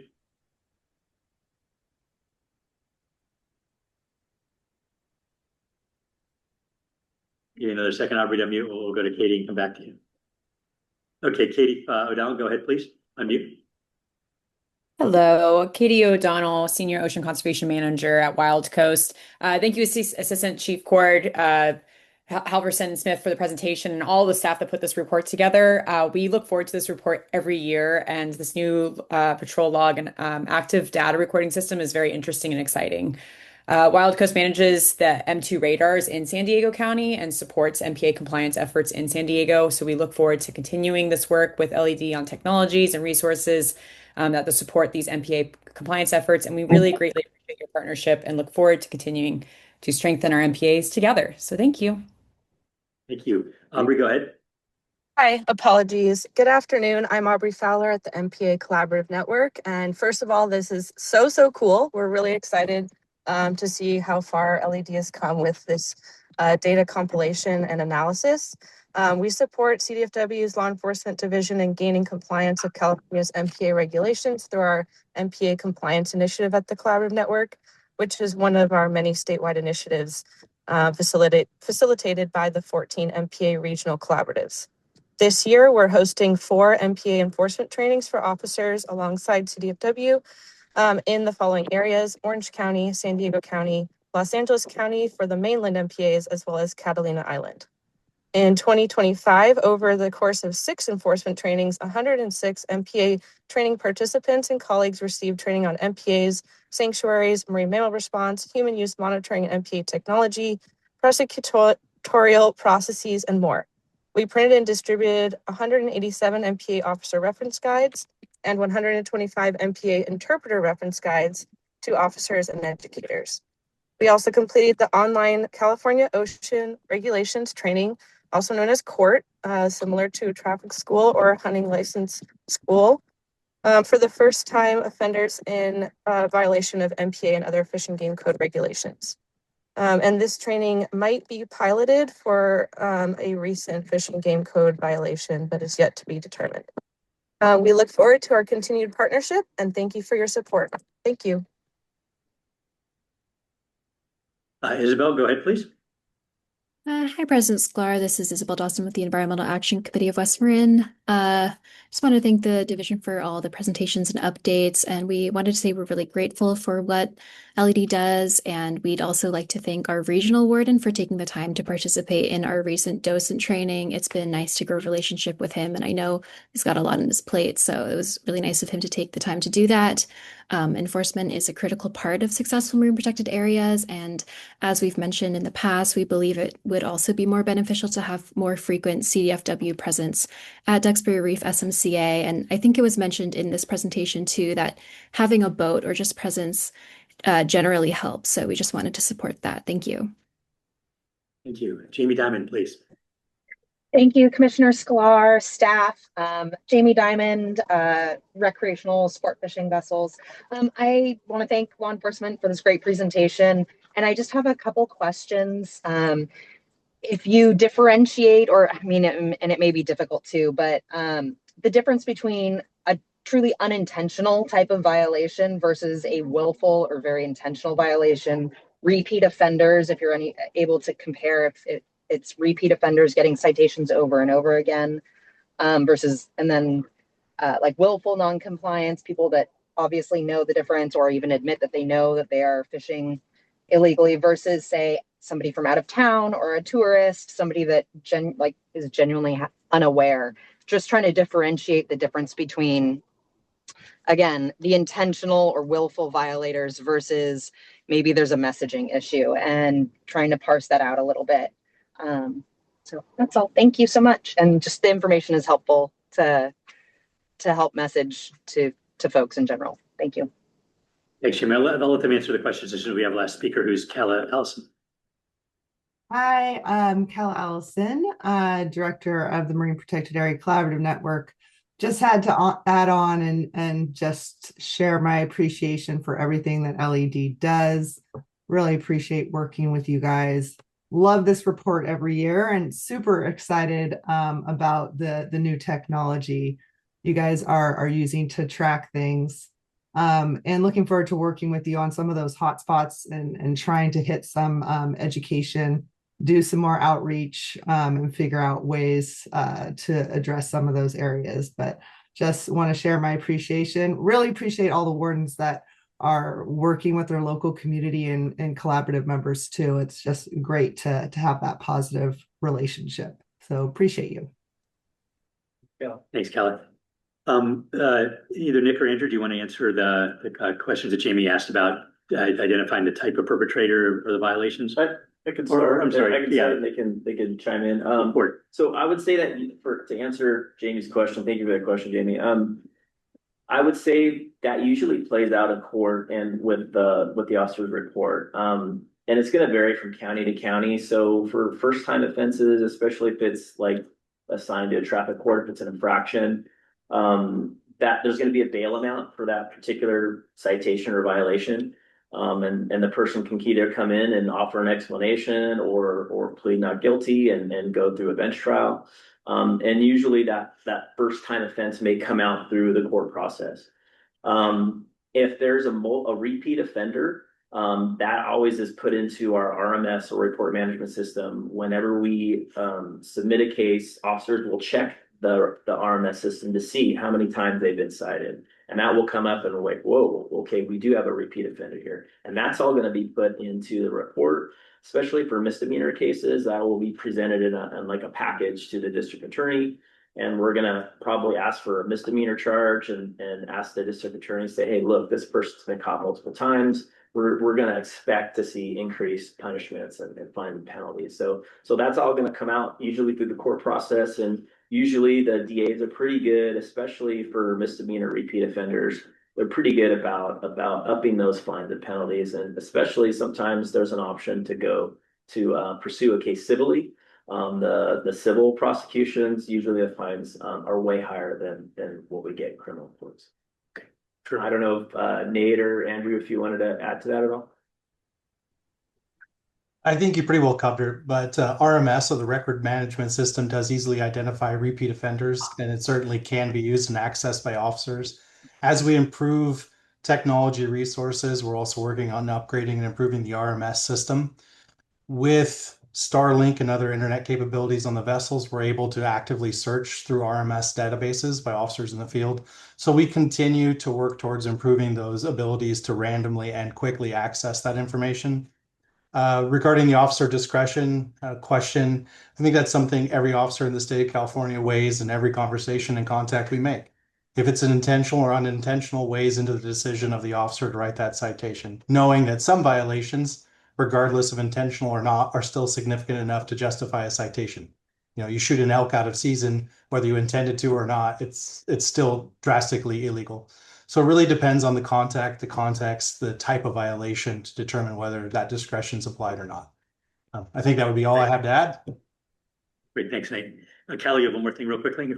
Yeah, just real quick. We're also hoping that we can use that online training for violators as a way to track repeat offenders. And so the idea is that, you know, in lieu of a warning, or if it's just a first-time offender, or if they get sent to the training, and then they get another citation and it's on record that they've already gone through the training and had to pass the quiz and pass the test and show that they are aware of the regulations, that they should probably then end up with a citation and some just higher consequences. So hopefully that'll be an additional tool. Great, thanks, Kelly. And Jamie, you have one more thing to say? Yeah, thank you so much. I really appreciate the answers, and Kala, appreciate the kind of like driver's ed type program. I think that's a great idea. I'm just throwing it out there for what it's worth. It may be a metric worth tracking, is how many of the citations issued are repeat offenders. And just to have a good grasp of how much really is those the one-offs that do absolutely need to get a citation versus the people that really are giving a bad rap to everybody else and intentionally breaking the law. Thank you. Yeah, thank you, Jamie. All right, well, thanks both Assistant Chiefs and Chief Court for your reports. They're really great stuff. And yeah, it'd be great to see a slide about repeat offenders and like what percentage that was next year. I mean, I think it's not urgent for us to see it today, but for note that, that'd be useful to see. Sounds good. Awesome. Dr. Schumann, your report on the Marine region. All right, well, thank you. And I always love going after the enforcement of best. And the OPC Love Fest too. But we've got some good news. Love fest for you too, We've right? got a little bit. So we do have one slide. I'm pleased to announce our Marine Region Year by the Numbers is out and released. That's our annual compendium of statistics from the past year. I think related to that and pretty exciting is our Marine Fisheries Data Explorer. So this is our online public-facing web-based tool designed to visualize and summarize commercial fishing data for marine finfish and invertebrates. This has landings going back to 1980. All 2025 data are in and updated. So just a tremendous amount of work. Thanks to all Marine Region staff involved, QA and QC, all those landings records over the past year. So we're 2 months into the year and we've already got all last year's data up online. That used to take us over 6 months, and we've done that in under 2 months. So just huge shout out to the teams for making that happen. Barred Sandbass, we didn't talk about Barred Sandbass here today, but do want to announce that we've got a pre-stock assessment workshop coming up on March 17th from 9 a.m. to 12 noon. And this is intended to review the data inputs and population model that will be used to help evaluate the status of the stock. So work's continuing on that. Want to add a reminder that at the commission meeting in April, there is a regulatory package for clarifying the methods for determining total length of fish and invertebrates with recreational size limits. And this is in the inland package. This was vetted at the MRC in November. And this is related to public confusion and measuring about fanning the tail of fish. We had talked about that. I just want to flag that'll be on the inland day at the commission meeting in April. Inland and marine. Inland and marine, yes. The whale entanglement working group met yesterday, so it's March, 'tis the season, the whales are coming back. I anticipate we may be making an announcement in the very near term about related to this whale risk assessment and some potential action. If the director does choose to take action, there's also the possibility of authorizing alternative gear for the first time ever. And so that will be exciting and hope to have some news on that in the very near term. So let's pause on that for a second, Craig. Yeah, I mean, it just emphasized the importance of folks adopting this new gear and using it because it can keep you in the water. Yep, and so yeah, this will be an exciting year. And then to end on a very exciting note, Saturday, April 11th will mark the 2026 opening day of the recreational Chinook salmon fishing season in ocean waters south of Pigeon Point to the U.S.-Mexican border. This just came out of the council meeting, what, Mayor, 3 days ago? Something like that. I was here last week, saw Mayor at the council meeting, flew home and flew back a week later. He's still in Sacramento. Just how hard all those folks work at the council and how long those meetings are.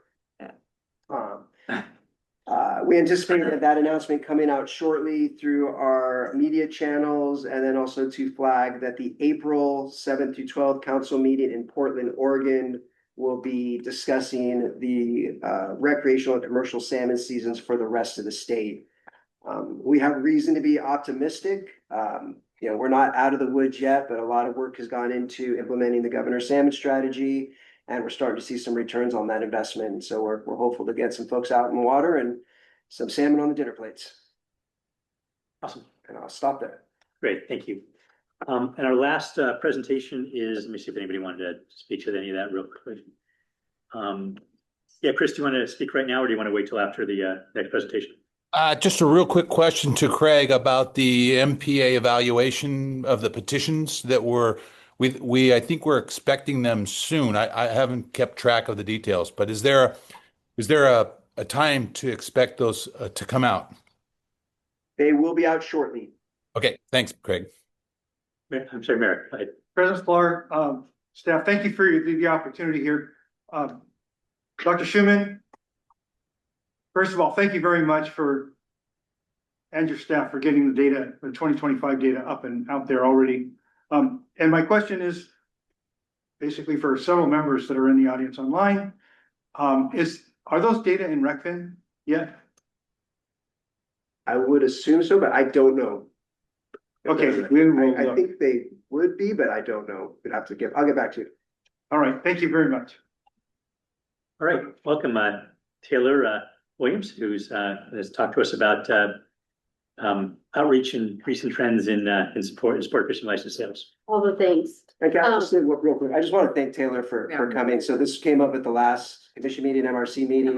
Meeting. And I was kind of bumbling around talking about license sales, and we have regular meetings with Taylor. She's our R3 coordinator. She'll introduce herself. It's like, hey, Taylor, I got this thing at this resources committee. You do inland stuff, but can you come help me out? And she's like, of course, I can give you a print. So thank you, Taylor, for coming. Yeah, absolutely. Thank you, Taylor. Appreciate it. Good afternoon, everyone. President Sklar, commission staff, thank you for having me this afternoon. I'm Taylor Williams, and today I'm going to talk about recent trends in sport fishing license sales, a little bit about participation patterns, cost trends, regional shifts, performance of the 365-day license, almost all of the things you identified. So bear with me if it gets a little lengthy. I'm going to try to be quick though. Well, we did ask for it, so. Yeah. So, Yes, I could apologize, not you. next slide, please.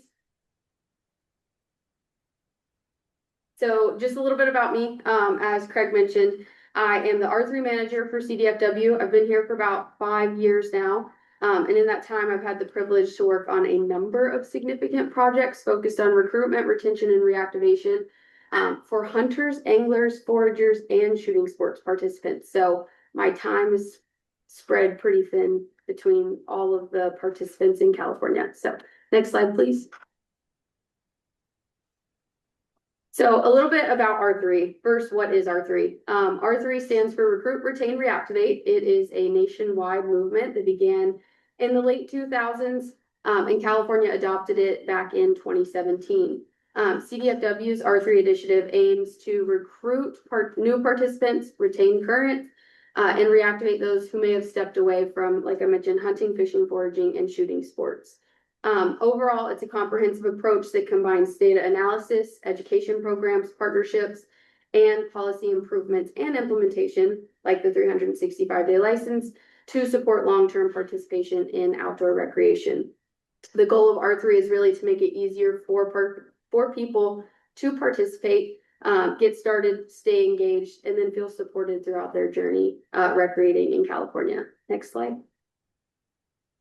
So like I said, this afternoon, I'll do my best to kind of paint a broad picture of license sales breakdowns for you all, what we know about marine participation, participation overall, and then how California numbers compare to national trends. Next slide, please. So first, I'm going to kick us off with annual fishing license sales. And I'll point out the projected trend line, which is the dotted line that you see here. This is a hypothetical trend line. So if we were to project out future sales based on past sales, but it does not take into consideration the 365-day licenses because we only have a short amount of data for that. So moving on to the solid line, you can see here, this is the number of annual fishing license purchasers by year. So we were kind of headed on a downward trend pre-COVID. The pandemic, everyone wanted to be outside. We see it spike in 2020 and 2021. 2022 dipped back down actually to below pre-COVID numbers. And then you can see the spike there in 2023 when 365-day licenses were implemented. If you look exclusively between 23 and 25, you'll kind of see where it goes back and forth. That dip is kind of, it's possible that this is what our transition period is going to look like for a few years until we get more data with 365-day implementation. It's a vague assessment, but we could assume that people are purchasing a license and then fishing on the front end and the back end of that to stretch their dollar a little bit further, and then buying it the next year. So they kind of like buy it, lapse, buy it. Like I said, it'll take us about 5 to 10 years to really see how that flattens out. But I also want to note here that in 2025, our annual sales were about 1.2% higher than they were in 2022. So we're kind of moving back up. Next slide, please. Speaking of annual licenses, here we have annual short-term and 10-day licenses all combined to look at kind of the breakdown of every single participant for fishing in 2016, 19, and 25. In 2016, you can see that our total license purchasers in the short-term category made up about 37%. And then by 2025, that number was down to 31%. So the introduction of 365-day license has increased the annual sales over time. And if you look specifically at 2023 and 2019, we can see a 3% increase in annual license sales specifically. Next slide. So this is the annual license distribution map of California. So obviously non-residents are not included, but those only make up about 2.2% of our annual sport fish license purchasers. You can see here that the darker areas show the higher density of anglers. Southern California pretty much dominates as far as where the highest density of our anglers was in 2025. And since 2016, we've actually seen an increase of about 4% in Southern California annual fishing license purchasers. Next slide, please. All right, so we're going to pivot into cost trends. So before I go over this, I want to preface this by saying these are the base fees set forth annually for our fishing licenses. They do not include the processing fees that you would find online or the agent processing fee that you would find if you purchase this at Dick's Sporting Goods, Big Five, something like that. So over the last 10 years, annual license and short-term licenses have increased in price by about 34%. The only outlier there is that the one-day license is 36% more expensive than it was in 2016. Next slide, please. So, are they more expensive? As I mentioned, we have increased our license cost by about 34%. But over that same period of time, 2016 to 2025, California's cost of living and inflation increased by 38%. So, adjusted for inflation, our sport fish licenses are holding a stable value. The biggest takeaway here for me is that anglers can really go out and get a full year of fishing, provide food for their family, contribute to conservation, do all the things, have fun, make memories for less than what you could pay for one tank of gas or an average trip to the grocery store. So I think that that's kind of incredible that you can do all those things for a year with that same price. And additionally, if you break it down, you would only need to fish for about 3 to 4 days per year for an annual license to make the most sense for you. Next slide, please. All right, our 3 metrics. So here we're looking specifically at recruitment and reactivation of first-time anglers, and then in California, we identify reactivation as someone who has lapsed for 1 or more years. You can see here that prior to COVID, we were doing a really good job with recruitment. We had a lot of newcomers. We saw that COVID spike in participation overall, but post-pandemic, and then specifically with the implementation of 365, we're bringing more anglers back to the sport. So if you look at that, the lighter blue bar on 2025, you can kind of see what I'm talking about by people lapsing for that 2024 year and then purchasing a license again in 2025 to spread out their purchase. Next slide, please. Okay, so this shows our annual retention rates. And before I go over this, I want to note that these are rates in which people are being retained and not the actual number of people being retained. So in 2025, only about 48% of our anglers from 2024 were retained. Ideally, we want our retention rate to remain around 50%, and we want recruitment and reactivation to equally make up the other 50%, in hopes to grow those numbers of anglers over time. So if we're keeping people and adding to the pot just gets bigger over time. We did see a slight decrease in retention in 2020, which is mostly due to the large amount of people we had coming into the sport in 2020. And that was reflected on the last slide. And then you could see the same thing happening here in 2025 as we're seeing those reactivated people coming back. Next slide, please. So, with annual fishing license sales by age, the one thing that I want to note here is our what we call adult onset participation. So those are going to be the 2 dark blue bars.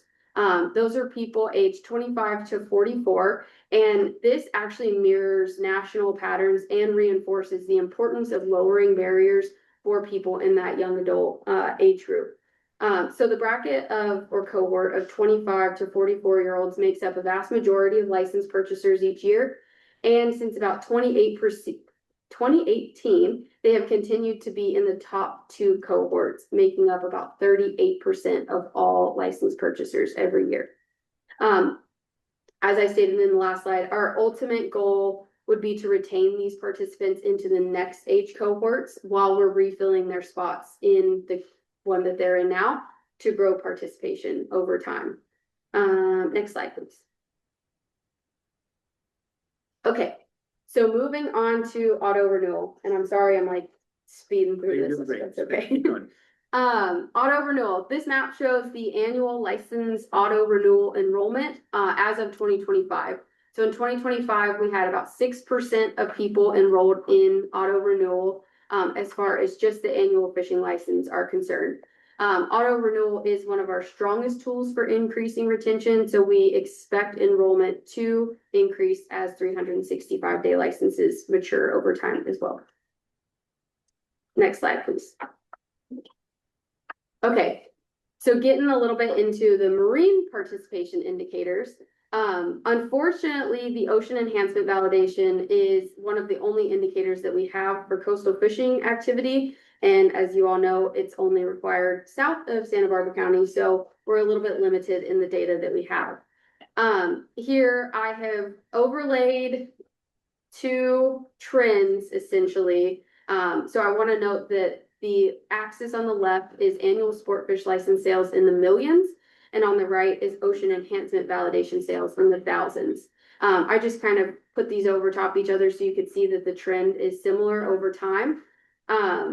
But ultimately, we can just assume that the OEV sales are closely following the same trend as the 365-day license sales. Next slide, please. Specialty items also help us reflect marine engagement, even though they're very special to lobster or crabs. Sales of both lobster and crab, lobster report cards and crab trap validations have remained strong, indicating active and consistent participation in coastal fisheries. You can see the COVID surge again here in the lobster report cards, and then crab trap validation surged after being implemented. And both were actually on the rise again in 2025. So I'm curious to see what this one's going to look like after this year concludes. Next slide, please. So lastly, or our last marine fishing indicator is pier and jetty fishing. So what we do know, according to the 2025 special report on fishing, is that 24% of all U.S. anglers fish from piers or jetties. We also know that those piers or jetties are low cost access, so they do recruit or attract some of our R3 people that we're trying to target. Unfortunately, because California is such a unique state, we remain in an area where we lack direct license-based measurements because you do not have to have any sort of license or anything to participate from a pier or in California's free fishing days. Just throw that out there. So because of our unique opportunity, we're unable to capture exactly what happens along our coastline here. Next slide, please. All right. So where do we stand compared to national trends? Nationally, fishing participation remains strong with 57.9 million people fishing in 2024, which was the highest on record for the US. That's also in that special report on fishing. While we are not experiencing our highest years in California, we are seeing a number of participants getting reactivated, giving it another shot, or like you saw there, that bump from the 365-day implementation. Overall churn is really high nationwide. We have about 16.9 million people coming into the sport, but 16.6 million leaving. So as RBFF used to call it, it's the leaky bucket effect. We have to figure out how to kind of plug the holes. But ultimately that is mirroring the data that we're seeing in California for R3. First time participation nationally increased to 5.1 million in 2024. And that aligns a lot with what we're seeing in our adult onset cohort. And then lastly, the top motivators for new anglers are family time, spending time in nature, and relaxing. And all of those are kind of focus areas around messaging from R3. Next slide, please.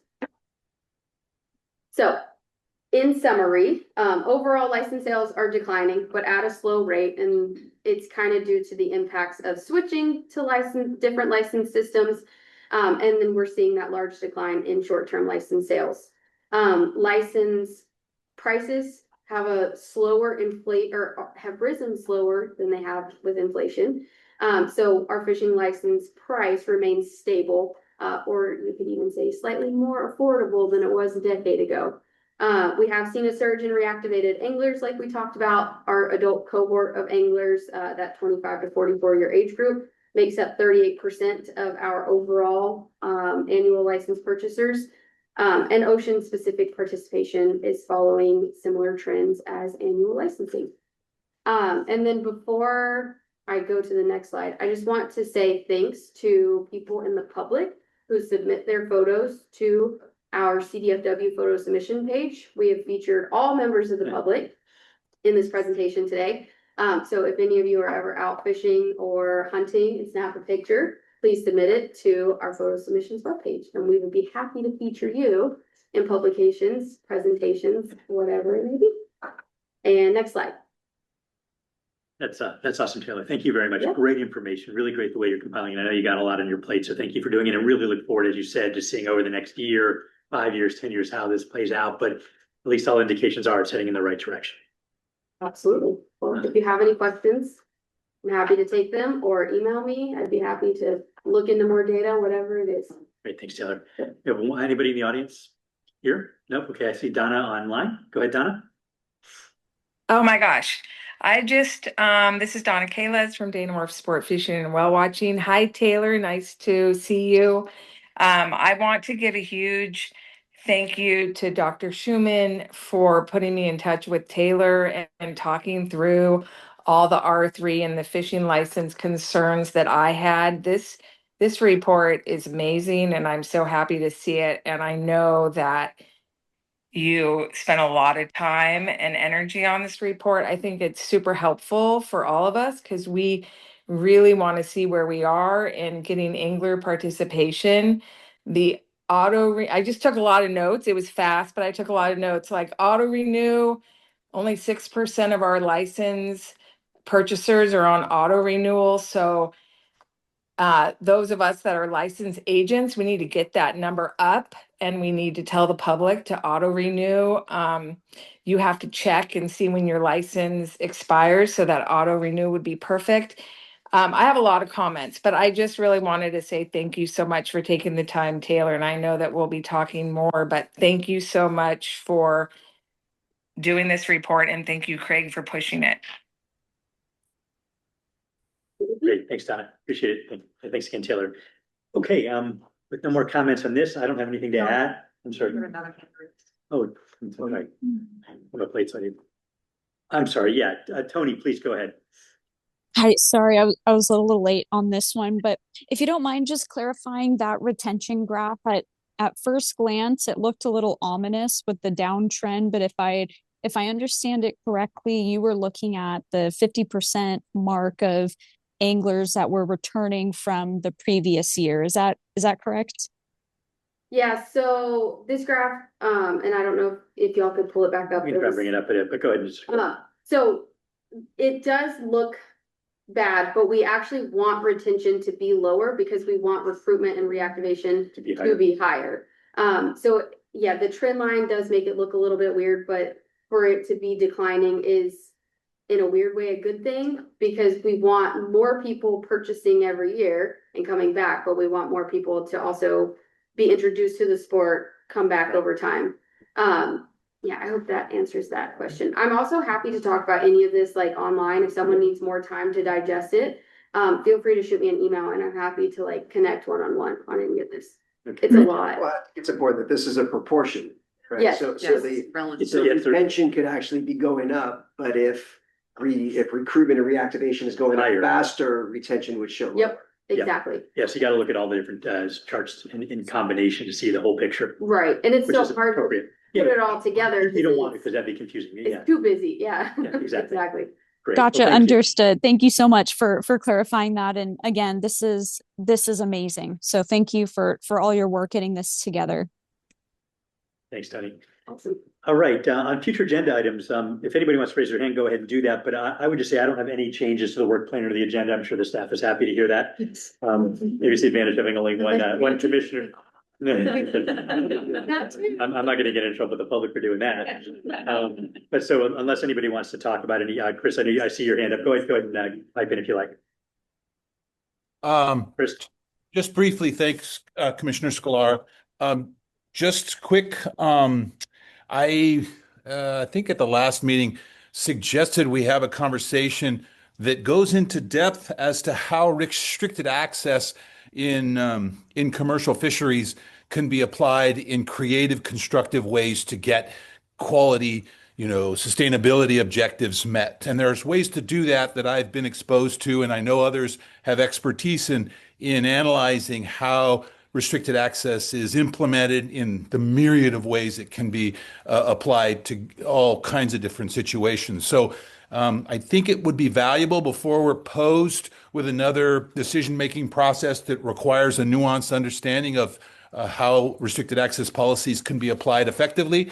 It would be good if we kind of talked about it in advance, or maybe it's already been done and a lot of good stuff has been captured already, and maybe just push it out to people like myself would be helpful. But that one, and then Chris on that. Susan's taking notes. She's going to reach out to you to talk about a little more, and we'll address it at our next meeting. Okay.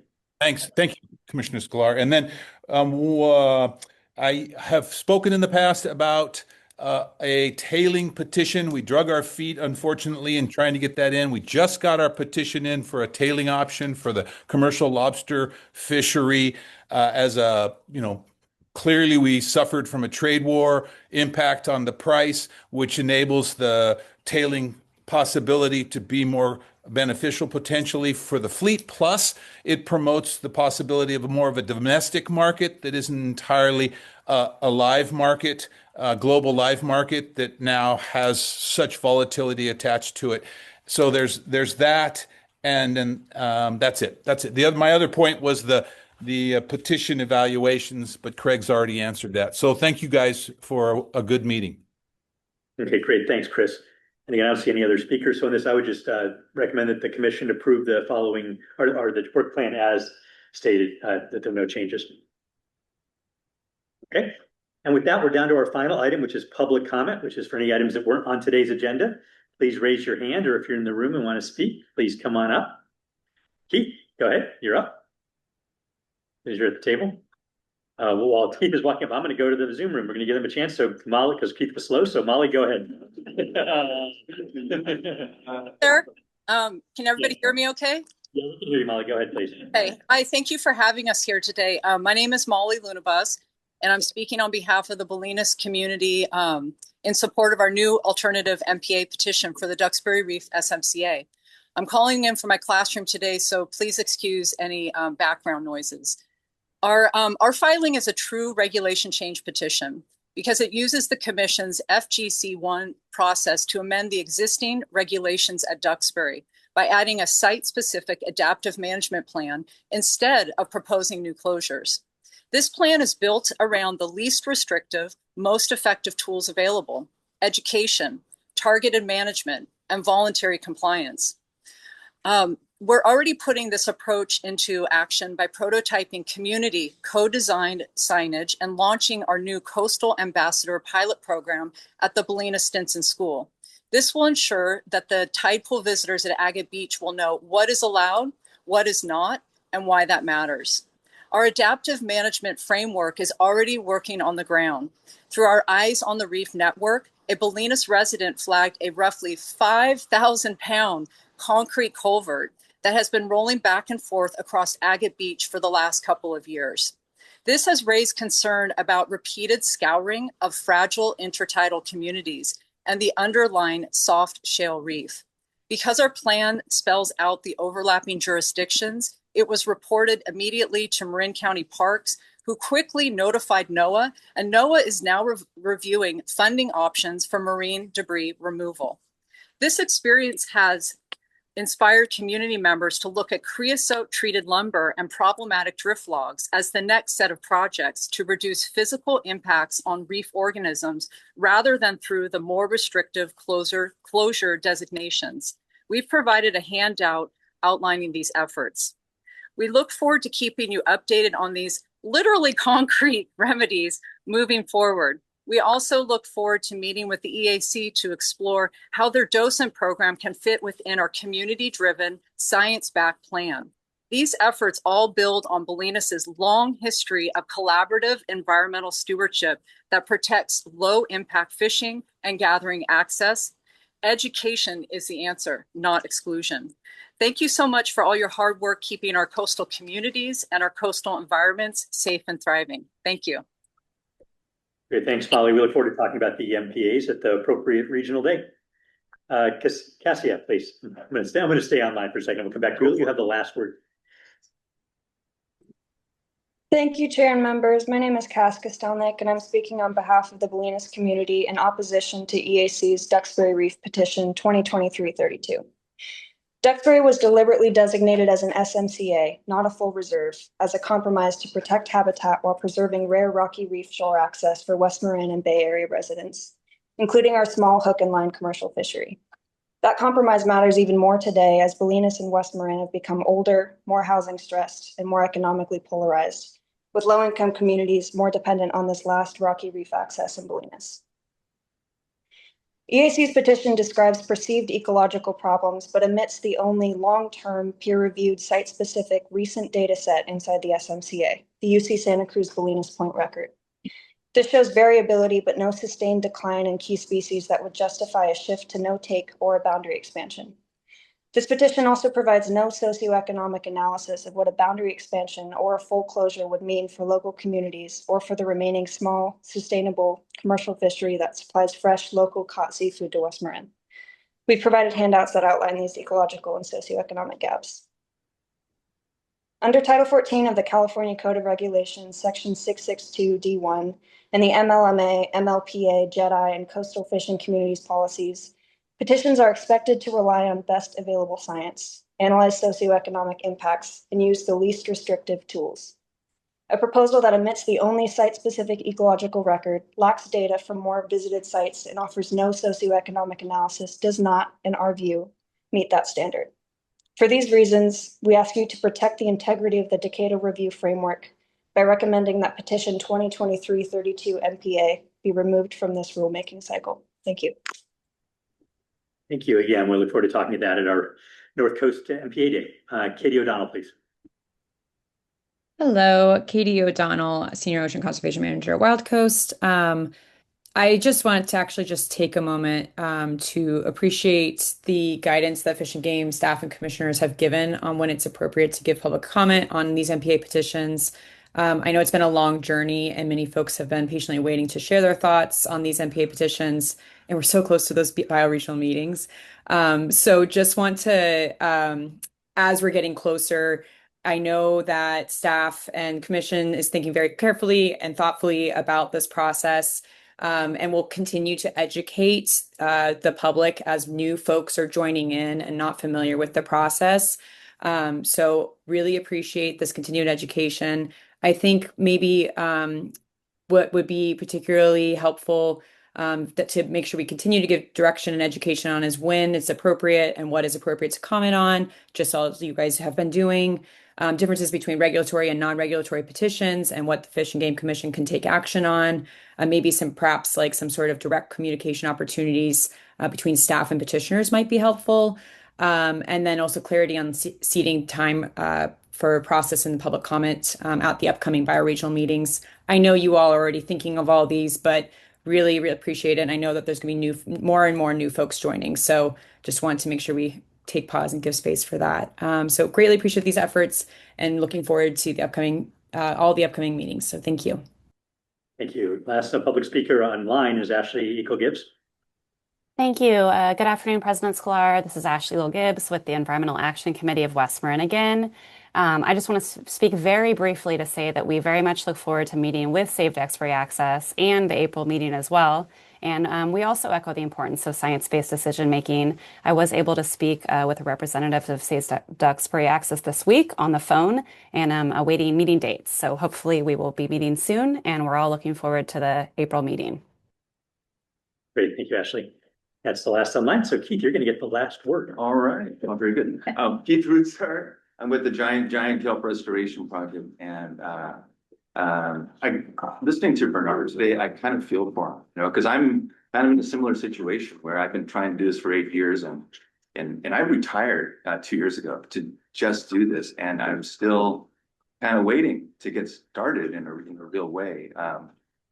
One of the California legislators asked me, like, so how's it going over there? And I'm like, I don't know. You know, like, I never get the satisfaction of knowing if the state is really for this or against it. And it's kind of by design in a way, it's that way. And so I got some paper there. I sent 6 copies as was requested. And I would just, there's a decadal management review petition evaluation that we're waiting to hear from. And like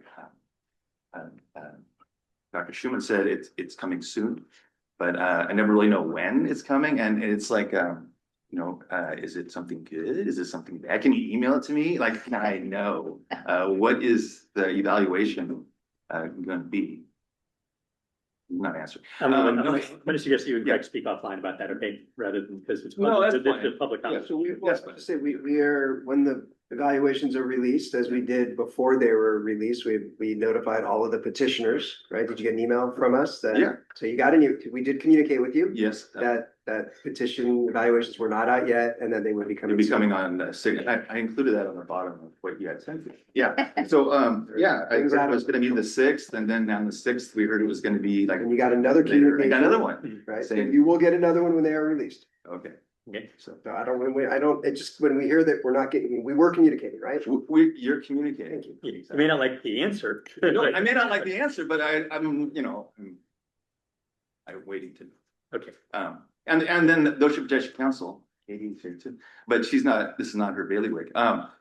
We applied for a grant with them that Prop 68, advancing 30 by 30 in coastal recreational waters, and that was supposed to be out February 20th. And then I got an email from them saying we don't have a timeline yet, so we're kind of waiting on that one as well. And there's also. Thanks for bringing that up, just sharing that, you know, as I'm sure you're aware, we did receive a large volume of petition of, applications, and in order to give all of those applications the appropriate time, we needed to take more time. So I'm sure those announcements will be coming out soon. Yeah, thank you for that. Yeah, I was concerning to me, it's not really your issue, but like there was these LOIs, there was 147 of them, and they should have only taken some, but they took 127. And it's a massive project to analyze them all. So that's for the OPC, not for that's for the OPC, not for you. But this is this next page is the CDFW OPC Kelp Restoration Management Plan, which like everything I wanted is and now in this process that is going on its own without me. And we're looking for when is that going to mature and implementation. And in 2023, it said it was going to be implemented in 2027 was when it was going to begin implementation of the KRMP. But now we learned in January of this year that it's 2028. So that slipped a year with the kelp restoration management. And they also said in the latest thing that there's a public draft is anticipated in 2027. Well, we thought we'd get a public draft to look at before that. Okay. But we're not. But maybe that's not your. I think we had previously addressed the different interpretation of the timeline, but the timeline has not changed for the parent. Looks like it changed by a year, but okay. And then the last one is one that you're very well familiar with, and I thought it was kind of cute. I was looking through my notes and I found that when I first submitted my petition for the DMR petition, it said we'd be scheduled for February 2023. And now we're gonna have it on April 21st, hopefully. But we don't know the location and time yet of where it's gonna be in Half Moon Bay. It is not going to be in Half Moon Bay, it's going to be in San Mateo. In San Mateo. It's very hard. I mean, it's very hard to find locations that we can have the state afford under our budget. So Well, in San Mateo, they didn't have facilities that were available. So those will be out soon. Yeah, so it'll be in San Mateo, and Sherry's working on a contract right now, and so hopefully by next week, we'll have enough information to be able to announce the actual location. Okay, I just want to be able to tell people that support the petition where to go. and Go to our what website. time. Calendar, There's a calendar. There's a calendar on the website? Yeah. Okay. Well, I saw, then I printed that right here. Perfect. Okay. And I wanted to talk about what's going on in the water, right? So when I brought this, I have always been props, right? So I dropped this thing over the side of the boat when we stop and the divers go in the water. And then as they go along, I keep dropping this lower and lower, and it's got a little temperature and sunlight sensor on it. And I keep dropping it down to 1 meter, 5 meter, 10 meters, 15 meters. And I've done it 45 times over the last, since October of last year. And it's all on this page here. And it's interesting. You can see trends in it. It's like the Matrix, you see things going through it. But it was really warm, and a lot of red tide was going on in the water.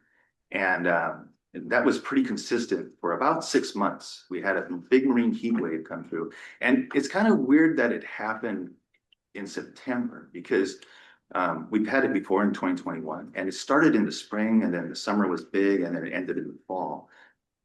This kind of happened, it started in the fall and it's ending in the spring, right? Or it's going through the spring. I don't want to spoil my surprise, but I went diving last week, and that's why it's on paper, because I couldn't submit it as written comments in time, because it was 52 degrees when I was diving recently, and the water temperature has gone down dramatically. So on this other page here, you see how it was. Okay. I captured it in September, and then here it is today, and it's not red so much anymore. And the point of that is that there's a nice graph of it here. You can see how it was pretty warm for a while, and then cold water came, kind of lapped against the shore, and then it went, and then it went down to 53 degrees, right? And that's on a buoy that we have marked there. And so, and this is my computer. I went diving, it's 52 degrees. So the forecast is perhaps super El Nino, perhaps in May. So it's now is really the time. And I realize like the time for what, Keith? The time to go and do something about the kelp while there's a good time to do it. Okay. And that's I'm kind of gonna ask you to wrap up. Yeah, well, that was my point, is that these timelines are human constructs, but the ocean has its own timeline, and it's on its own table. So hopefully we can get in the water soon. Thanks, Keith. Appreciate it. With no other comments, I don't see anybody else who's online. That wraps up our meeting. We've got a busy calendar the next couple months. The next meeting is the 14th of April, the tribal committee meeting, followed by the commission meeting on the 15th and 16th, followed by April 21st, our first Marine MPA day. 5th and 6th, also MPA days, Wildlife Resource Committee in May, and then the final Marine Protected Area Day, full day on May 19th. So we've got a busy time, so be sympathetic and empathetic to our staff who's overwhelmed to begin with. And we look forward to seeing y'all at our next meeting. Thank y'all. Thank you.